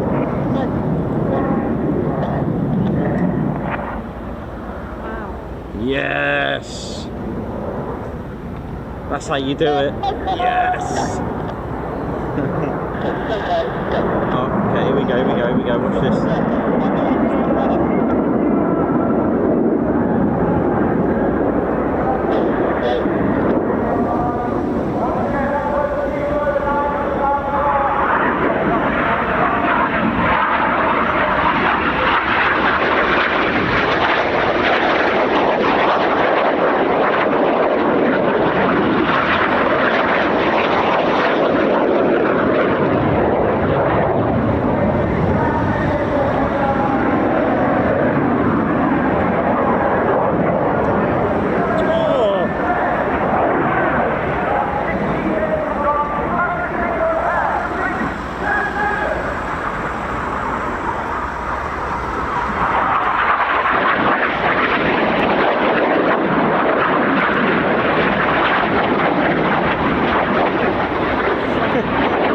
It's so good, man. I love it.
Beautiful.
That beep is for the synchro pair.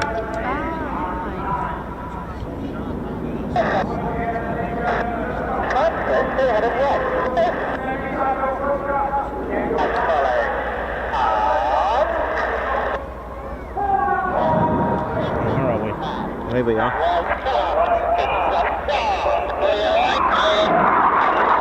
Oh yes, go on!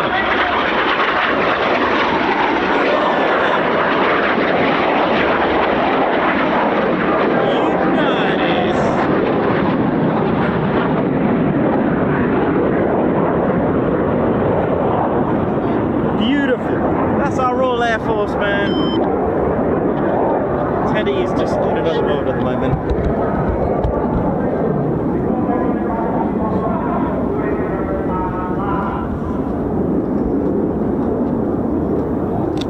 So what do you think of the red arrows, mate?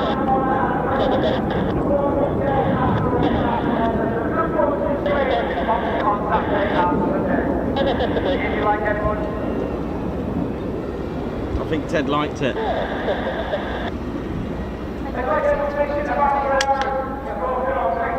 10k watching you, Ted. How do you feel about that?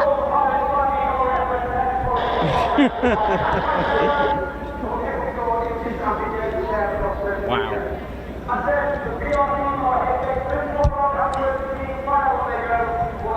Amazing. That was brilliant. Great commentary as well from Graham Muscat. I love it. Well, I can't wait to meet him tomorrow.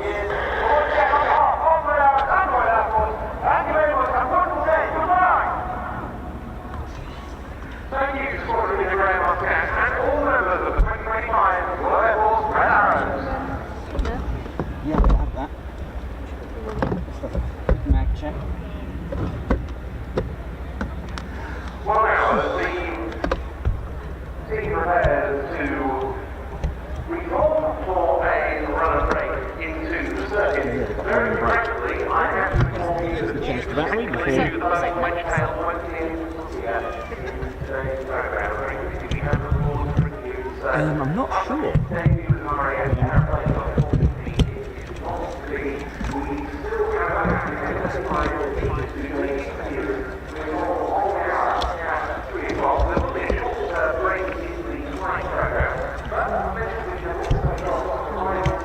Huh? 10k watching, wow. On my little caravan then. It was meant to be. Yeah, it's they were meant to do the fly past. How we doing, ladies and teddy bears? I hope you enjoyed that.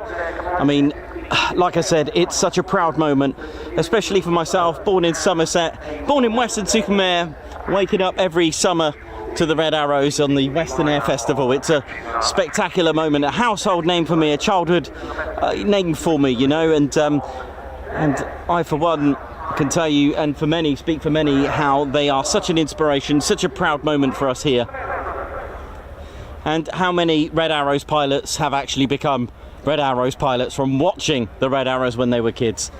It's such an important aerobatics team.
Break in formation, odds on the left, even numbers on the right. That's 2, 4, 6, 8 on the right, odds 3, 5, 7 and 9, and they will taxi back in formation, break in formation. Everything is done into precision when it comes to the Red Arrows.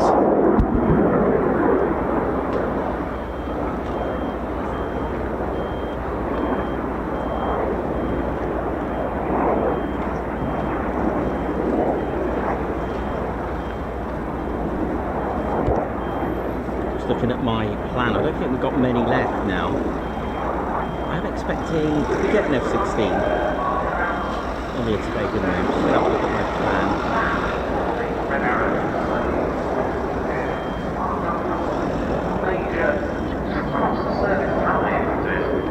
Yeah, it's not just the armed forces, UK, but internationally.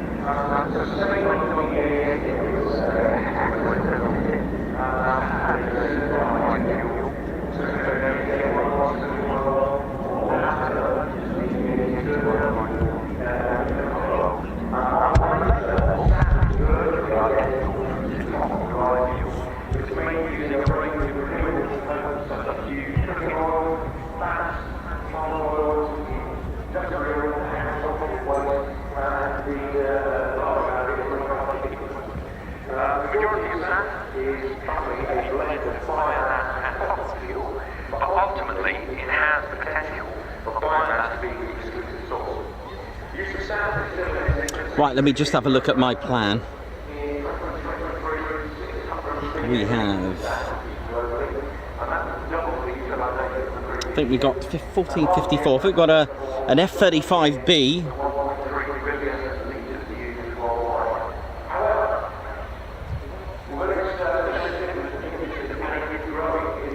I think that concludes our day.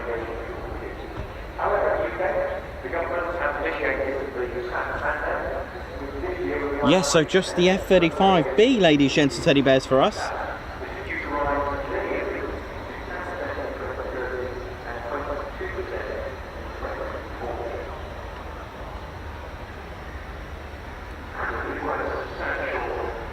Yeah, that'll be it.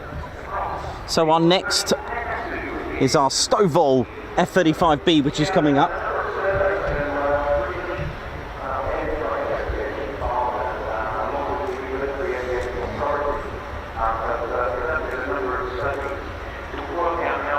Before the rain comes, it is on its way, which is great.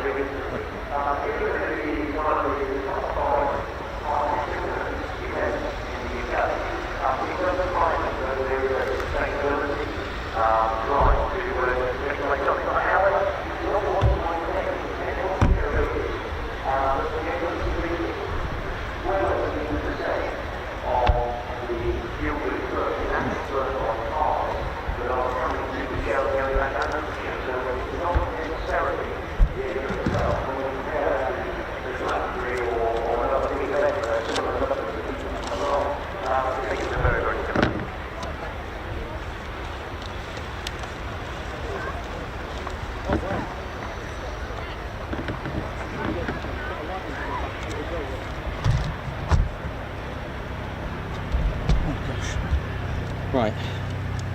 Di-di-di-di-di.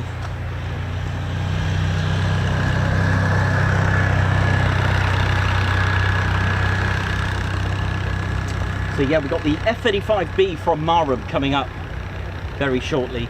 3 squadrons fly the F-35B here in the UK. That's 207 Squadron, the operational conversion unit. They train both the Royal Air Force and the Royal Navy. We've also got 617 Dam Buster Squadron, as if they need a introduction. And commissioned back is 809 Squadron, the Immortals. They stood back up in 2003, in fact, right at the end in December. Now, if you need a lift, who are you going to call? Well, it ain't no bother to hover with the F-35B Lightning. Now, in the Royal Air Force, they don't call it the Lightning II, which is officially what it is. You see, this is officially the Royal Air Force's 3rd Lightning. During World War II, they were to be equipped with the P-38 Lightning. Ladies and teddy bears, on the initial orders, the thing is with these Lightnings, they didn't have those superchargers in those fuselage, the twin fuselage didn't have any in there. So it lacked performance and they cancelled the whole contract. They did have 2 or 3, something like AE 379. I can't remember the exact serial numbers, but these were scrapped in the end or given to I think the French Air Force had them, but anyway, whichever. That's the first. And then in the 60s, of course, we had the English Electric Lightning in the 60s. Okay, so that was the 3rd Lightning, the F-35B. Now, they don't call it an F-35B Lightning 3, they just omit the 2. Now, if you need a lift, who are you going to call? Now, I know we had the Harrier, but we've got now the F-35B, and it is Rolls-Royce that put in the lift system. Now, generally the F-35s have the Pratt & Whitney F135 engine. The PW100 is applied to the F-35A and C.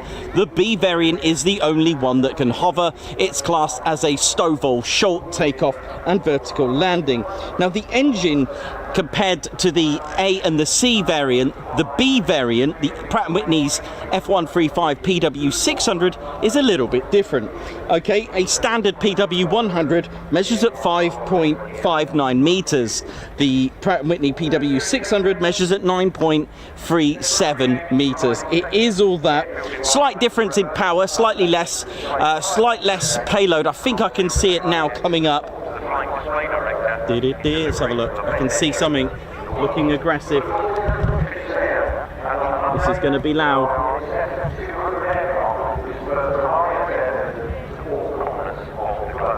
That has to be done in a safe and effective way. So who are these people? Well, firstly, they are all professional air traffic controllers from around the country.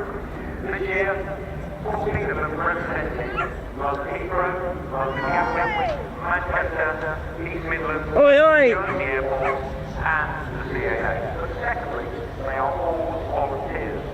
Many of whom have been giving up the time for 20 years coming to Portugal and well, it looks as though they will be seeing the final item on the How you doing? All right? Yes, how are you? to the right, Good. if I'm not mistaken. Been a good day. Oh yes, here we go. Who have we got coming over now? F-35B. Oh, and I'm right over there. Here we go. And here it comes, a little earlier than expected, the Lockheed Martin F-35B Lightning.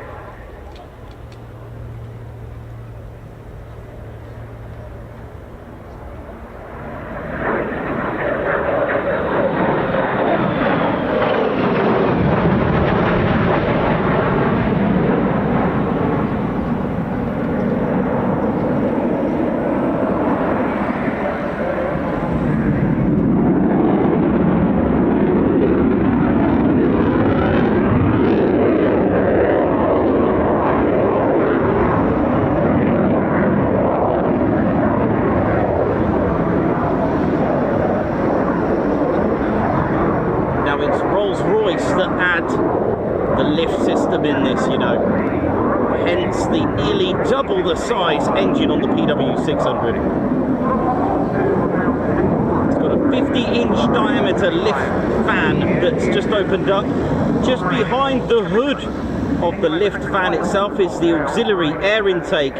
This opens up first. Now, it is almost like having a mini helicopter inside, or it's almost like having a engine flipped vertically.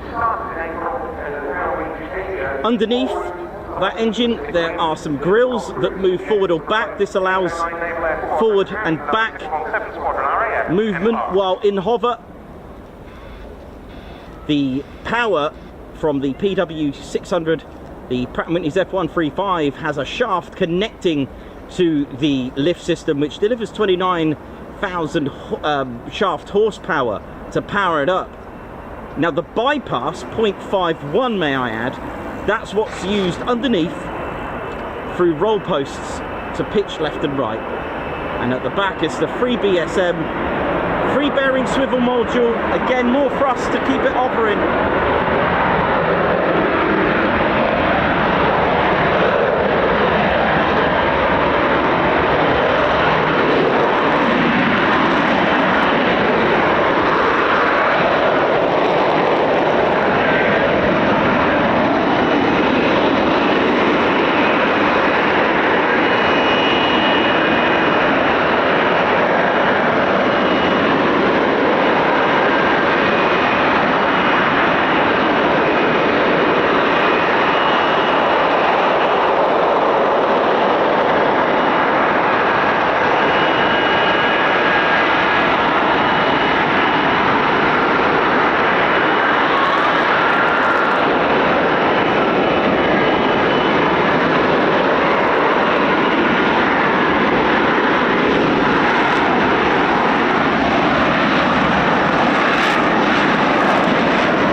£40,000 of thrust alone, 20,000 pounds of cold thrust alone as well with that. And I'll just show you how it all works. It is Rolls-Royce's lift system that keeps that going. There's our F-35B as we've seen. It is phenomenal. It is, again, we won't go into all the details of the stealth attributes to that, but what you notice is the auxiliary air intake opening first. And I got a few questions, my number one questions I do get asked. This almost acts like a, this basically really for the intakes and also a filter for FOD. Then this opens up, okay? Now when that opens up, so does this. These open up. Now it can all activate without the landing gear, and I'll explain why. This is the 50-inch diameter lift fan of Rolls-Royce here. So it's almost like a jet engine, a turbo fan, but it's been inverted. So all the thrust is coming down here. These are the grills that move, okay, the slats that help the aircraft hover forward and back, okay? So let's keep that going. Okay, there we go. Now the bypass of the from the engines, you get 0.51. The roll posts sit here. There's one here and there's one here. Blue tack is optional if you want to land on tables and desks and stuff. And then of course we got the free bearing swivel module, which can move at a degree of 95 degrees in just 2.5 seconds. So we've seen this open up as well, just like that, to allow the free BSM. Now it's called a free BSM, it's free bearing swivel module. It is a thrust vector, but there's a reason why it just doesn't go like that. It swivels in 3 sections. And the point of that is, if it didn't, it will cause the aircraft to go out of control. It's got to configure to STOVL mode, okay, and it's got an option of going 45 degrees for a short takeoff, okay, which is absolutely incredible, or it can go into the absolute vertical landing and hover. So you've got two thrusts, one here and thrust coming from down here as well. Okay, that's really how it hovers, and that's all thanks to Rolls-Royce's lift fan, the whole system, the shaft, the roll posts, and the free BSM. Now, people do ask me, can it vertically take off? The answer is it can, but it doesn't. Reason? Because it is quite heavy on the levee. It's quite a heavy aircraft, and if it was fully fueled and fully loaded, it will need to do what's called a short takeoff. On the reverse of that, if it's still coming back fully loaded or it's got sensitive ordnance, it will do a shipborne slow land, okay, which again can be used if you've got a lot of payload. All right, so that's why it's called a STOVL, short takeoff and vertical landing, and that's how it can hover. Hope that's okay. If you've got any questions, it can hover for as long as it wants, in regards to as long as the engines the engine doesn't heat up, or basically if it's got enough fuel to do so. The other top questions I do get asked as well, can it hover without the landing gear? Yes, it can hover without the landing gear up. All right, so there we go, our F-35B Lightning. I'll be right back. How you doing? You all right? Yeah, good, thank you, all good. Enjoying the day? Yeah, it's good, been good today. Been really good. What do you want, Cole? We've only just got this far. Oh wow. Nearly. Nearly. Huh? No, I haven't got that. I haven't got the Gemini, no. I get them from everywhere. Airfix, eBay, museums, heritage centres, second hand. Huh? Hopes and dreams. I'll be with you in a sec. Okay. Give me 1 sec. Have you spoken to Claire? No. Oh, she's at the other camp. All right. Yes, 15 at 15, which is that away. All right. Cool. Will do. See you later, mate. Right. Where's my phone? You okay? Yeah, it's on YouTube. Yes, sorry. Bit deaf from that. Yeah, it's all right. Right. Let's. Oh. Yes, sorry, buddy. 1 sec. So, is there a speed threshold to turn into vertical mode? Believe there. It's a very good question. I'll need to double check. There is. Yeah, take care, buddy. I'm just trying to find out. Give me 1 second.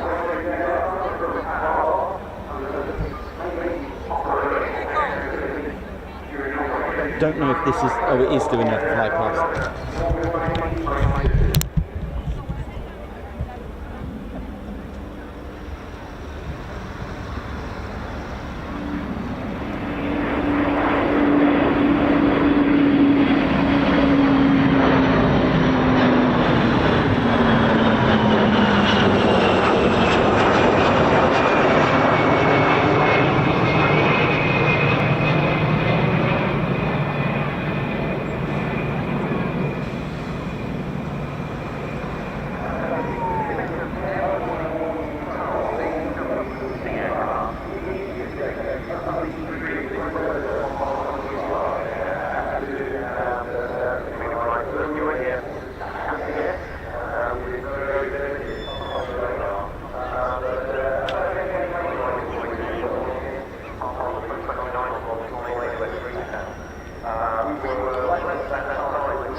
Yeah, so that's a very good question. So the thing is, technically there isn't. Don't know who asked that question about the minimum speed, because technically if you count the ground speed, it's going to be 0 when it's hovering. So I believe the answers that who asked that? Sorry. Hang on a minute. Oi, oi!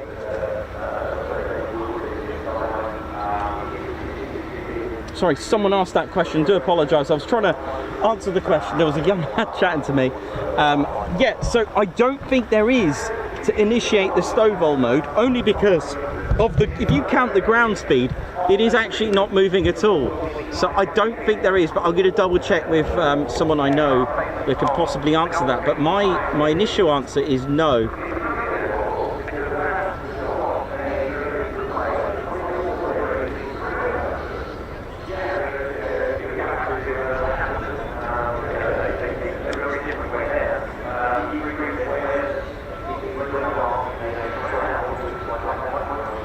Nice wing wave, wasn't it?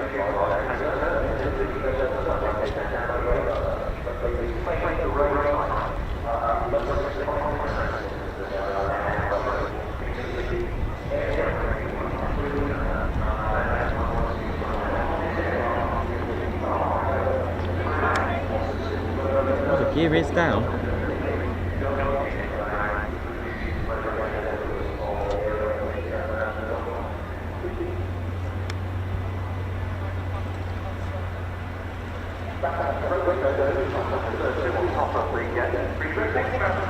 Every 10 seconds.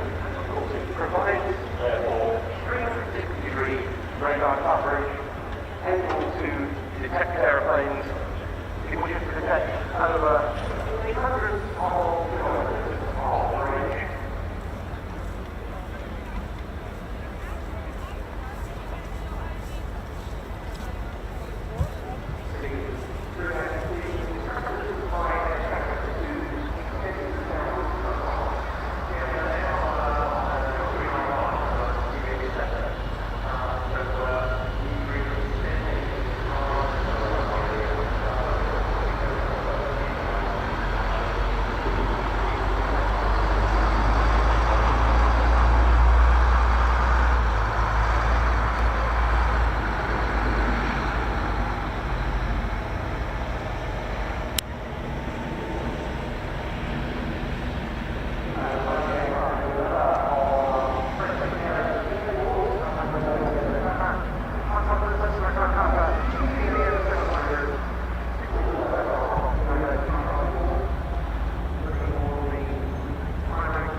Well, if you enjoyed it today, don't forget to subscribe to our channel as well. Come join us. We are a fun, very unique military aviation channel. There are a few arrivals throughout the rest of the day now. Let me just finish up the day. I think. Oh, hello.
got a few interesting aircraft coming in. We might hang on for it if it's worth a low approach or anything before we finish up.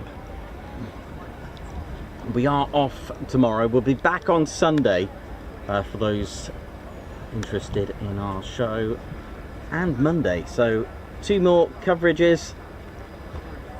And what's been a fantastic year already for the Ted Coningsby channel. We've got F-16s, we've got all sorts coming in at the minute. Have a look at the plan. But I think it's almost time. We've got lots of guards marches to do, and that's all courtesy of all of you supporters out there. Look at this.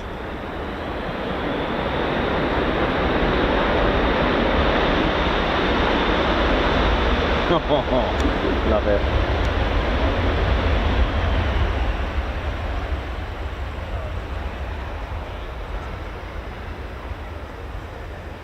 Nice.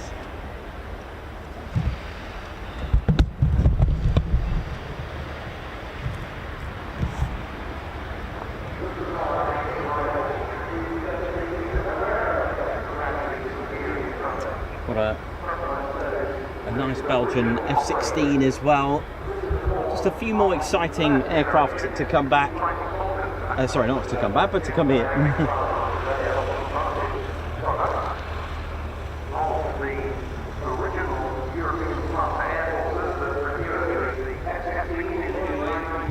Oi, oi, you alright? Okay. Yeah, good, thanks. Right, here we go, F-16. From the Belgian Air Force. Over the weekend. We're about to see the arrival of a Belgian air component example, an F-16BM, a 2-seater. A family version.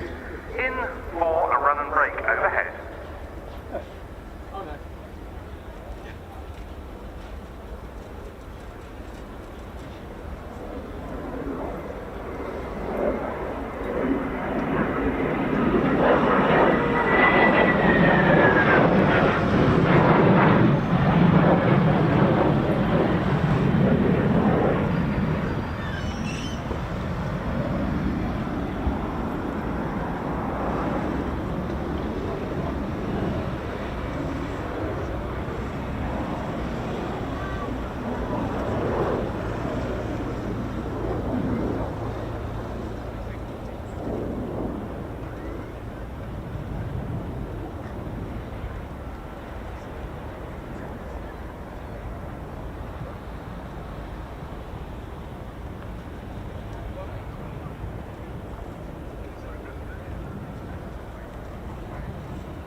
Beautiful. Gradually, these whole F-16A and big models of the European participating air forces have been passed on to other Got a funny feeling we might even park up here.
Keith Smith. Thank you very much for the super chat, Guards March.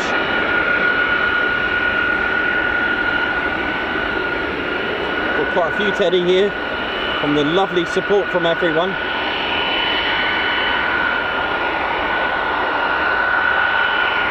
David Skinner as well, Guards March. Thank you for the super. Ali Leyland, how you doing? RIAT on my bucket list. Couldn't make it this year. Hang on.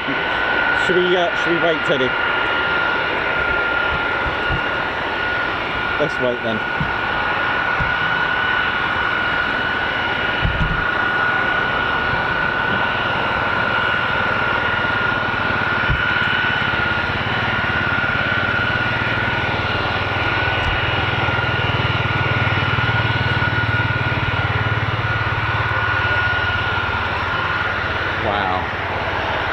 Cool, isn't it? Ali Leyland. Well, I hope you can make it soon. Maybe next year, perhaps. That'll be nice. You'll enjoy it.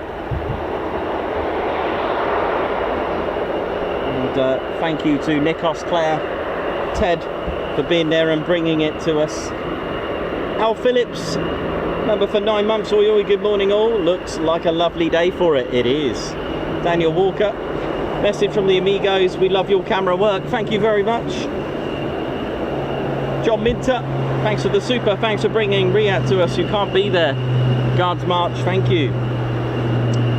Bernardus Jones, high five, welcome to the Ted Coningsby Squadron, thanks for joining us. And Purple Bat, forgot to pay my aircraft per view, thank you. Mr. and Mrs. Jam Sandwich, thanks for the streams, Guards March. Peter Egger, high five, Guards March, welcome to the Ted Coningsby Squadron.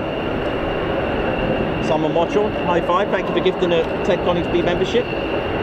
Don Castellas, high five, thanks for gifting a Ted Coningsby membership. Ginger Bailey, how you doing, man? Guards March, thanks for the super. James Connolly, welcome to the Ted Coningsby Squadron, Guards March. Rob Kennard, just awesome, thank you Nikos, Claire, Ted for bringing this to us that cannot be there, Guards March. Terry Stapley, congratulations on a whole year with the Ted Coningsby membership on the Posh Officers. Awesome displays and well recorded by Nikos, thank you very much. Tom Meller, welcome, high five, welcome to the Ted Coningsby Squadron. Ali Leyland, incredible work, Spanner Flight, amazing job, Nikos, thank you very much. Dr. Soda with 28 months membership, welcome to all the new viewers and subscribers today, joined on a stunning weekend. Enjoy your little channel of military aviation all year round. Margot, Guards March, thanks for the super. Shawnee, welcome, high five, welcome to the Ted Coningsby Squadron. Andy D, thanks for the coverage. Ted, Nichols and Mods, Guards March. Sue W, high five and a paw pump. Thank you so much for gifting 5 Ted Coningsby memberships. Hans Olav Mork, thanks for 16 months membership. That is good skills, thank you. QBA, high five as well. Thanks for joining the Ted Coningsby Squadron. Grant D Mull, welcome. Thanks for being a member for a month. Rob D, thanks for being a member for 5 months. Gutted I'm not there this year. And Grant D Mull, high five. I hope I got that right. Grant D Mull, gifting 5 Ted Coningsby memberships. High five and a paw pump. Guards March. Cadwell 5, member for 17 months. Loved every minute and great show today. Amazing. Happy Furball. Sorry it's not much, but I hope it helps in small way. Thank you, it does. Thanks so much to Happy Furball. Scorcher, member for 23 months. Sadly can't make it to RIAT this year, so thanks for bringing it to us, Nikos and Ted. A year gardening, great stream, thanks. Gary Goodchild, high five, welcome to the squadron. Christopher RFS, excellent stream as usual, thank you. Rich Last, thanks for the super, awesome stream as always, enjoy your burger. It was tasty, I'll get another one. Muzz, thanks a lot. Guards March, great shows, Nikos, Ted, and hi to all watching.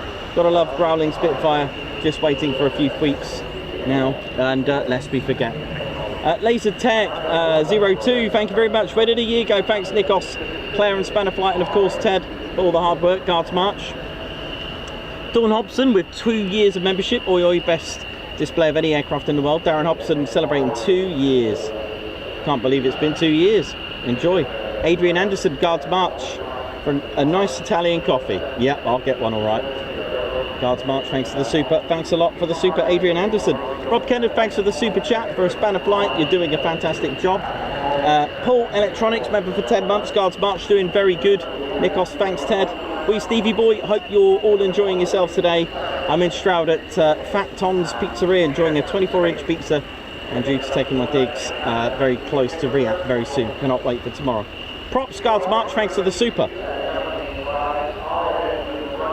Tatner 111 for tonight's burger, Guards March.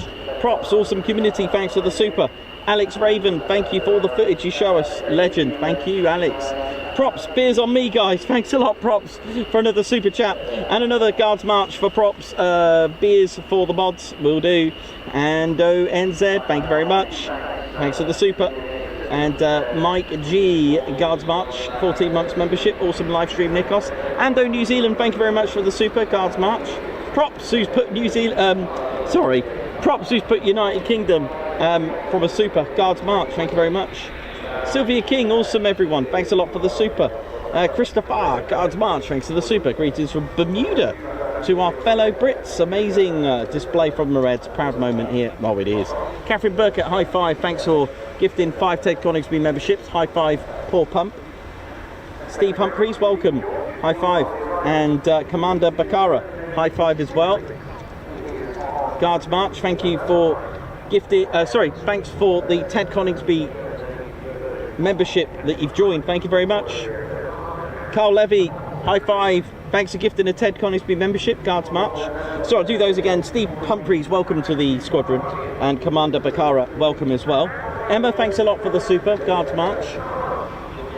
Joe Clayton, high five, Guards March, thanks for joining us. And Joe Clayton, thank you for gifting a membership as well. Hanosaurus Rex, oi oi, be there soon, Guards March. Oi oi. Angela Duncan, thank you very much. Great coverage today whilst I've been stuck in front of a laptop working. Guards March and high five, please. Anonymous, Guards March, thank you very much for the super. Victor Lima Photography, welcome to the Ted Coningsby Squadron, high five. Guards March, thank you very much. Right, I think that is us done for the day. I think we are good. Now where's my water? Oh, I need some water after that.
Well, there we go. Thank you very much, ladies, gents, teddy bears. We are now done. That is it for today. Thank you very much, ladies, gents, and teddy bears. A great day. Camp Ted just behind the flag there, waving proudly the Camp Ted flag. There it is. Look at it go there. Nice. Hope you all enjoyed it, ladies, gents, teddy bears. What a great day, day 3, and we are off tomorrow. We're not here tomorrow. We will be in there. We're going inside, just going to go and enjoy it, you know, because it's really important that you do that, I feel, because you got to remember why you love it. because looking through the lens all the time, it's not the same as real life. So I will be in the grounds just walking around, and I'll bring my pen, we'll grab some photos and have a good time. It's going to be good, a good laugh and really good fun. So that is what I want to do. I feel that it's good for the mental health as well to enjoy it, where you know, you're looking at the air show. Yes, I enjoy the videoing side of things, but I also enjoy just sitting back, relaxing and just watching. I may even take a few snaps. So yeah, I know, me, photos again? No, but I might do.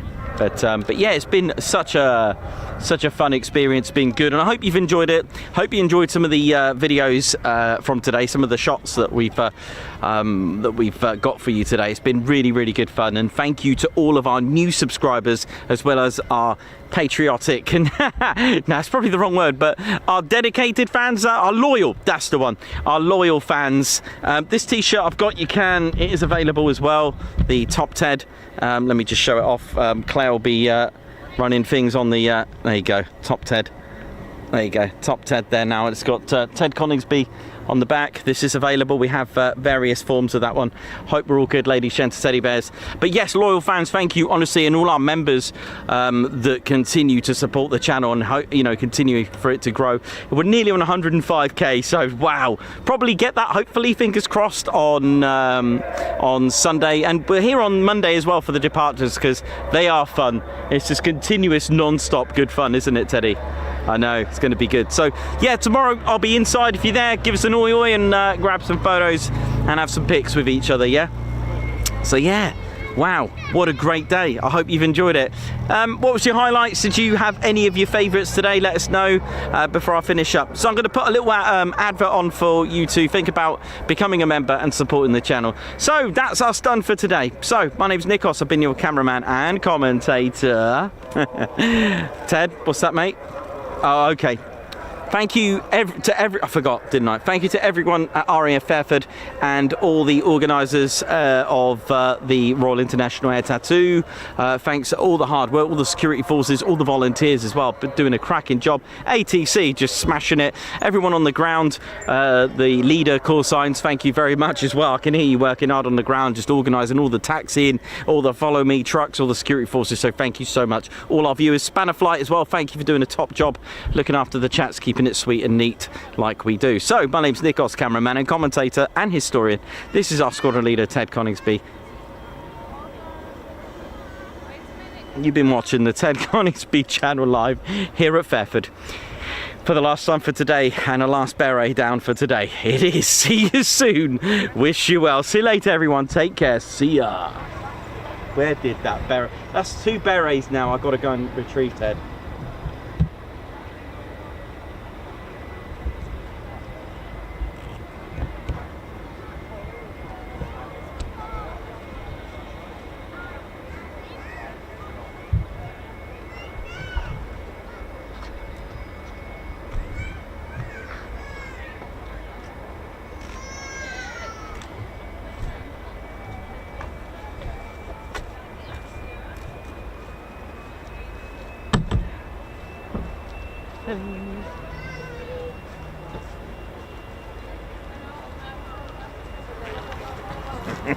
Oh yeah, ladies, sheds and teddy bears, welcome to the Ted Coningsby channel membership. I'm Nikos, I'm your cameraman and commentator.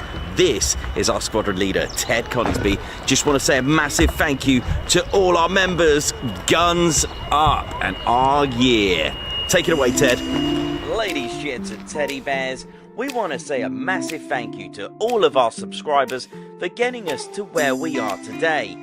We have gone all over the country, from as far as Lossiemouth to Bryce Norton, and military areas such as air weapons ranges, low flying areas, heritage centres and special flights for TED 2.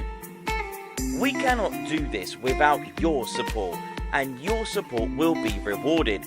You can now join the Ted Coningsby Squadron and help fund the channel to get us around the country and provide us with the funds for equipment to bring you better content too. We have 3 exciting membership levels with awesome YouTube perks to reward you back for your support. Our first level of membership is the Ted Coningsby Squadron. You'll get a loyalty badge on YouTube, unique TCS emojis that you can use on comments and live streams, members-only videos which include behind the scenes, deleted scenes, sneak previews, and also music videos that Ted likes to play the electric guitar on. You'll also get access to members-only Discord server and discount on all of our Ted Coningsby merchandise. All of this for just $1.99 a month. Oh yeah. Our second level of membership is the Posh Officers Club. This includes all of the squadron perks, private Posh Officers Discord chat room, Posh Officers discounts on all of our Ted Coningsby merchandise, and the poshness of supporting the TCS even more. This is just £4.99 a month. Our third level was inspired by many of our fans who have been supporting the channel massively. So we'd love to reward you back with this, and our third level of membership is the Ted Coningsby Fighter Squadron. This gives you a more personal experience with me and Ted, with exclusive live streams and content.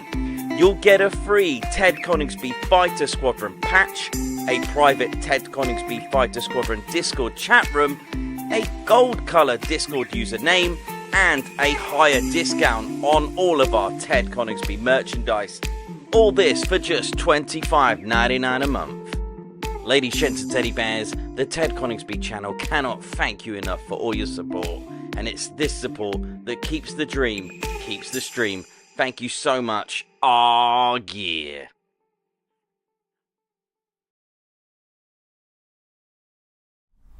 Golf India, Brian Stone,